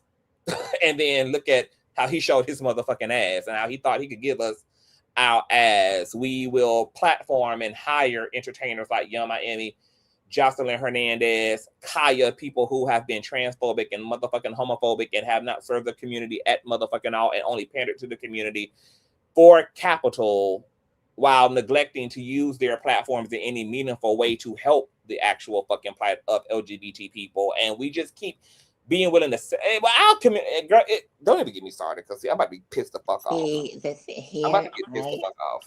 I agree with everything that you just said, a large majority of what you said.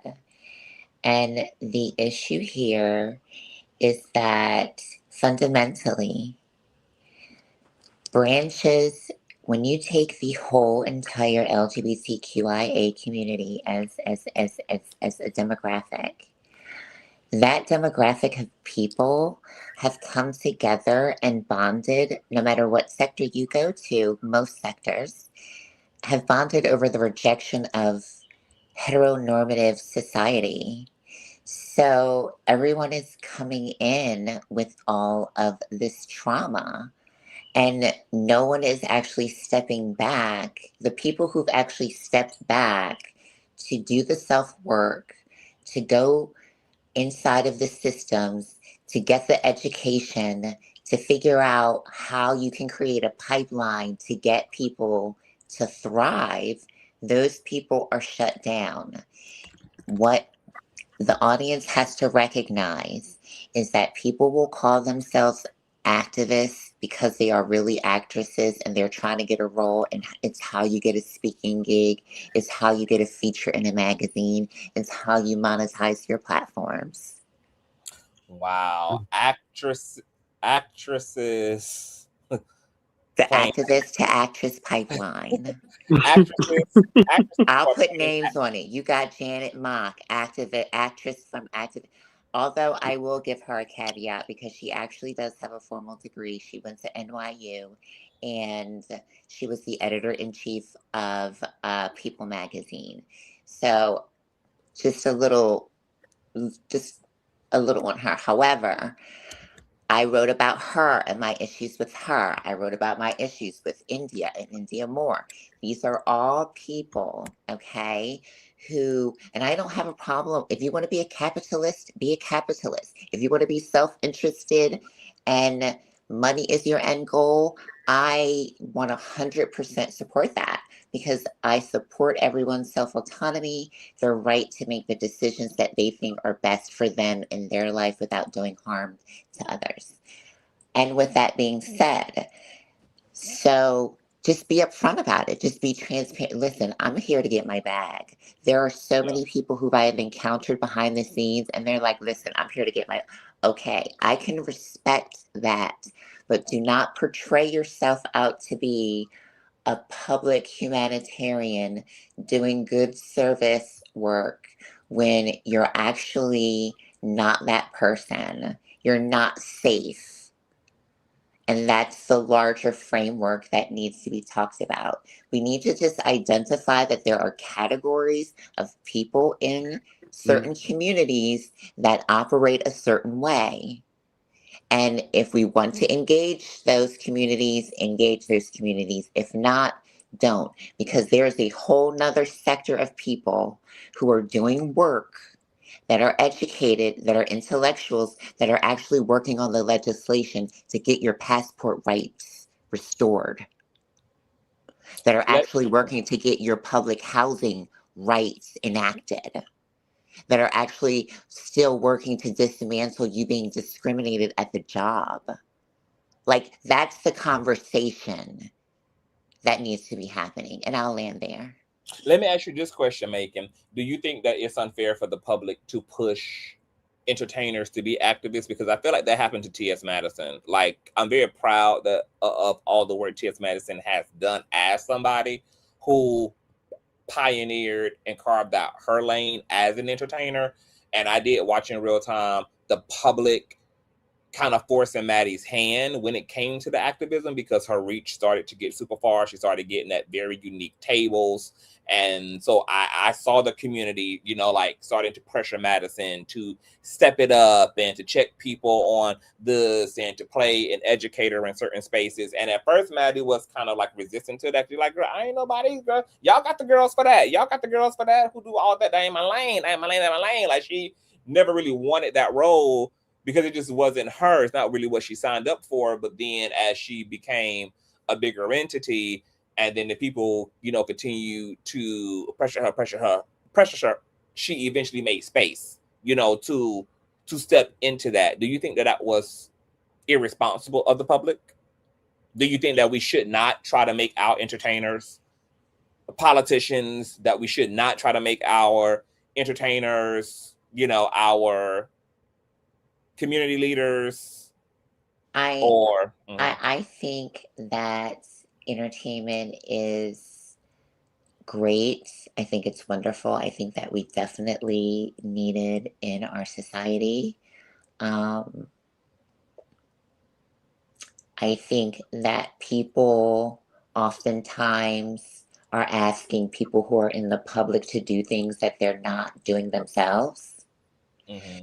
So unless you're actually doing it yourself, I don't think that there's a larger responsibility to ask someone who's in the public, who's already made it very clear that this is my genre and this is what I do.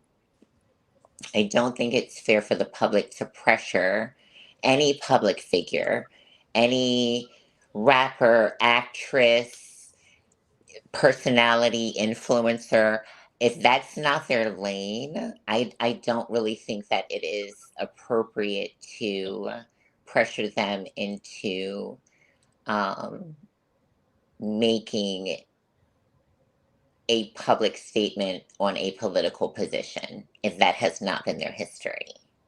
Because see, what has happened is that the public is looking for, this is the trauma. The public is projecting their trauma on people who are in the public and creating these relationships. You're supposed to be mother. You're supposed to come in and do this. That's not Madison's responsibility.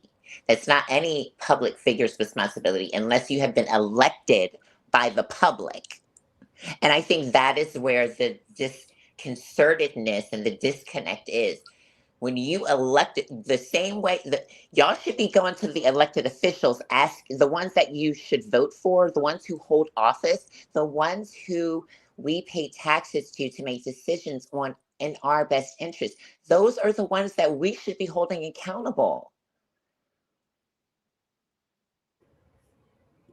Not celebrities who we pay money to, not people who we pay money to make entertainers, give big platforms to, because we enjoy their content. We love consuming it. So now all of a sudden I expect someone who, you know, not using Madison as an example, but we're expecting some like a Dave Chappelle, where like his comedy has evolved into things that have become political. There are plenty of entertainers whose art has become political. Some people would argue art inherently is political. Right. Exactly. But there are people who are just like, you know what, my content is just for entertainment value. And that too is okay. I don't think that it is fair, one, for the public to pressure people who are celebrities or influencers to make stances on political issues or social cultural issues if they're not comfortable doing so. I think that people should respect people's boundaries. And if Madison has said, hey, this is not really my area, and she has made the decision to make that her area, and has made a conscious decision to take on that responsibility, and in some of her commentary she has, then someone could argue that, you know, the public does have a sense of, the public has a sense, I can see how the public would feel that they have a sense of obligation for an explanation. I can understand, and I'll land there. Okay. IG, welcome to the platform. Can you hear me, IG? You on mute? I can. What's up? What's happening, baby? What's going on? About to wrap up. What are your thoughts? Totally love what the last panelist was on here saying. Love her breakdown and perspective on that. Just to kind of piggyback off, and I do agree with her, but I also understand for certain communities here in America, it's promoted for you to see your success and your celebrity by both sides of the political party. Unlike most other races and ethnicities in this country, celebrityism isn't looked to the success barometer. And I think what happens with particular Black Americans that are American descendants of slavery, that is something that is a Trojan horse to everyone else. Our position has been Trojan horse.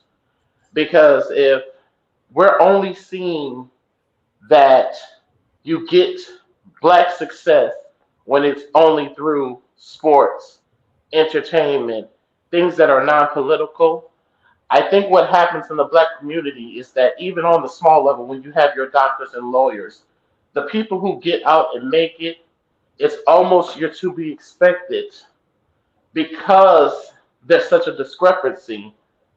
That's kind of a thing that is always to be expected. The one who has more is supposed to reach back because of our community. So I do totally agree on both sides. But at the same time, if you're pivoting into political spaces to get the sales, if you're advertising advocacy, because sometimes I think it's a two-way street. I don't think that it's always people want to just only see celebrities. I agree with that. But I also think, too, with Black celebrityism, that is something that is used to pivot. This is a Black business. This is a gay business. This is an LGBTQ cause. I think that once you're doing that, to the caller's point towards the end, then yes, you're owed an obligation. Because if you're snubbing and sucking the air out of the room with your celebrityism, and then the charismaticism of who you are becomes the thing instead of the issue that you say that you stand on. So when we was having the conversation, I'm gonna just, I'm not gonna be too long. I just want to get that off to that. I don't think it's something that we're just doing, especially when it comes to Black Americans, we're not just promoting the celebrities. It's the capitalism, it's the socialism that is directing us to see our success, our politics only through the sensationalism versus everyone else. They have their artist that stands on their side of the coin that represents their values, but they're not the face of it. And once we learn how to compartmentalize that, that's why I'm so against celebrities being the face and Charlemagne the God and politicians are only going to these particular groups and not actually having the conversations with your state senators, your mayors, your governors. So this is not something that we did to ourselves as to why we sensationalize everyone else.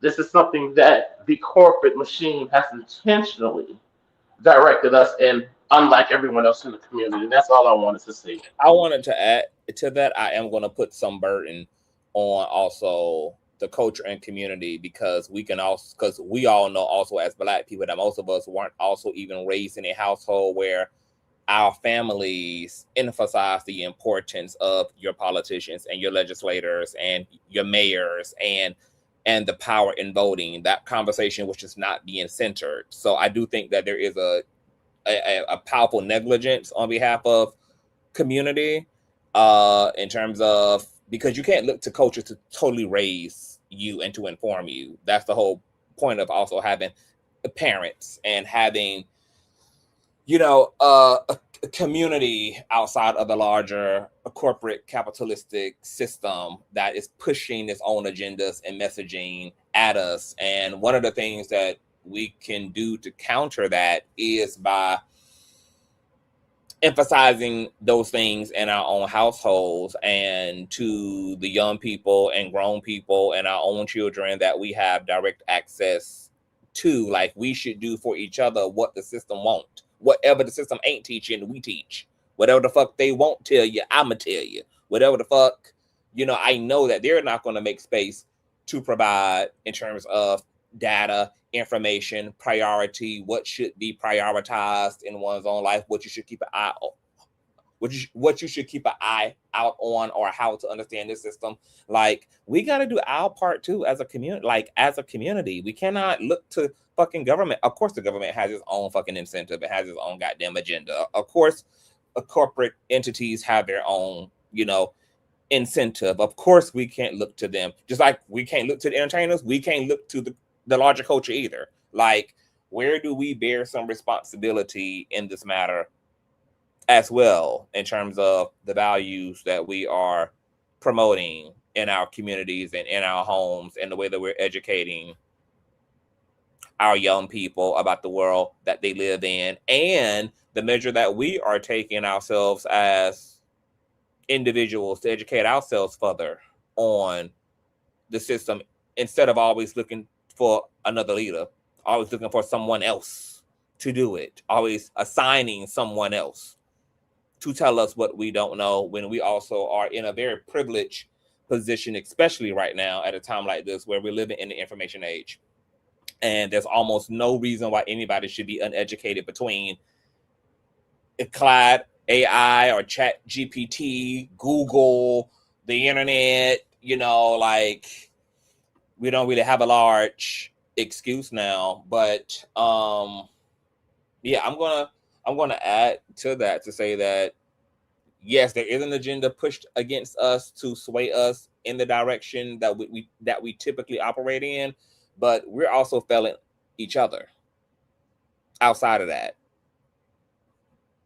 We don't have our own Project 2025s. We don't have our own initiatives. We don't have a vision for ourselves. We are not taking advantage and completely dealing with all the space and opportunity that we have afforded to us to fill in the gaps for our tribe members. I know for sure none of me and my friends and cousins, girl, there was never no conversation about fucking politics in our house. I mean, not in any meaningful way. There was no specific information or tutelage around the system in that way. What was sold and constantly beat over your head was make good grades, graduate, get a degree that can make you good money, go find you a spouse, and live a good life. But there was no like legit scientific nuance breakdown of the powers that be and how those structures, influence our lives and the personal power that we have locally on a state level, etc. Like that was never really something that was, that was just something that just wasn't really And fucking. People are because those surprised how many gaps fucking adults don't even know how to fucking file their taxes. and because those gaps exist that you just laid out are gaps that have been recognized, which is hence the name of my company, Making Our Lives Easier, because I believe that things can be easier when you have that information. And so back in 2015, 2014, 2016, creating community-driven workshops that were civically engaged to help educate marginalized communities in a community space that was accessible on community transportation, getting larger organizations to sponsor the transportation so everyone could get there, making sure there was food for everyone, and making it very interactive, because I realized that people don't have everything that you just laid out, CTV. We didn't really talk about politics in my family at all either. So knowing that that gap was there were people and organizations and companies who said, hey, there is a gap between legislation and social services, and that gap needs to be filled. And people have tried to make those attempts to fill those gaps and have conducted those types of workshops, those types of events. But again, going back to, I'm sorry, I think her name was Brielle was saying, it does not get the same type of publicity or spotlight. So as vital and as important as that information is, it's boring to most people. And I'll land there. Yeah, and that goes back to my statement about how we have always had a problem in this system with being entertainment addicted, and it takes up so much space mentally and emotionally in this. I think I actually read a study years ago about how America is addicted to entertainment, and it's really in the unconscious of our way of existing within this system, which is why entertainers have so much equity and have so much influence, which also goes back to the point that IG was making about the intentionality of the system that propagates that and that propagandizes the fuck out of us when it comes to the entertainment portion of our system. And this is the psychological warfare that we like.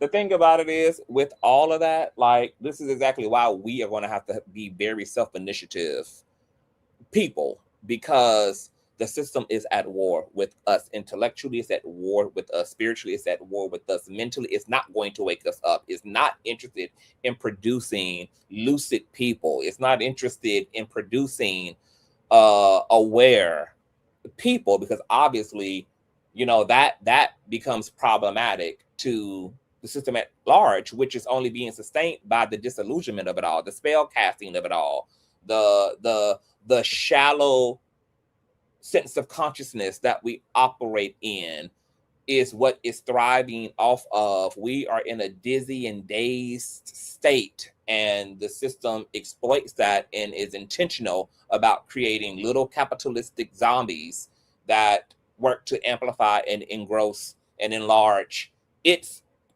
capital, while leaving us in utter ruins. And so we really can't look outside of ourselves. It's going to come down to us having to be very intentional about being lucid and prioritizing lucidity and keeping our community lucid by stressing the issues and prioritizing the proper information and the right things. But you know, it's less of us and more of them and more of that, unfortunately, which is why the system is thriving and the people are not.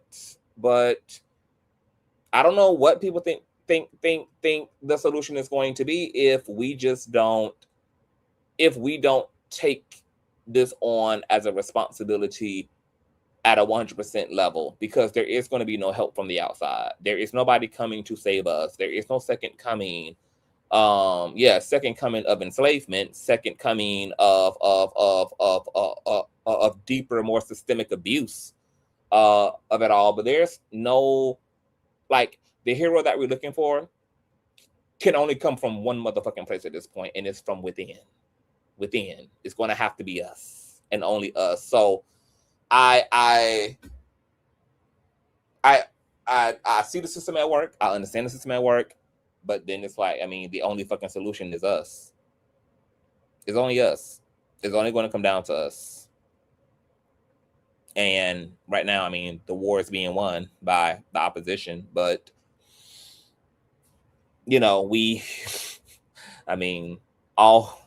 just have to continue to find ways to wake all this shit the fuck up. And I think that we're just getting to that point where, yeah, we got to get rid of the politics and we got to get rid of the favoritism. And we are just going to have to be willing to be those guys and those girls. We're going to have to be willing to just do what the fuck needs to be done. And we're just going to have to be willing to be righteously confrontational. And it's just time to do away with all the politics and to speak absolute truth to all forms of power. Local power, national power, anecdotal power. Hell, and if you need to snort some powder in order to speak to the power, do that motherfucking too. But yeah, this is the era of waking it the fuck up. I mean, we live in the age of Aquarius. This is the makings of revolutionary ass people and ass kicking ass people. And the system is becoming there's a vulnerability that's providing a opportunity within the system for us to assist in tearing it down to resurrect something better. But we're gonna have to be on our square. And I'm really happy to have all you guys here because y'all seem to really understand all of this nuance and complexity, and y'all have that sense of righteousness, and everybody kind of is on the same motherfucking page. And I think we need to find ways to build upon that, because right now we are like a very small voice in a large hollow ass hallway. But I think that we're on the right track in terms of what we all want, which is we all want justice, a sense of safety. We want decency in our community. We want and are tired of the vulnerabilities in our community. And I think what we can patch up is what we need to be focused upon. Like what we don't have no power to do anything about, we can't do shit about. But what we can do some shit about, we should be doing some shit about. So I understand people's frustration around the way this is being fucking handled, because this is opportunity where we can actually do something. We can actually begin to figure shit out. We can actually patch up the holes in Titanic and keep this ship afloat. Like, we have a part to play, and we're not playing that fucking part. And maybe for all the reasons that, you know, IG has said, that Brielle has said, that Making Our Lives Better has said. But where do we go from here? What needs to happen after tonight? And let me say something real quick, Conscious. And I appreciate you for providing the information regarding Madison in regards to how she got into the position of being almost a spokesperson and in leadership position. If she was, I have to modify my statement from earlier. If she was kind of pushed into that position. Yeah, she was absolutely pushed. We pushed. Okay. Okay. We push her. We Well, then, definitely yeah. So then she is not responsible for being the person to, how should I But say it? now she has accepted it though. She's accepted what she was pushed into, but she was pushed. Yeah. Okay, so this is the dilemma.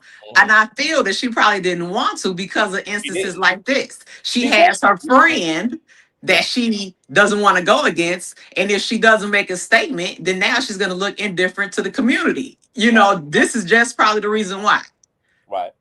You know. Yeah. So I just wanted to add that. And thank you for having me. I enjoyed myself. This was a great laugh. Thank you, baby. Okay. Yes. Yeah. TS absolutely fought against us.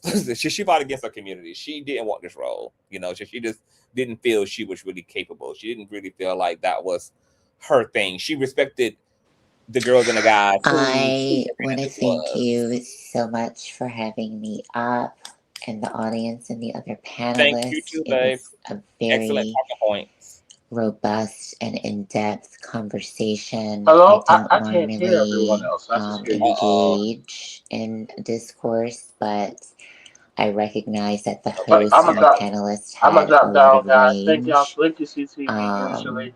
I'm okay. Always. And I really do Cool. I appreciate y'all. the I'm about to get ready to get authenticity and the facts and the Can you hear what's making our live? display of the timeline. Did she hear you? Just really You try to talk clearing to her, things did she hear up. you? I really appreciate that. Thank you for the opportunity. I know you don't know me from a can of paint, and I just popped into the backstage. Thank you. Can you hear us making our lives? Can you hear me? Yeah, we can hear you. Can you hear me? I don't think that you can hear Consciouztv. She can't hear everybody I can't else. hear you. I can't hear Consciouztv. So just to let her know. Yeah, she you? can hear the rest of us. You can But hear tell me. her she can close out though. That's fine. Oh no, Sorry. Yeah, Am I you can I didn't mean to talk over anyone. No, you're good. It's just that he wanted to he wanted to make sure if you could hear, but you can finish what you were saying as far as your close. Can y'all hear me? We can hear you, Brio. Okay. Okay, I'm sorry. So, as I was saying, thank you to all the panelists, and I think when it comes to next steps, just for me personally, there are things that organizations and spaces that I'm involved in that are actually, making really good changes and really pushing against what's happening. I think the takeaway here is for people to start recognizing what is entertainment and what is actually something that is political, that is impacting your material circumstances, spiritually, materially, physically, economically, health-wise.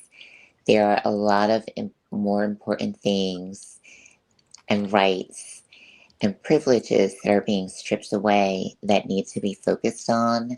And I would much rather people focus on housing, healthcare,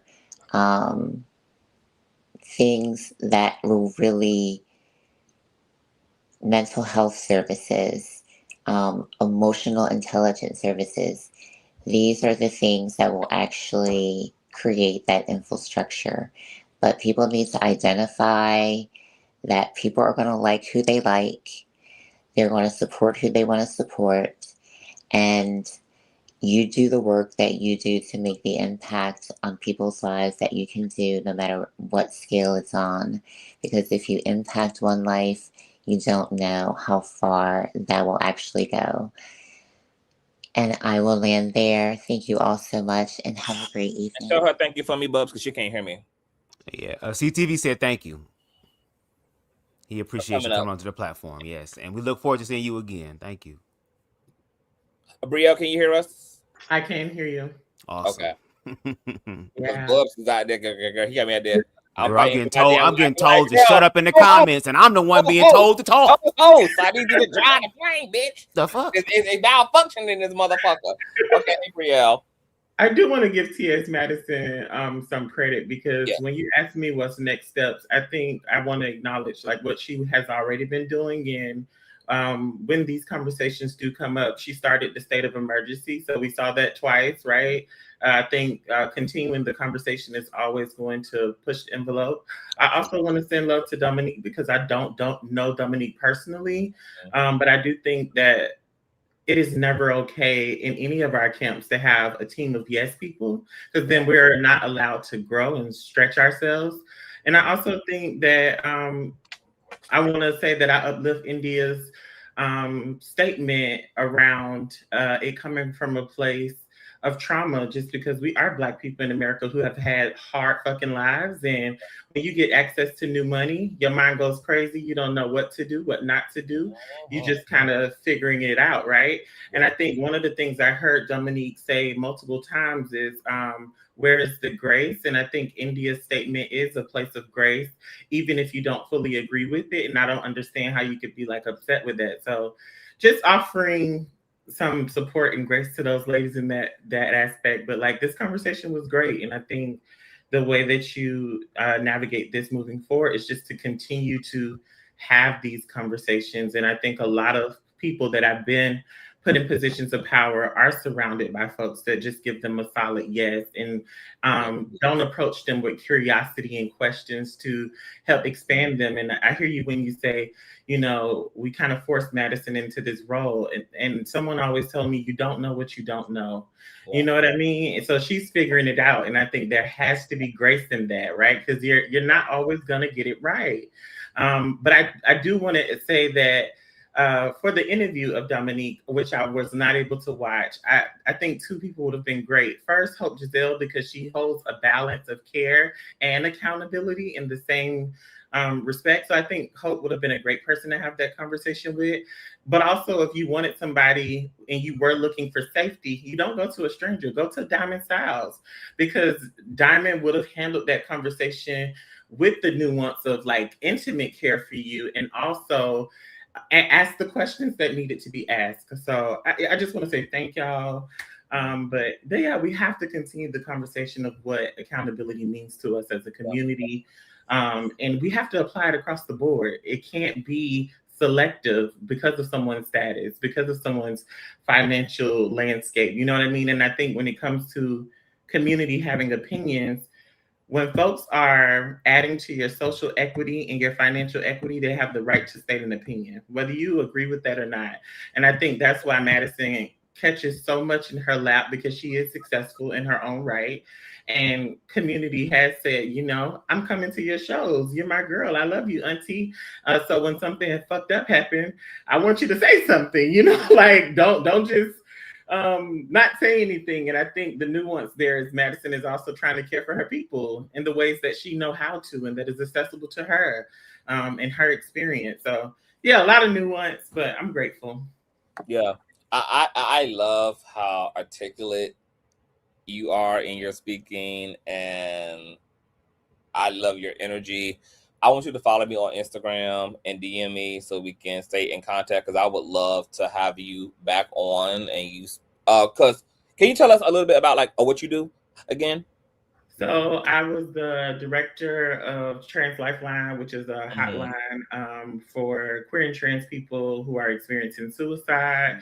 I've been there for the last 5 years. Outside of that, I manage my own book club, which is Bridging the Gap. You know, Malcolm X said it, if you want to hide something from a nigga, put it in the book. So I'm out here trying to educate the people. Yes. And I think also when I speak to girls that are, or people who are in community doing work on the ground, a lot of times it's not that we don't want to interact with social media, but we are fighting the government, as you all pointed out tonight. So everything that I do cannot be showcased to the government.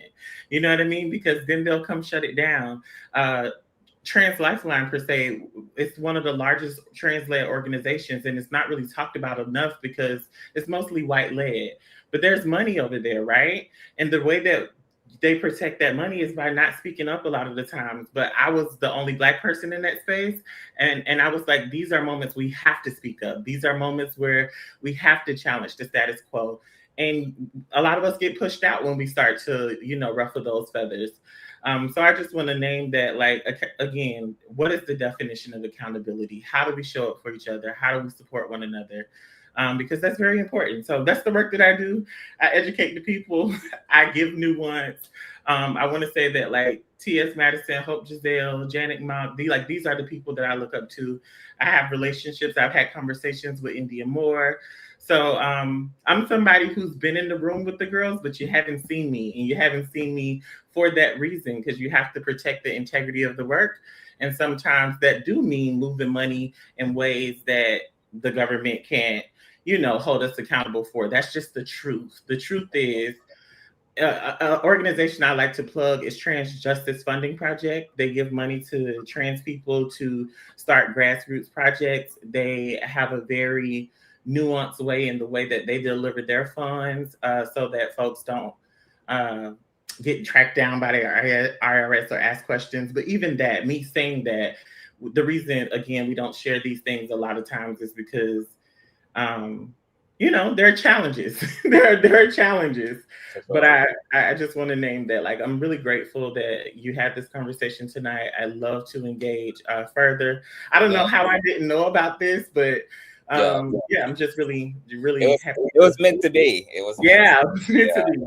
It was organized. Okay, follow me on Instagram at Consciouztv. It's spelled just how it is here on the channel on IG, and we can stay in contact. I would love to have you back on to talk more about your work, and just to keep these type of conversations going and talk to people who are, like, out there boots to grass. As the scriptures say, girl, the field is plentiful, but the laborers are few, but you're one of them laborers. So I would love to help to elevate your voice and to just keep you engaged with an audience, and use my platform in any way that I can to assist in the work that needs to be done. Thank y'all so much. Thank you, boo. This was incredible, Bubs. That was our Brielle. We are down to the final two. Any final thoughts? Because you've been mighty quiet. Yeah, I've been quiet because, again, I wanted to get more information about this whole situation, and I'm glad that I was quiet, because I think as I grow in my novice activism, again, one of the benefits is, or one of the traits that's required, is that you have to also be a listener. So I learned so much tonight.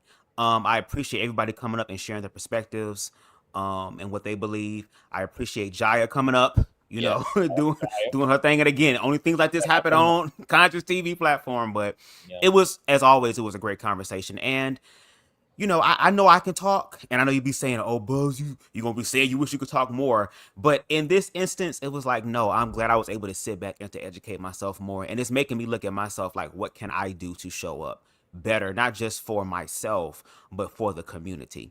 And I think, like, even though the situation is kind of out of control with Dominique at this point, I feel like there can be an opportunity, as far as the community is concerned, to, like, have reconciliation. Like I mentioned, when Laverne Cox was writing White Cox, girl, there was an emergent tea live where all of the trans sisters and brothers came together to, like, have a bigger, broader conversation, particularly in the trans community. And I believe that this is another chance for that, because it's bigger than Dominique.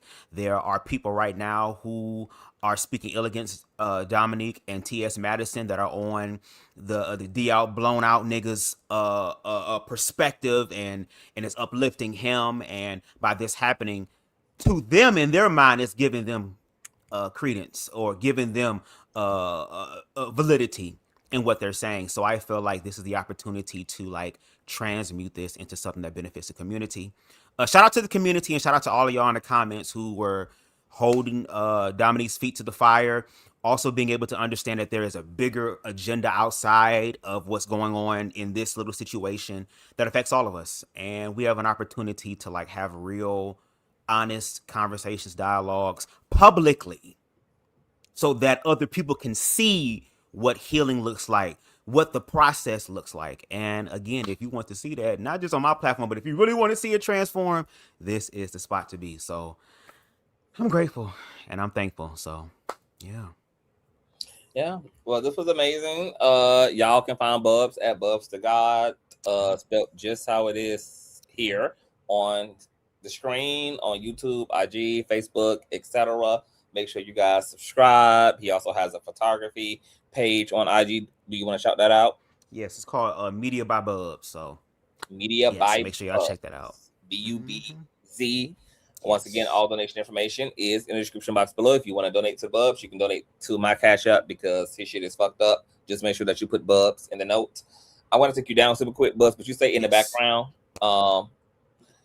I want you guys to also check out Larry Reed Live's new song called Ibu Kun. It is Yoruba and it means blessing or a gift from God. His link, Spotify, YouTube, Facebook, etc., are in the description box below. Please stream his song. It's very upbeat. It's very positive.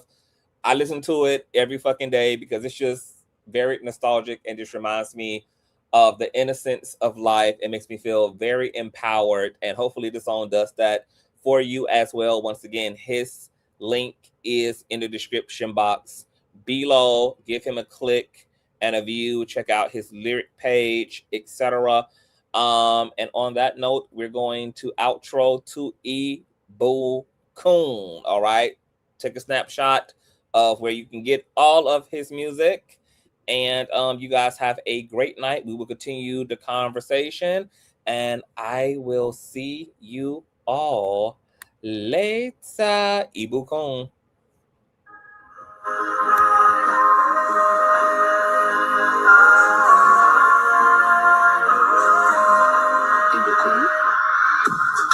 Now here's the song everyone should sing. I'm not worried about a thing. Yesterday fake, a new day appeared. I'm blessed, yes, I'm blessed this year. Oh, yeah. I'm blessed this year. Oh,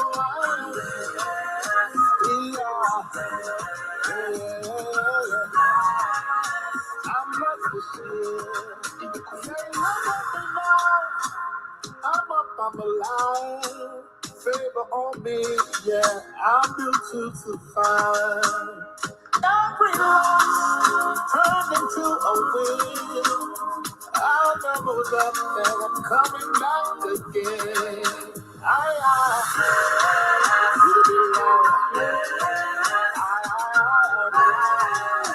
I'm blessed this year. Oh,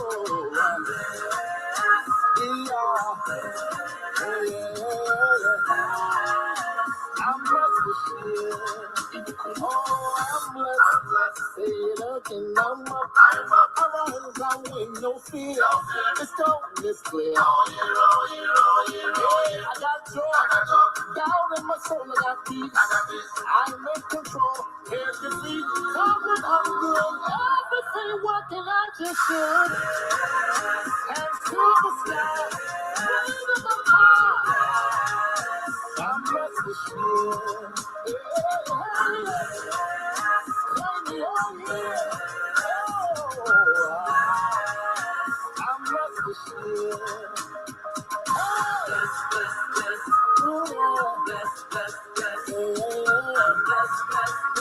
I'm blessed this year. Say it a little louder. We are blessed. We will be blessed all year long.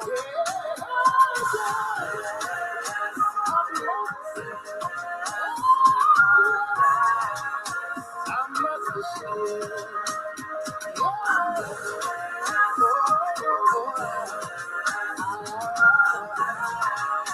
I'm blessed this year.